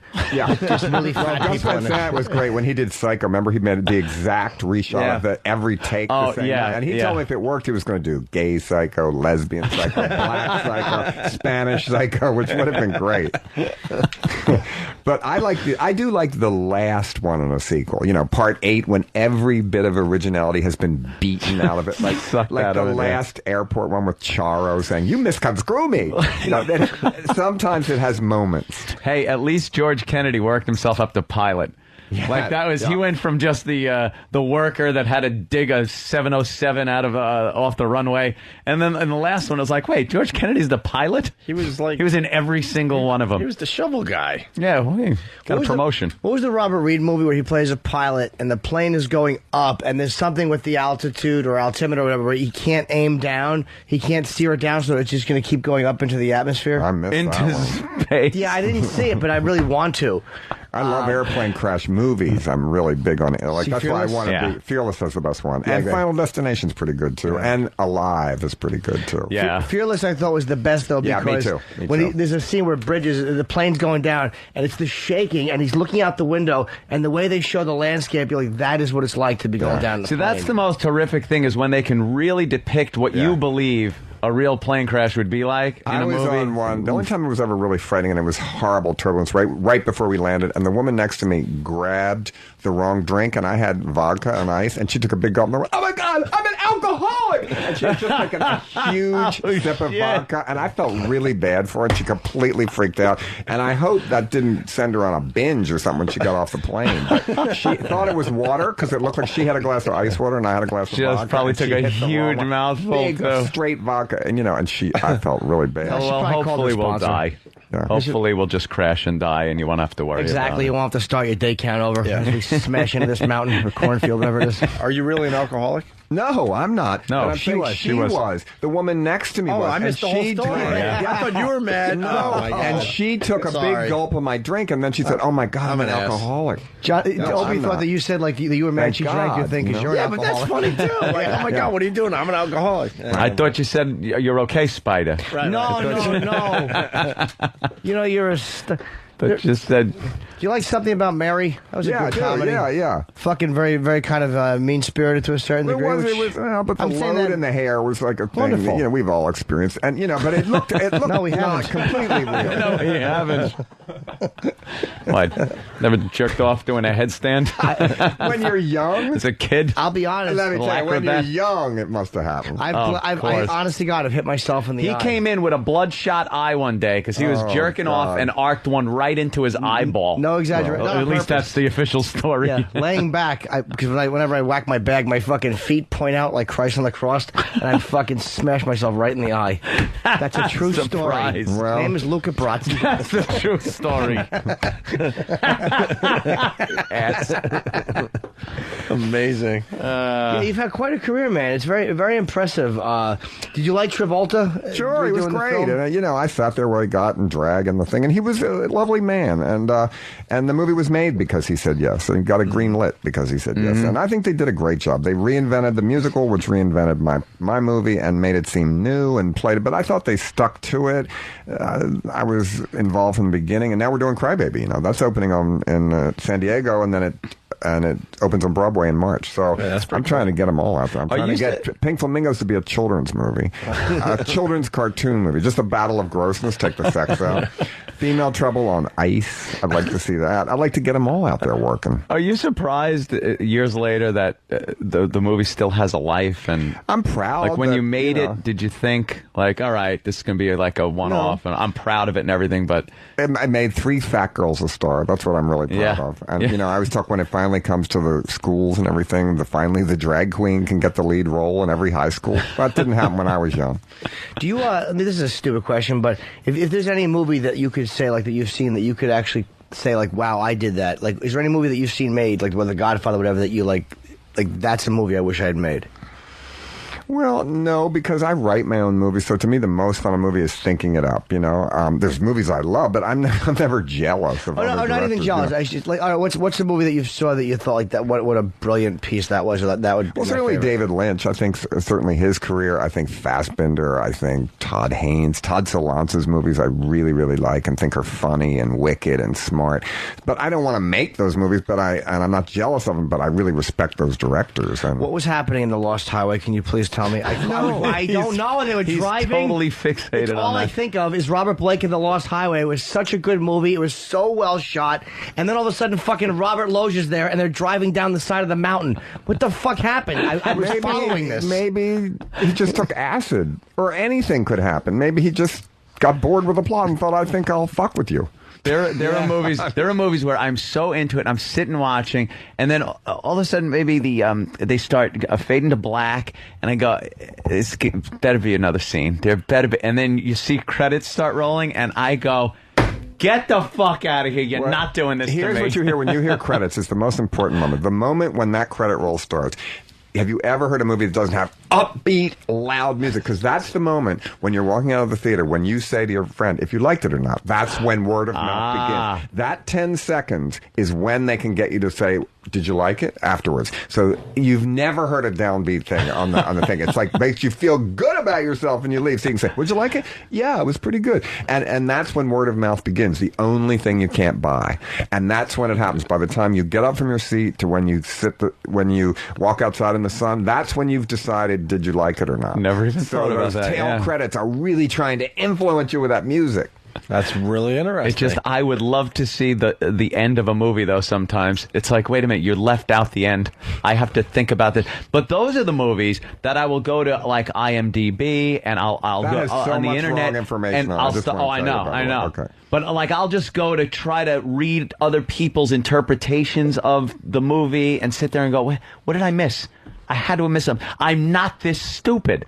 I sit there saying, I swear I'm not this stupid. Well, you maybe didn't miss anything. You know, maybe that you're just so used to things that explain everything and hit you over the head with it that who cares? You don't even think about it. You forgot you saw it by the time you get to outside. Yeah. Aren't there movies like that you forget you saw them the next day? You know what I like? That's because you understood it so well you never think about it once. The movie I liked a lot and just was reading other people's interpretations of it was Donnie Darko. Yeah, that was that's a good movie that movie. came back and became a cult hit. Yeah. And everything, you know. Yeah, and it was like, what the fuck is happening in this movie? Yeah, well. Makes you kind of watch it a few times and it pisses you off a little bit. I never saw it. Yeah, it's a good one. I haven't seen that one either. You know what I love that the critics hated, of course? It was I love at the end of Apocalypse Now, Marlon Brando and Martin Sheen in that room for a half hour, and Brando's just fucking rambling and bald and shot in the shadows because he's obese. Like, I love that part of the movie, and the critics. Did you ever see him in The Island of Dr. Moreau? I love the earpiece. Yeah. I know. I can remember his stupid That's when the lines. director was afraid to say, Marlon, maybe that's not a good decision. And he never said anything. So Marlon just went crazy. Didn't he just have an earpiece and they were just saying his lines and he would repeat them after someone read them into an earpiece? Some of the outfits and some of the things he did was ad-libbing that I think was the director didn't have the nerve to say no. No, stick to the script, fatty. And so it went insane. Well, he wouldn't allow Frank Oz to direct him in that movie that with Ed Norton and De Niro. Mm-hmm. He would the score. He would only let De Niro direct him. He was torturing Frank Oz, calling him Miss Piggy. This ball you can't control me. Try not to hire. It's hard enough to make a movie without that. Yeah, he's just being a real douche. That's nasty. Yeah. He was just being Brando. Oh, fatty. Very good. Did you have anything? All right, sir. Wait, is she shy over there? Yeah, because she loves John Waters, and she was going to ask a question, but she's like, Ask a question. Don't be shy. I'm too scared. Don't be scared. I'm scared. Just ask John Waters a question. One question. He doesn't bite. And then I have to go home. She's scared of you too, by the way. How did you get Divine to eat shit? He asked that already. I know she knows that. She's smashing me. I'm kidding. I'm kidding. I think that we were all on marijuana, to be honest. Is not when we filmed it, when I thought it up, when he said yes, and later that evening he got on marijuana, and you know the famous story. He called the hospital because he was afraid and said, "My son is retarded and just ate dog shit. What do I do?" And the woman said, he might get the white worm. But Divine never got the white worm, whatever that was. And he Pinworms. Wait, he got tired of telling the story. She leaned toward the mic. She might have a real question. I did get worms once. You did? White worms from Did a you dog. have to hold a glass of milk out and then grab it, and pull it out when you out of your mouth? No, they were just little, and they lived under my fingernails and in my butt. Wow. No, they didn't. Yes. Pinworm. Or they Yeah, they do. I thought you had to wear that thing on your head. That's ringworm. That's a look. You had cooties. I got that. Why did I never hear this story before until now? Yeah, what did you get him wearing? How old last week? That'd be great if you showed that. I have them now. 6th grade, I think. 6th grade. And the nurse, did it spread through the school? Or? I don't know. Well, you didn't hear. You weren't ostracized. Or yeah, we took care of it. Were you as just best we could. scratching your ass all the time, and that's how they got under your finger? Probably. I knew somebody that had crabs in her eyelashes. That's a great story. Oh, shit. And you could see them right in her eyelashes when you were talking to Well, at least you knew they were a team player. You get crabs in your eyelashes, I mean, you were fucking giving head to somebody. At least you know they were good eggs. Yeah, exactly. Wow, I that is really horrible. How'd you get rid of them? I can't remember. They just left after a while. I did go to the doctors. I know that. Yeah, They well, I would gave hope you some so. medicine. I would think. I would gather some medicine. But is it like a pill, or do you have to dip your ass in something? Or you have to put fish in your pants until they eat all the worms. I don't know, but you're just not supposed to go barefoot around dogs. Well, it was because of dog shit? Yeah, I think so. I used to It's all hang about that the was my dog only shit? friends. Well, we're back to dog shit. a real question? I know, you're never going to Now she's feeling comfortable. She shared, so now she could ask John Waters a question. Did you were you happy with Pecker? Yeah, I made Pecker. Yeah, I mean, so I was happy with it. Yeah, the movie plays on television than most of mine. Yeah, it was about talking virgin mothers and pubic hair harassment. Yeah. I liked it a lot. It was different from your other films. I don't know. They're all same to me, you know. But I they have to be a little different, or who would get the next one? My sister had pinworm many years ago. There he goes. She did. My sister when she was a kid, and that's what it's from. It's from being in the dirt, probably, or maybe a dog tracked something. Dirty little I like tomboy. impetigo. What's that? Little scabs that you get from drinking in public water fountains. I don't know, but in America, impetigo is like scabs you get on your face, and kids get it a lot in grade school, and it spreads from touching it. And I always thought it had a certain cachet. All the rough kids, the bad boys, had what's that on your face? Well, we got impetigo. In the news. Got a problem with that? We got staph infections because people are not showering properly in schools, or what's Is that that it? story? I don't know. It's an epidemic. Deadly antibiotic-resistant infections. Right, but they're getting it from not rinsing out their sweat after gym class. Oh God! You know that's I think if you wash your hands too much, you get every disease. Yeah, you have get to rid of let the a good little stuff. bit. A shot is a vaccination is a little bit of the disease. Yeah, you so need a don't little get of it You need around. a little filth in your life. That's what that is, though. But that hand washing shit, that's all like third grade molested issues. Just get rid of those problems. Get rid of those problems. Yeah. That's they're washing their problems. Really? Yeah, that's why they're doing that. Get rid I of the see. problems. Even if I go on the New Jersey Turnpike, if I drive to New York, in the men's room, you see dads washing their hands after just taking a pee, as if they had just performed an operation or something. Is their penis that dirty? I mean, they're sitting there with their sleeves rolled up, like washing for an hour after just taking a quick pee. I don't get it. I don't wash after a quick pee. Yeah, I mean, did they pee on their hands? I don't get it. You know, Right. are they what happened? Well, I can understand washing your hands, needn't to the elbow. Not after you pee. Why? But after Why? you pee? Your dick is the cleanest part on your body. Absolutely. Dr. Hughes, where did you find that out? Because your dick's not rubbing around all day long. How is it the cleanest part of your body? Think about it. It's covered up in a sweaty area. After you shower, what else? Right near the shithole. You shower, what else you doing with it on a normal day? Maybe you've had anal sex and then there's little worms on your penis. It depends on who you're having anal with. Cute story. Sometimes do you ever run the water, but you don't wash your hands so that other people don't think you're dirty? Yeah, I've seen that a lot. If they're in the stall, they just hear you and they saw you walk in. But nowadays, you don't really look near a stall. No, don't look. Right, don't tap your foot. Yeah. Don't Well, reach who under. would? Here's the thing, what I want to know about that case. Larry I know Craig. it's- is when I was young, perverts, what they did in bathrooms, that one sat on the toilet, getting blown. And the other, the blowee, the one that came in, always bought 2 shopping bags. So you put your leg in each shopping bag. Did he have shopping bags with him? This is an unanswered question in this case. Yeah. If he did, good luck. The shopping bag gag is fantastic. You stood from underneath, you look through the stall, you just saw the 2 feet of humans and 2 shopping bags. The other person's standing with their feet in a shopping bag, so you can't see there's 2 people in a booth. There's other stuff in them, too, like cans of beans. I've been in those bathrooms. I mean, how could you really have sex? There's families. There's so many people coming from one of the stalls. What's that going on over there? I mean, any kind of sex. Even making out, you could hear. The stench Well, so I that's just in think, there, too, to have to deal with. What's going on over there? Banging up against the stall and everything. It's probably quiet though. All you hear is the mouth and the gentle, the like the legs leaning against the bag. You know, like reaching into a paper bag to pull an apple out. That's all you hear. Just a little crinkle. You sure did sex that up, Jimmy. As you lean forward, your shins hit the bag. I've been on an airplane and opened the door and they didn't lock it and somebody was jerking off and I froze and he froze and I just closed the door and then I sat down and he finished. He took a long time and came out. You got to You got to put that bolt all the way over. You know, if you put it halfway, the light half comes on. Don't do that. If you're planning on any sort of elimination. That guy really had a fucking jerk off. It was a long flight. Yeah. Would you have been creeped out if you opened the door and he said, "Finally"? Well, I don't know. I have a friend that says he always gets laid in the first class lounge. I said, "You do? I never see anyone cute. They're all fat businessmen." And, you know, now on planes, when you're in first class, if it turns into 2 beds and they're right next to each other, you think, "Oh, great, I'll be sleeping with you. Don't try anything." Right. And, you know, and they snore and everything. It's horrible. What's your type? You don't like fat businessmen?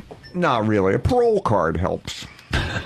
Really? I'm kidding. I'm bad boys. Well, you know what I'm saying. Like, they aren't in first class. And so I always tell students, when you're in that last row in the middle by the bathroom, you're cuter than anyone in first class. Know that while you're suffering.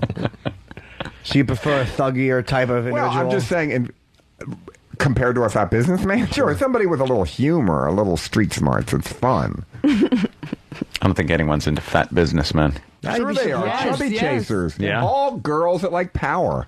That's what turn on so many women. That's amazing to me is power turns them on. And you see him with monsters. Carlo Ponti and Sophia Loren. There's a perfect example. Does the strange woman in the back have any other questions for John Waters? I don't know. I like your pants and shoes and socks. Well, thank you very much. Statement. Thank you. That's sort of backhanded. That means you don't like his shirt and Your jacket. shirt sucks. Yeah. No, I'm kidding. You're awful. Who is that girl? I don't know. I don't know, but you had pinworms in her ass. Bystander. Jim, you were just surmising about the bathroom situation. You've never been in that situation? No. Absolutely not. But I was amazed when I heard it. But there was no glory hole there. I mean, that's a whole different issue. No. You know, there's no glory holes in airports. I think it's they'll slap a big patch on that real quick. I think it's hilarious that what the men's rooms have become, where they're just now like there's cinder blocks from the floor to the ceiling to keep guys away from other guys. You know, those guys are called tea room queens. That's the name. Tea room? Yeah. That's the term for that. It's hilarious because it started where they had. It used to be you just took a leak, you didn't think anything of it, and then they put up a little border. Now we're up to where it's cinder blocks from the ceiling. Yeah, but didn't when you were young? I mean, in libraries, everyone had their first sexual experience in the library. I don't know. When I was young, book reports and blowjobs just went hand in hand. I mean, it seemed like libraries always had that issue. I would They were scope out- tea rooms. They still are, I think, libraries. There's a lot of action. Libraries were good for finding some kind of stimulus. Like I would go to the photography section and open up, and you would absolutely find nudes. Yeah, nude certainly. photographs. Doesn't Certainly matter you would what today. what library you're in. It could be the school library even. You open it up, but there it is. One time when I was God, I had to be in third grade or something. They were teaching us how to use the library and wanted us to take a book out. So they taught us the card catalog, and I found a book with a silhouette of a naked Indian girl on it. And that was hardcore porn. And it was just like, it was a silhouette of her. And the book was way out of my league. Like it was a adult book of poetry or something. And I'm in the third grade, and I was like, okay, this, and I'm shaking. Because I just wanted to take it home and stare at the naked Indian girl. Don't you think on the that's cover. what libraries are for? In the beginning, I mean, when you're a kid, to look up things you're not supposed to look up. I used to like reading dirty words. That was my thing. In the dictionary, you'd look up and see if you could find dirty Just words reading in there. dirty words was really cool. And now they have so many dictionaries of slang words. I mean, they have ones that you've never heard. Yodeling in the canyon and all them. I use them in a dirty shame. I try to come up with new terms for everything. New ones? Yeah, they're kind of hard now that they've come up with all kinds of dirty Sanchez. Yeah. Yodeling in the can. Different ones for cunnilingus. There's a lot. Yeah. Sneezing in the cabbage. There was a lot of good ones. I like that one. You come up with that one? No, I had a dictionary. There's a great book called The Book of Filth that has great terms for everything. Yeah, that's really funny. Stranger, anything else? Well, I think I'm surprised that you sound sort of conservative in a way, like sort of that you're grossed out by the prostitution and you don't like watching violence and stuff. No, I don't. Yeah, maybe I am. I'm not. I don't like real violence, and I love fake violence. I like prostitution if they're in control of it themselves. I don't, so basically I do have maybe limitations to my debauchery. Are people surprised by that? Like when you're I don't know if you're involved with someone, but like when you're dating or making friends, are people surprised by your... No, I don't think they are because, I'm a filth elder. I'm trying to be a good, bad example for young people. And I don't know that they're surprised. They may be. I think more a long time ago, like when Pink Flamingos first came out and I'd go to colleges, they'd pick me up at the airport with so much drugs and everything. I think, oh my God, I'm on a lecture tour here. I really can't stay out till 5 in the morning. So maybe them, but not so much now, I think. Yeah. We got to get John out of here. It's amazing when they think you're going to be a real pig and all you want is a frappuccino. No, not fat, please. Yeah. Figure. What's the big plug? Of course, This Filthy World is out on DVD, available in stores now and on October Amazon.com. 30th. Okay. Oh, yeah, I should have read the next line. Next Tuesday, October 30th. I'm going to check that out, actually. Absolutely. I think you're going to laugh. I thought I was going to watch this. I thought you were in tomorrow. I'm really annoyed because I thought we had George Carlin today and you tomorrow, so I didn't watch this yet. Look at the cover. It has the most hideous, hilarious painting of me. That I like really it. That makes me is laugh. really it's like creepy. Director of the Dam. Yeah. Right. It's a funny one. It makes me laugh. John, you were very interesting. I got to tell you, I don't know much about your work. I just always knew, it's that guy. Yeah, I knew your and I knew your name and all that, but I didn't. If someone actually said, "What did John Waters do?" I after Divine, I'd be like, and then there was I don't know. But you know what? Now I'm going to check out a bunch of your stuff after talking to you today. And John is doing some signings. They asked us to plug, which of course we will. Personal appearance at DVD signing events in New York. It's going to be a Wednesday, November the 7th. So just write that down because it's obviously not in the next couple of weeks. And in Los Angeles, along with Jeff Garland, who directed this from Curb Your Enthusiasm. Directed This Filthy World. Yes. Right, just to make sure. On November the 9th. And the New York event's going to take place at 6 o'clock at a Borders. That's, again, Wednesday, November 7th.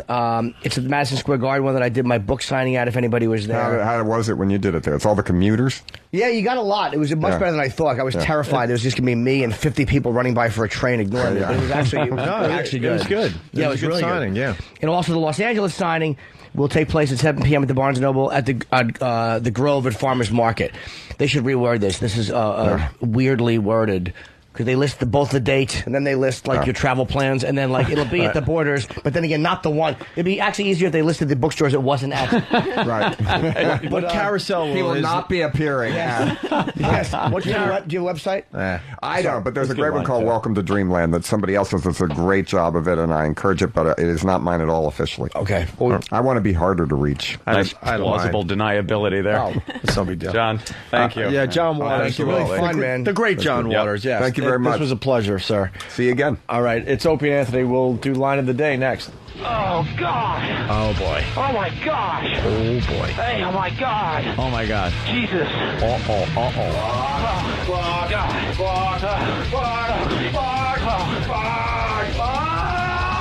What? I didn't see that one coming. Opie and Anthony. Game. All right, let's go. Getting ready for Line of the Day. I see a lot of XMers around this joint today. What's going on? A lot of brass is what I'm seeing. Bye. I never want to see Eric Logan because it's never like, hey, you've been doing a great job. We'd like to give you a raise. It's always some kind of bad news, and Elo at least comes and does it in person. I figured it was coming. I mean, when you see the state-of-the-art, gorgeous studio they built for us, you're thinking, all right, what are they going to tell us? And I think today's the day they tell it. Oh, boy. Yeah. Lee Abrams, the legend. They're bringing in a sign with an H and a 101 over it. Yeah, come on in, Lee. You can bore some people for 10 minutes. Lee. Hey! We already did a good show. We don't have to worry about this segment, so come on in. Lee, I was talking to George Carlin about you today. Oh, what do you have to say? I said how he sent you a very interesting article he wrote a few years back about local news. I read the whole thing, every single word, loved it, and I said that you were the one that turned me on to it. Cool. Wait, did Carlin send it to you, or did you find it? No, it's something Carlin wrote. Yeah, it's unbelievable. How the news is not the news. Yeah, he was just plagiarizing it. Yeah, basically. Lee wrote it, his blog is his? Yeah. No, I took something. Yeah, he took a couple of... No, we're just thinking alike, you know. I was thinking of it, and he was nice enough to send, well, here's what I wrote, and his was Did you footnote your blog? You had a footnote. This was George Carlin. Yeah. Hey, I heard you said I'm terrible on the radio. But you're like, yeah, Anthony was telling. No. I said on the phone. Ah, okay. Phone's a different story. Jimmy was the one that actually said you were awful on the radio. I never said that, actually. I enjoy it on HBO. He thinks you were great on HBO. You can't give him a compliment back, Jimmy? The air traffic controller's telling him he's terrible on the radio. Actually, I'm good at that kind of radio. Yeah, are you good at that one? Yeah, I got that nailed. You better be. Totally. You don't put the tower to sleep? No. I keep them all entertained, and it's great. We love it. I'll tell you, this summer when I had to drive, 12 hours to the Outer Banks, I was cursing you. I'm like, why can't I feel like he's a good pilot and he's not high up there? I would have been down there in a second. This guy's probably more hours flying than airline pilots. I just have this vision that he's high and flying just haphazardly around the country. Haphazardly. And because of that, I have to suffer and do a 12-hour freaking car ride. I'm saying I'm the problem, Lee, not you. Yeah, it is a problem. I know you're a good flyer. How many planes plane you got? What's that? How many seats? 4. And he's got the parachute plane. Got the parachute. Yeah. And if we go flying, I won't drink. Wow. All right. Do you drink? No. Are you kidding? He cuts off 40 minutes before. I know there are FAA guys that listen to this show. So, no. Yes. Yeah, we got everyone convinced that you're just a horrible flyer. But the reality is, you started when you were 15 or something? Yeah. So you've been doing it for what? Drinking, not flying. 40 years? Yeah. Little joke. Yeah, very good. I didn't hear you. Yeah, the guy's been flying forever. For 40 years. Don't they say 12 hours from bottle to throttle? Yeah. Now, I've been drinking and gone 12 hours and couldn't even drive home. I don't understand how that's the legal limit. That's based on a beer. Yeah, I guess it's not like but you know what? It's different. Like, what are the odds you're going to actually hit something while you're flying? It's a lot harder to hit once something. You're off the ground, I guess, you're just getting off the ground is landing. Yeah, landing it. Is it true? Part, right? Yeah. Is it true some of the pilots would huff a little of the oxygen if they were feeling a little hungover from the night before? Back in the old days with the sexy stews and everything, you know. Yeah, back in those groovy days. Actually, Air France, up until, I guess, a couple of years ago, they allowed champagne in the cockpit. Wow. Yeah? Just have a little hair of the dog. That's a little weird. Yeah. Was that ever a problem? No. Worked fine. Except for one. Dog shit sniffer from Instant Feedback. This seems a little familiar, but I'll just read it, okay? He writes, hey, it's great to hear from Lee. He always brings... I forgot about that. God. He stole Jimmy's bit. Yeah, that's my thing. Cause no, I wasn't saying anything. I was only saying that you did call in one time, and you were talking about, I think it was flying, and you were talking about different flight patterns. You guys started it. Could have talking about Yes. Oh, yeah, that's when we hung up on you last. That's right. I'm not a huge Yes fan, but I know. he was actually, he approached, I wanted to get a picture with him at the XM thing, and he goes, oh, you were my favorite comedian on Tough Crowd. I just felt like a you douchebag. bastard. Yeah, it's John Anderson, yeah. Wow, John Anderson knows who the fuck you are? He's a fan. And you instantly became a Yes fan. Me. That's how it works with Jimmy. If you say that, then I bet you Jimmy bought the whole Yes catalog. No, I don't. I'm still a Sabbath guy. You know, actually, before they kind of started sucking, which late 70s, they were Sabbath, great. right? Yeah, and they used to tour with Yes. Yes, before they started sucking. Sabbath sucked? No, Yes sucked. What? Yes was great. Then they started to suck. Who? Yeah. They used to tour with yeah. You ever do that gag? I'm slowly crying. Right. What? Sabbath did. They open for Yes? No, and then they switched. Initially, Yes opened for Sabbath. That's right. And then Yes. But they're both from that English. So you'll late admit, 70s when thing. did Yes start sucking? 76, 77. 76. Wow, that early? What did they put out after 76 that we know? Owner of a lone. Oh, yeah, that was. You don't even want to bring that He up. likes that, right? Damn that record. He doesn't want to. Don't bring that up. It's just like a disco record. It's so not. It'd be like Sabbath doing You Light Up My Life. I like that. I'm honestly doing blue suede shoes from the fucking 60s. No, that would be good. It's fantastic. Owner of a Lonely Heart, but there was a song off there that was... Actually, there were a couple of cool songs. That one, though, it kind of ruined Name a couple because, songs that were kind of obscure that AOR was kind of playing, like Changes and... No, after that. There was a song that was like, wow, this is a cool song. It's too bad that it'll never get airplay. Hold On? There were a lot of those. Hold On? That was a good one. Hold On was a good one. Can I get the track list of Yes? I know this is going to interest me and maybe two other people out there. Was it under 20 minutes? No, it was just it was a poppy song. It Can Happen. Oh. It could happen? Or Rhythm of Love. No, whatever. I'll discuss that with you. But the early Yes, Yes album, Fragile, Close to the Edge, unbelievable. And then they kind of lost direction. Can we be honest here and let's just say for the record, Fleetwood Mac fucking stink. They are fucking terrible. Rumor is one of the greatest albums ever made. Oh, what's one song off that?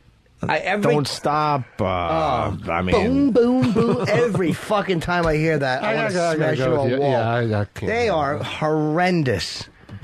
Yeah, they used to do a lot of drugs. Good. Oh, my God. Yeah? Oh. You did it with them, right? I was an observer with a doctor present. With a doctor present. Fucking Lee, man. Yes, under the clinical supervision of a trained professional physician. Yeah. So. Yeah. As a matter of fact, they stopped making good records when they stopped doing drugs. That's happens to a lot of bands. No, actually, Yes. Oh, Fleetwood Mac. Fleetwood Mac. Well, I think what fucked Yes was they had to like fit into the kind of the commercial world of radio, right? You couldn't put out a 27 fucking minute signal. Well, that's what the fans want, and they got all these mixed messages. A record company says, the kids are dancing now, make a dance record. Fans are saying, no, we want 20-minute epics. And two of the guys in the band, well, we're Yes, we want to do it this way. And then, we better listen to the record company, we should do it this way. And the result was just a mishmash. You got to follow your heart, man. Yeah. Man, let me tell you. Look at Pink Floyd. I mean, they never compromised. Label told them. They never did their disco make record, right? 3-minute songs, and they told them. The greatest example of that was when Rap came out. We talk about this one all the time. And Rush went with Roll the Bones with that rap shit in the middle of it. The rap in the middle. And I was a huge Rush fan. I couldn't even look at him after that. I'm like, what are you doing? Do we have that? Because I remember we talked about that. But Relax. Get to it. It's so completely bad and out of place. I don't remember. Might have done it as a joke, though. But I don't think anybody got it. You think they did a joke? joke that no one got? A joke that no one gets is not a joke. Yeah, right. It's true. It's a statement that you're trying to explain because you're embarrassed. And that's, exactly. That's what I was going to say. You got it? All right, go ahead, E-Rock. A little Roll the Bones. Relax. Get busy. This is Rush. No zodiacs or almanacs, no maniacs. Oh. Yeah, what are they? So bad. This is fucking good. This is better than anything they've done. Better than Limelight? Better than moving pictures. Better than Living in the Limelight? Come on. Tom Sawyer, Mean, Dry. That's a fact from Norman Durrell. This is not ironic. This is real. Yeah, I think you're right. There's nothing ironic about that. Yeah, he's trying to. Yeah. That's fucking awful. He's trying to really be serious. Are there other examples of that? That's the one we always use, but you can help us with this bit when we go back to it. Oh, of compromising to meet the public. Yeah. How about Blondie when she did rap? Yeah, that was a good one. But some people say she really brought rap to the mainstream. That's right. With that Rapture. What was it? Oh, Rapture, you're right. Let me tell you, one word: Starship. Now that's a band. Oh fuck! We built this city. Yeah, I like the alternative version that we have that some fan sent in. You want to hear our version of "We Built This City"? Yeah, we didn't write it, but some fan did, and it was. Yeah, we're trying to get this on regular radio. Maybe you could help us out. Lee. Yeah, connections. Sure. This should be on the 80s. Should be on the 80s channel. Here we go.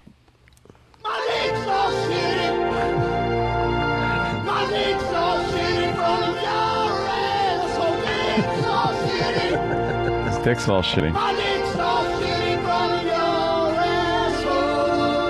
Really belts it out, doesn't he? Yeah.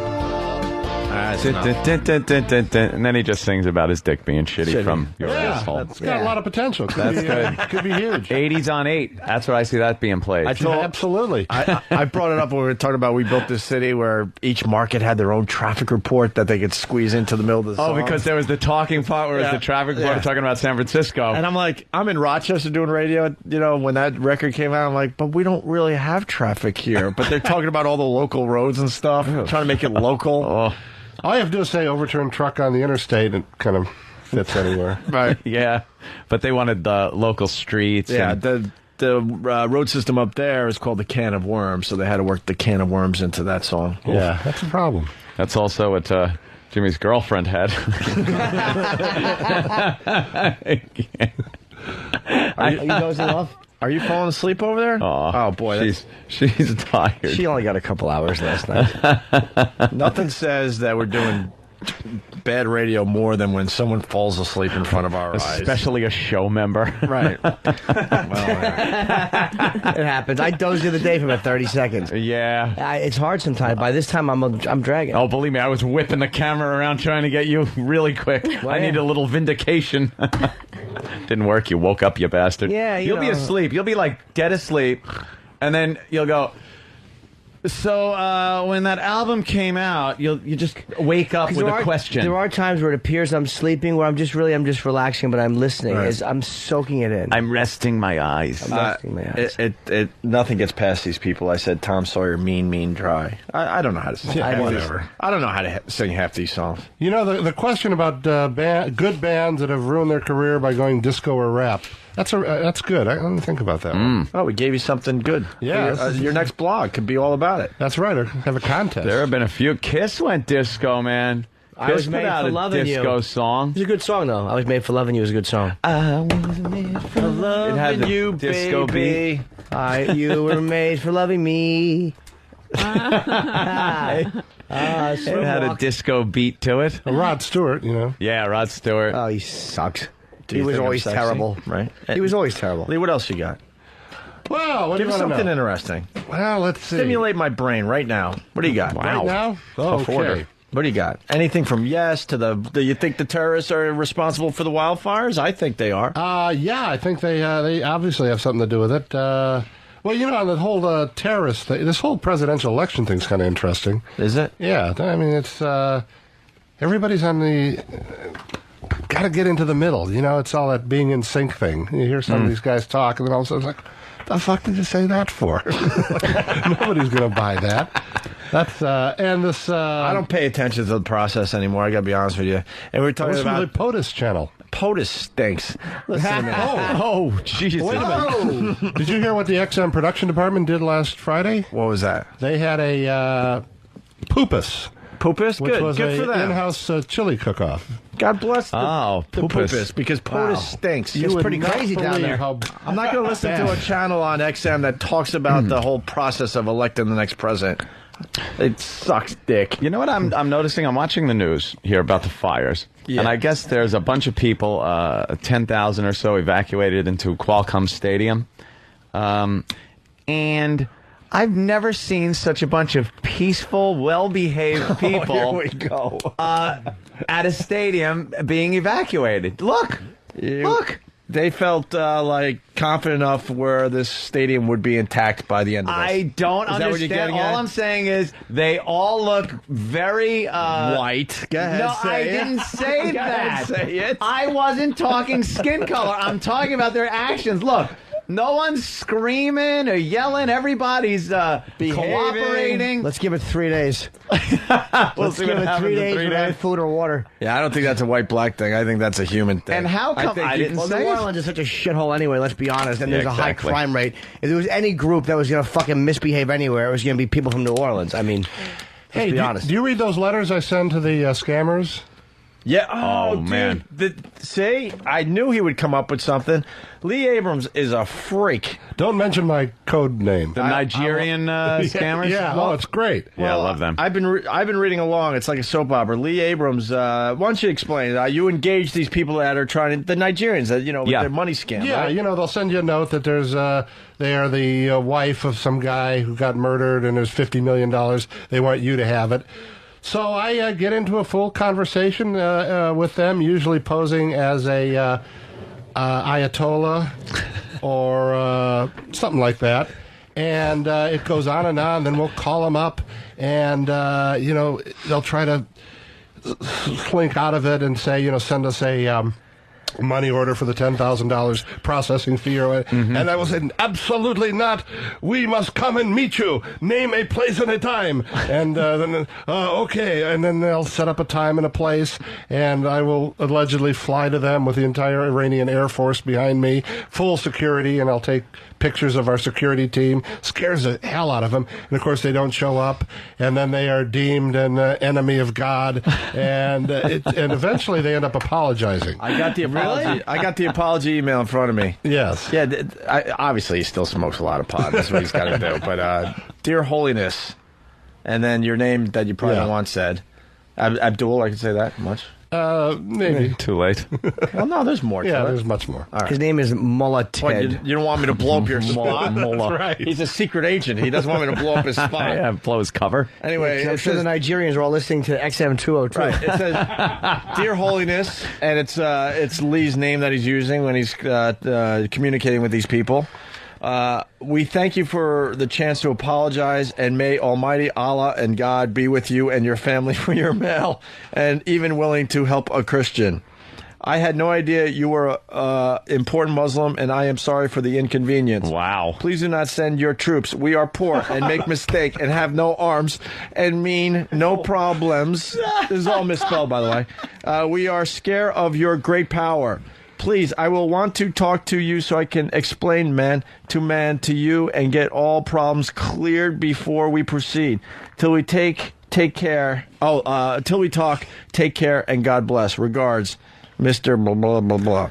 Wow, he was scared. Oh, yeah. You're scared of your army, man. Yeah, have an engage 'em. army. And then what we'll do is when we call these guys, it'll be me. I'll be, sometimes Ayatollah, sometimes just plain dumbass redneck, doesn't know any better but owns 12 hardware stores and has millions of dollars, and this deal sounds great. Right. That's a good one, too. But then it'll be myself, and we'll recruit a couple guys from XM who have good voices. Lou Brutus does an excellent German and security guard.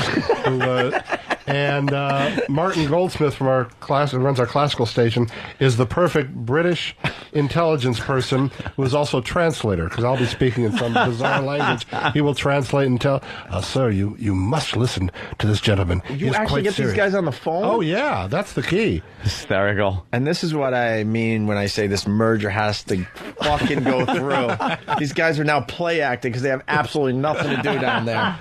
No, it's That have actually nothing to do. There is a tendency to think, don't you have better things to do? This stuff's too good, though.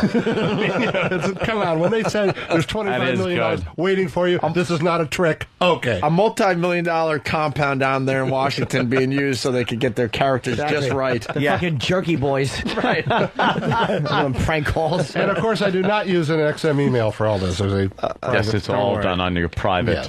Yes, I indeed. do not involve. Don't worry, Mel has bigger things to worry about. This is personal enjoyment.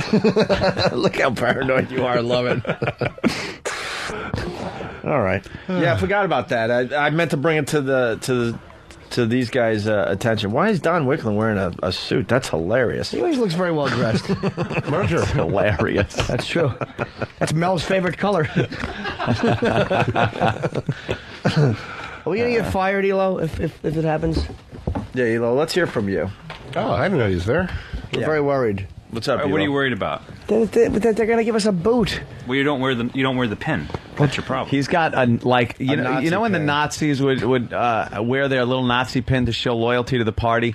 That is what Elo wears on his lapel, but it's a XM pin. That's key. But Jimmy, it looks like the round Nazi pin. If you would have wore this on the Taping a Monster in, probably would have helped. I don't want to get fired. I don't want you to get fired either. Thank you. You had good research. That wasn't you're not getting fired. That was I don't want you to get fired. That's about as non-committal as I probably. That really was horrendous. Plausible deniability is what everyone needs. But we had good research. You had fantastic research. Ooh, see that? I like that. I like when they upgrade my compliment for myself to a better one. You know, one funny thing, just not that anybody cares, but when the Department of Justice showed up and took all of our computers away, I went to Lee and I said, Lee, you know these little games you're playing with the Ayatollah and these people in the Middle East? Ooh. You do realize the government now has all of your emails because he does them, of course, from his corporate computer.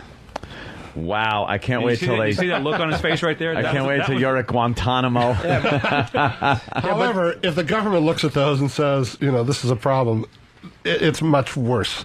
I mean, well, they can't look at these and say this. Yeah, well, the Department of Justice also has a lot of pictures of cocks, courtesy of the past. So. Yeah, no, that was. They actually asked me about it. Right. Did I tell you that story? They asked me about it. I don't think we ever told it on the air, though. I'm not sure if we did. Well, no, so what happens when you go to the merger, they come and take your email. And many of the pests remember the Boxo cock that I shot down and said we couldn't do. And all the pests decided to send me emails of cocks of various shapes and sizes. And then they moved. What was your favorite, by the way? Well, there was one where there was a picture of one that actually had a rod through the top and bottom. And then one actually had down a cheese grater, too. They had all these mangled, horrific things. And I actually had put them all into a subfolder on my hard drive. And I don't know why I was saving them. Don wanted them, I guess. So I saved them, and then they asked me, they go, "What exactly is this folder for?" And I said, "Well," and I had to explain the story to a bunch of attorneys with a straight face. Wow, Boxo cock. Does Don ever defend himself, or no, he just never? He allows everyone to beat him Don's up? gonna snap someday with a fucking a weapon, a kitchen knife. Yep. Yeah, because he's too quiet. But Don's a psychopath. He's the sloppy party bottom of XM. No, Don's a psychopath. Tell you something, Don. I think Don Wicklund has a violent streak in him. Oh no, he does that. He does, right? Yeah, absolutely. I think Don is a anger streak. problem. Well, let's anger management problem. Hey Don, would you go a minute with Master Poe? How about a quick choke out? Where is he? For our enjoyment. Why is he getting mad? Here comes Poe. Poe, grab him. Just put him in a headlock. You can't grab Don. Gentlemen, look at this. I like Mr. Wicklund. Exactly. All right. I like wearing only dark clothes. No, it was good radio. This is bonus time. It don't Why matter. is Poe dressed like a cat burglar? Oh, it is. I didn't call you cat burglar. What? Why is Poe dressed like a cat burglar? 1950s. Oh, by the way, that's great. We can do one more thing before we get out of here. E-Rock's going to be on live TV on Jill TV on Friday. Yep. And did we get that audio? Because Jill talked about us after she called our show. Did today. she? Yeah. What did she say? Nice stuff? I think so, yeah. She was talking about E-Rocktober and how E-Rock's going to be dancing on Friday. Oh, great. That's great. Did we ever get that audio, guys? 15 guys working for the show. Did we get it? We called her. Yeah, why would we? Because she had a broken foot. Then we ever get that? Oh boy. By the way, this corporate translation, anytime you ask a question and the first answer is that's always a tell. Never good. A tell, yeah. I was told that somebody watched 20 minutes of the program and did not hear a Opie and Anthony. We might have been duped by a listener then. Okay. Mention. All right. But Poe wants to give E-Rock dancing lessons for Dance Friday. I know how to dance. Will you film Poe in his zoot suit? Is Poe here? Yeah, oh yeah. Poe, come on in here real fast. Hello. That's the Poe. Oh. Poe, don't hurry or anything. Saturday Night Fever. Good morning, gentlemen. Poe has his own pace. Yes. Right, Poe? Gentlemen. I try to go as fast as I can. Poe's very meticulous with his duties, so it's a little slower going because he's covering all bases. Yes. Yes, sir. Where's E-Rock? E-Rock, come on in. All right. Now, he actually sent an email to E-Rock, right? E-Rock, he sent you an email? Oh. Texted me, yeah. He texted you. What did he write? She fell asleep, so just grab her mic. No one's using this one, so. That would be Poe's mic. Oh, shit. Wow, that's fighting words. Strangle him. While you were talking about it, he texted me and said, I will teach you and you will be a hit. I said it before, whatever you need. Master Poe. Ah, a hit. Can you dance, Poe? Yes. All right, Poe, why don't you show E-Rock what you want him to do on live TV? Not to this music. What do you need? Give me something, something by 112. Something with a little bit more beat. Something with a beat to it. Yeah. Wait. Who's 112? That music? What? Isn't that like 90s R&B, or is that not? Well, that's one of my favorites. Yeah, Bee Gees, that's one of the greatest albums of all time. Not this shit. I need 112. 112. Holy crap. The Okay, greats. if you The want, greats. put Timberlake. How's that? Which like one? Timberlake? Yes. I like that new song. Jim loves them. My niece sings the new one when we go to hockey games. What's it called? About... Is it the one? Oh, no, that's Akon and Snoop. Oof. All right. What do we got by Timberlake? Bringing Sexy Back? Are you that type of guy? That's got a nice groove to Are it. you bringing Sexy back? Right. Belle Biv DeVoe, someone's saying. That was a good one. Yeah. You want to bring Sexy back there, Poe? Yeah, that's fine. All right, bring Sexy back. And you got to show Eric how to do this, because he doesn't humiliate himself on television. Well, I want to make sure that he has, rhythm. Of course. All right, here we go. You're bringing Sexy back. All right. We'll try to describe what's going on here. Master Poe has gotten up in our state-of-the-art studio that Eric Logan got done for us. There he is. But we still haven't... I don't know how to do it. Just go over there. There's some yelling going on. Please hold. Well, how about we get a mic? Master Poe, why don't you explain to everybody? We're getting a little feedback, unfortunately. I know you're trying to get music pumping through the studio, but... All right, go ahead, Poe. Your phone's ringing. All right, the first thing he needs to do is learn rhythm, and it's Denny that's where I have to find out if he has that. So, all right, how do you find out if someone has rhythm? Can you do this? Can you snap your fingers? There we go. That's easy enough, great. right? All right, that's step one. Step two is now you have to do that with your legs, right? Snap your toes. 1, 2, 3, 4, 5. All right, now he's snapping and tapping his toe to the side. Okay, good. Now the other side. All right, other side. Snap and 2. go. It's good. Oh, boy. I can't hear the music. Well, you can't. Oh my gosh. Eric is really... Eric's leg is coming all the way out, and his hand is going forward. It's like a keep-on trucking picture. Force his ass. Okay, Dabble with when you bending your knee. step, seriously, when you step, don't step all the way out. Yeah, of Just course not. Step out a little bit. All right. A little bit. Okay? Get your sexy on. Go. Ready? It's sexy on. There you go. Bend your knees. Oh, boy. E-Rock has no rhythm. No, he's awful. I was ready to make fun of Master Poe, but fucking horrendous. This is a test. You're doing fine. Now alternating. Uh-oh. Oh, yeah, Love Stone. Thank you, sir. That's the new Timberlake Alternating. song. Ready? Come on, you're doing fine. There we go. All right, now Wow, yeah. E-Rock is snapping and going from side to side now. You're doing good. There you go. This is what you want him to do on Jill now, TV? No, well, this is just to see if he has rhythm, just to build Does rhythm. he have rhythm? He's getting there. Yes. 1 to 10. Now, 1 to step 10. forward. 1 to 10. How 1. much rhythm does he have?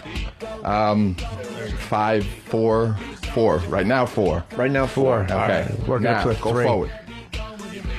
And move your shoulders. Gay. No. that's called the shrug leaning. Come on. It's called the dance of the forward. homo. I know you're a trained killer, but man, you dance gay. Step forward. Jesus. Sorry. No. Pretend that you're about to fall, but you're not falling, okay? Pretend you're falling on a cock. Let's go. Show me falling on the cock. Pretend you're falling, but don't fall. That's the best advice. Right. There you go. Here, Paul, why don't you show him? Show him. All right. Watch. Okay, here you go. It's some kind of... And one, and step, and move your shoulders. Poe's kind of stepping forward and kind of like tilting his torso forward. I feel like I'm watching every Paula Abdul video from the 80s. Someone is saying that E-Rock's bringing Sloppy back. Okay, no. Don't bring your feet forward. No, what you're doing is just and stepping. Chester's liver rights. Are they?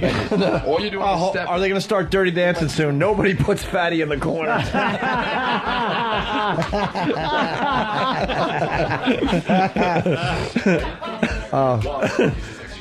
Hey, Poe, can you yell? Nobody puts Fatty in the corner.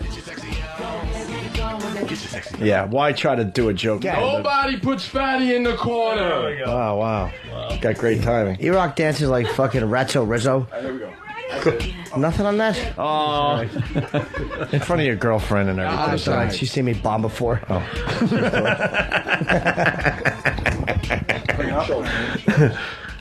All right. That's good, Eric. You're doing well. Wow. All right, now what, Paul? What the fuck? What is that you're doing? Wait, E-Rock is good for a comment. E-Rock, grab that mic over there. What's the problem? Here, turn on E-Rock's mic. Marching in place. How is that dancing? Good point, Eric. Wow, you're pointing out that he can't dance? From a guy who claims he can dance. He's teaching me, and it's crap. By the way, let it be known that E-Rock has big fucking balls. We were all out this past Saturday night celebrating Lindsay's birthday, and we had this table reserved, and these 3 just awful women said, "Can you watch our beers?" And E-Rock is basically saying that's not a good idea, and they're like, "Oh, just for a moment, just for a moment." As soon as they walked away, E-Rock, it's a visual, he goes like this, puts all his fingers in his mouth, and then dips them in all 3 beers. Oh, God. Wow. And I'm like, I gotta bring that to everyone's attention. Did the alcohol just evaporate? E-Rock's got game, man, when he needs it. I'm telling you right now. All right, what do we got, Paul? We're almost done. This is boring the shit out of everyone. Alternate, right? But they'll cut it out of the replay, so. Yeah. So it'll make it sound like we had another great show today. Yeah, this was the Mardi Gras dance. I remember this, Poe. This is what Poe was doing for 8 hours instead of watching us. This dance. This is what you paid for, Elo. I'm serious. When we went to Mardi Gras. I should get a refund. Yeah, he wasn't our bodyguard that day. He was doing this with all the pretty girls on the street. E-Rock is fucking... That's true. That's a good point. She just said you're teaching him the electric slide, pretty much. I cannot wait for Dance Friday. I can't either. Because this is going to be on television. and we all get to pick the song that you're going to dance to, E-Rock. Wow. Ooh. Why is Poe not going with E-Rock for Dance Friday? Hey, can we get Love Stoned on? I actually like that song. What is that dance called? What's that? Thriller. Yeah, it is Thriller. Thriller. Is he going to start doing that? Yeah, exactly. Do some Morris Day in the time. The bird. All right, now they're kind of... Good. It's the box step. What do you think there, Elo? Clap. He's made some amazing improvements. All right. Now, I got to ask, that's enough. E-Rock, take the mic. That's very good, though. I want to see if you can think on your feet. What song you want to dance to? Let's say, I'm telling you right now, because you're not going to practice. It's Friday. Yeah. They're ready to go live. Jill is right next to you. What song you want to dance to? I really don't. I'll need to think about Just it. think of a song. Just a song for this bit. I want to see if you can think on your feet, and I want to see what you would come up with on the spot. Think of a song. I don't know any. Love Stone? You know songs. Paul Abdul. Paul Abdul, of course. How about 2 steps forward, Straight up. Straight up. Go with the hit. Straight up. Fine, I'll do that. All right, here you go. You're on. In 3, 2, 1. Jill TV. It's Dance Friday. Here's E-Rock, everybody. What would you do? You're representing the show.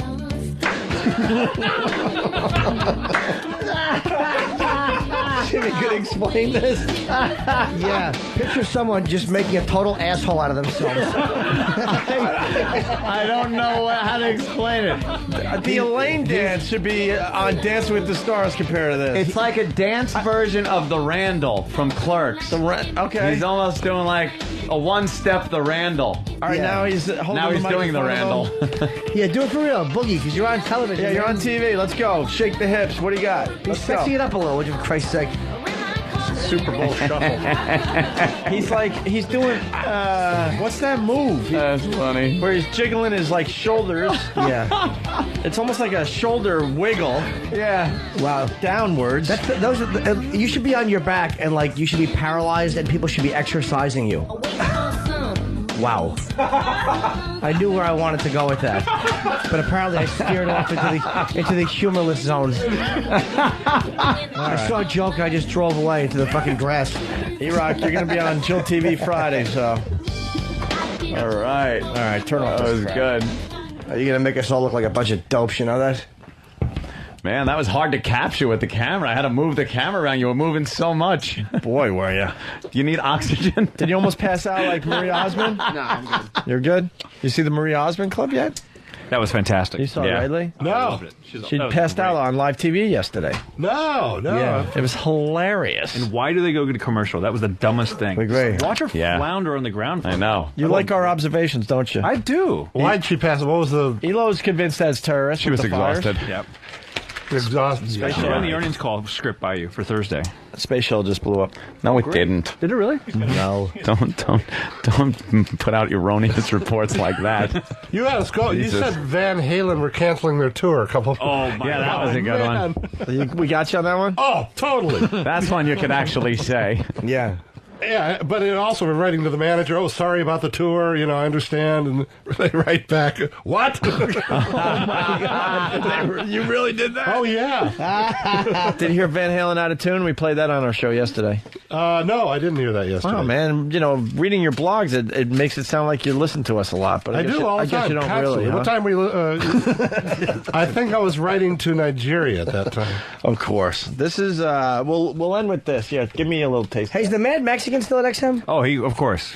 He listens to Chicago every morning at between 6 and 6:15 on my dad. Well, that's his dog's name. Well, but he listens to it and he laughs along with the music when Peter Cetera gets to choruses and he starts clapping really loud at his desk.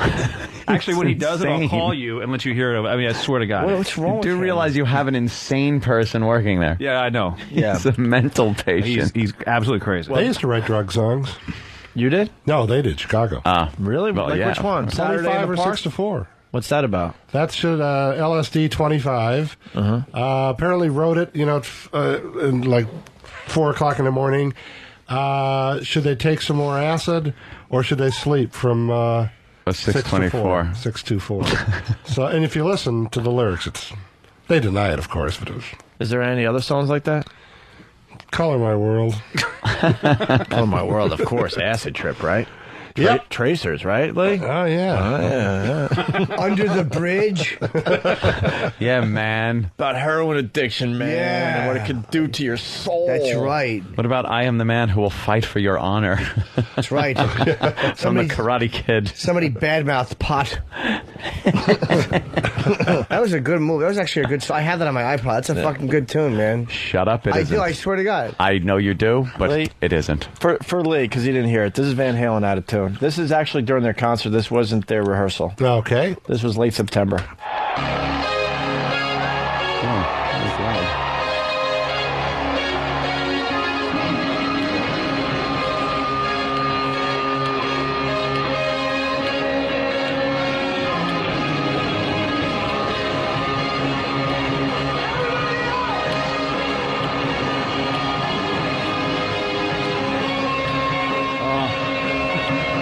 Bagpipes and jump. Yeah. She's playing Danny Boy.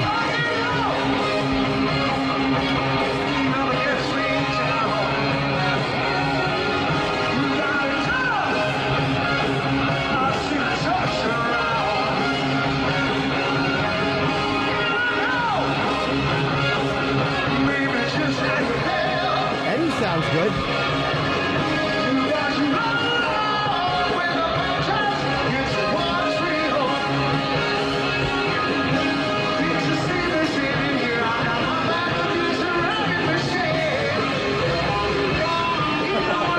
Everything. That keyboard is so.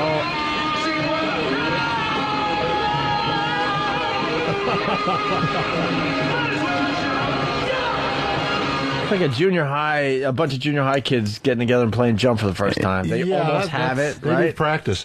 That's like the Linda McCartney. Remember that one? God, famous. Classic.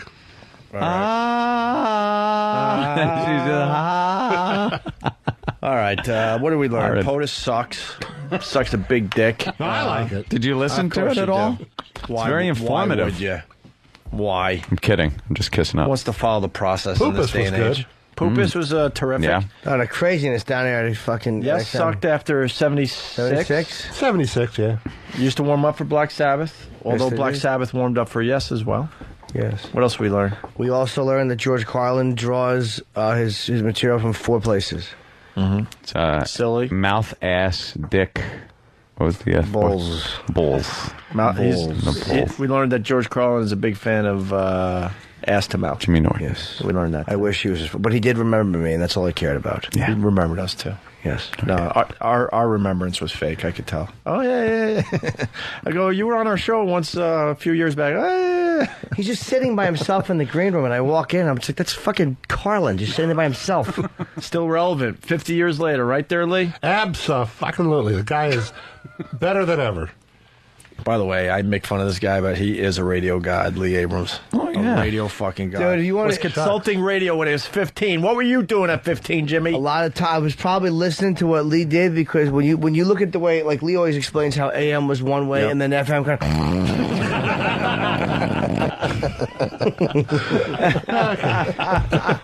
Where'd you grow up? Jersey. Ah, okay. Yeah. He was consulting radio at 15. Think about that. Consulting. He was telling the big boys what to do at 15. That's pretty impressive. Yes. Yeah. All right. Only I care. That's not true. What can I tell you?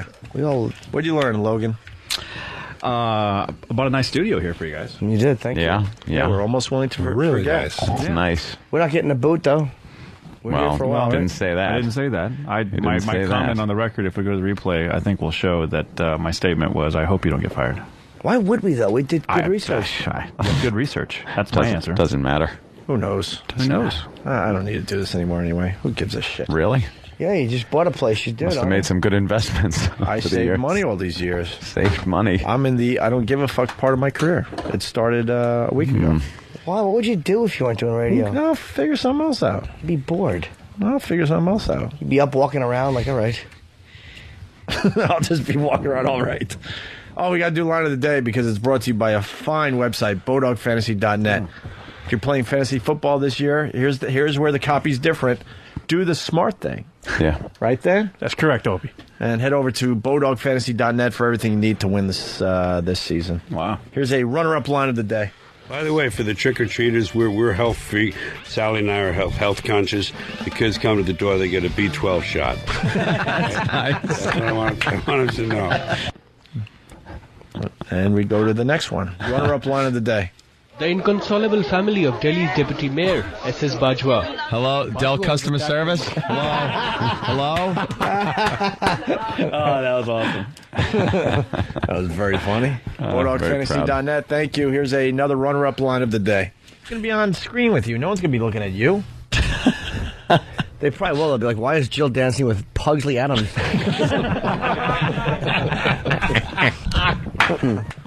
Don, anything? Nope. Of course not. Here's your line of the day. BodogFantasy.net, thank you. Here comes Line of the day. line of the day, line of the day.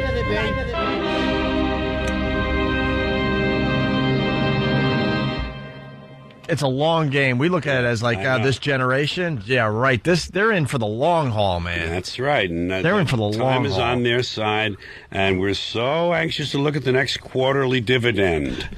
The next quarterly dividend. They could wait 1,000 years. Coming, folks, and some of you are going to be alive to feel Blade. Blade.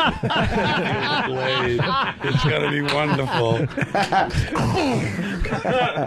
It's going to be wonderful. It's going to be wonderful. That he was says. a great fucking line. He's still observant and brilliant as ever, 50 years in. Yeah, it's like you look at conceptually what he said. He's talking about the flag and all this stuff. And it's just conceptually, he's so great, man. He's so far ahead of any of us as stand-ups. He is. the great one. He really is, man. All right, let's have our meeting. Oh, God. I don't have to be involved in this, do I? Except to Yes, you do. I was going to offer lunch to you. I was going to take all of you to lunch. Lunch? Yeah. Ooh, I know your car shows up, so there's a... Well, no, that's okay. I think Poe has left it in the garage. Let's do lunch. so. Where are we doing lunch, Lee? Lee, where would you like to go, Lee? Well, since I saw your itinerary, and I think there's a table booked at the Rue whatever on the corner, I suggest we... Oh, you didn't even give us a choice. You just booked the Rue? It's a backup plan. See, Lee doesn't understand how to manage talent. The answer is, where would you like to go? And if you say I have no choice, have a preference, and then I already have a place booked. That's the answer. The Rue's good. The Rue's good. Just no back in 75 stories from you, Lee, please. I want to hear a few. Like those. Well, you and I'll go So, to Jimmy, separate. lunch is optional. Okay. I want to go to lunch. Let's go to lunch. But I can't, You can bring her if you like. good. Yeah. Good. She's invited. I was going to buy, but now I don't have to. You can still buy. You can go. No. All right, why don't we I go? want some stories about you maybe getting caught in a cloud when you're only VFR certified. That's what I want. No problem. We can do that. When you were scared, didn't know if you were upside down or not. Oh, yeah. Oh, shit. Wrangling with death. Right. That's what I want to know. What was the closest you came flying? Well, there's 40 no years. real ones that were, like, oh, my God, I'm going to die. But there were some getting caught in thunderstorms in Houston, being vectored right into a thunderstorm and ending up practically upside down before the storms Were you nervous? spit us out. Were you nervous? No, It's like he's going out for a recital. Were you nervous? A little plane being tossed around in a thunderstorm. He says he can cure anyone's fear of flying, Lee. How? He's convinced. You just have to come with, I guarantee, by the But time he's- you land. But he says you have to fly with him, and then by the time, like you said, you land, he'll have you cured. Do you give him the controls a little when you're yeah, flying absolutely. straight? Yeah. In this case, yeah. They probably Trim it threatens out them. and then just let him hold Yeah, on put it to on it. autopilot. Yeah, just don't touch anything. Look, you're flying. He's like, No, fucking- everybody, they're freaked out. God, I can't believe I'm doing this. This is horrible. And they're crying and taking Valium. And when they land, it's like, oh, man, I want to do this. This is great. Every time. You explain the physics to them, and they understand a little bit. And they see the view of the cockpit and outside. Beautiful. Why don't the pilot? I know where you want to go, but why don't the pilots talk to you more when they're in the air? I think that would cure so much fear. I don't know. It's a good question. Yeah. Because people are busy reading. No, just a little, or how about a channel where you could just kind of hang with the pilot a little bit? Well, And it gives you a United's few got that updates. Channel 9. I like that one where you can hear, you hear your That's plane, great. you I hear would the be, air I traffic would control. be a much That's better a good one. flyer because a lot of times, like, what the fuck's going on? I see all the clouds around. I see that thunderstorm, and I'm freaked out. And all it would take just that voice saying, "It's all cool, man. I flew a knob. Relax back there." I like that channel because you could sit there and go like, we're going to be making a left, watch. Oh, I know. And then the plane turns. I see, I know. Watch, we're going to descend a little bit. We're descending. All right, we're babbling now. And no one cares. Thanks, guys. We'll see you tomorrow. Thanks, Lee. Well, the shuttle's going to take off soon. Yeah, and whatever to Elo and Don and the rest of them. But thank you, Lee Abrams. Anytime. Great Right. studio. Well, I've heard a lot of radio over the years. This is probably the worst.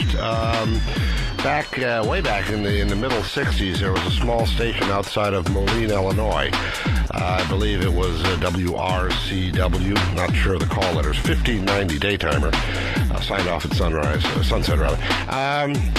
They were pretty bad. They were pretty darn bad. But this is probably worse. Agapame to Opie and Anthony. The Opie and Anthony show.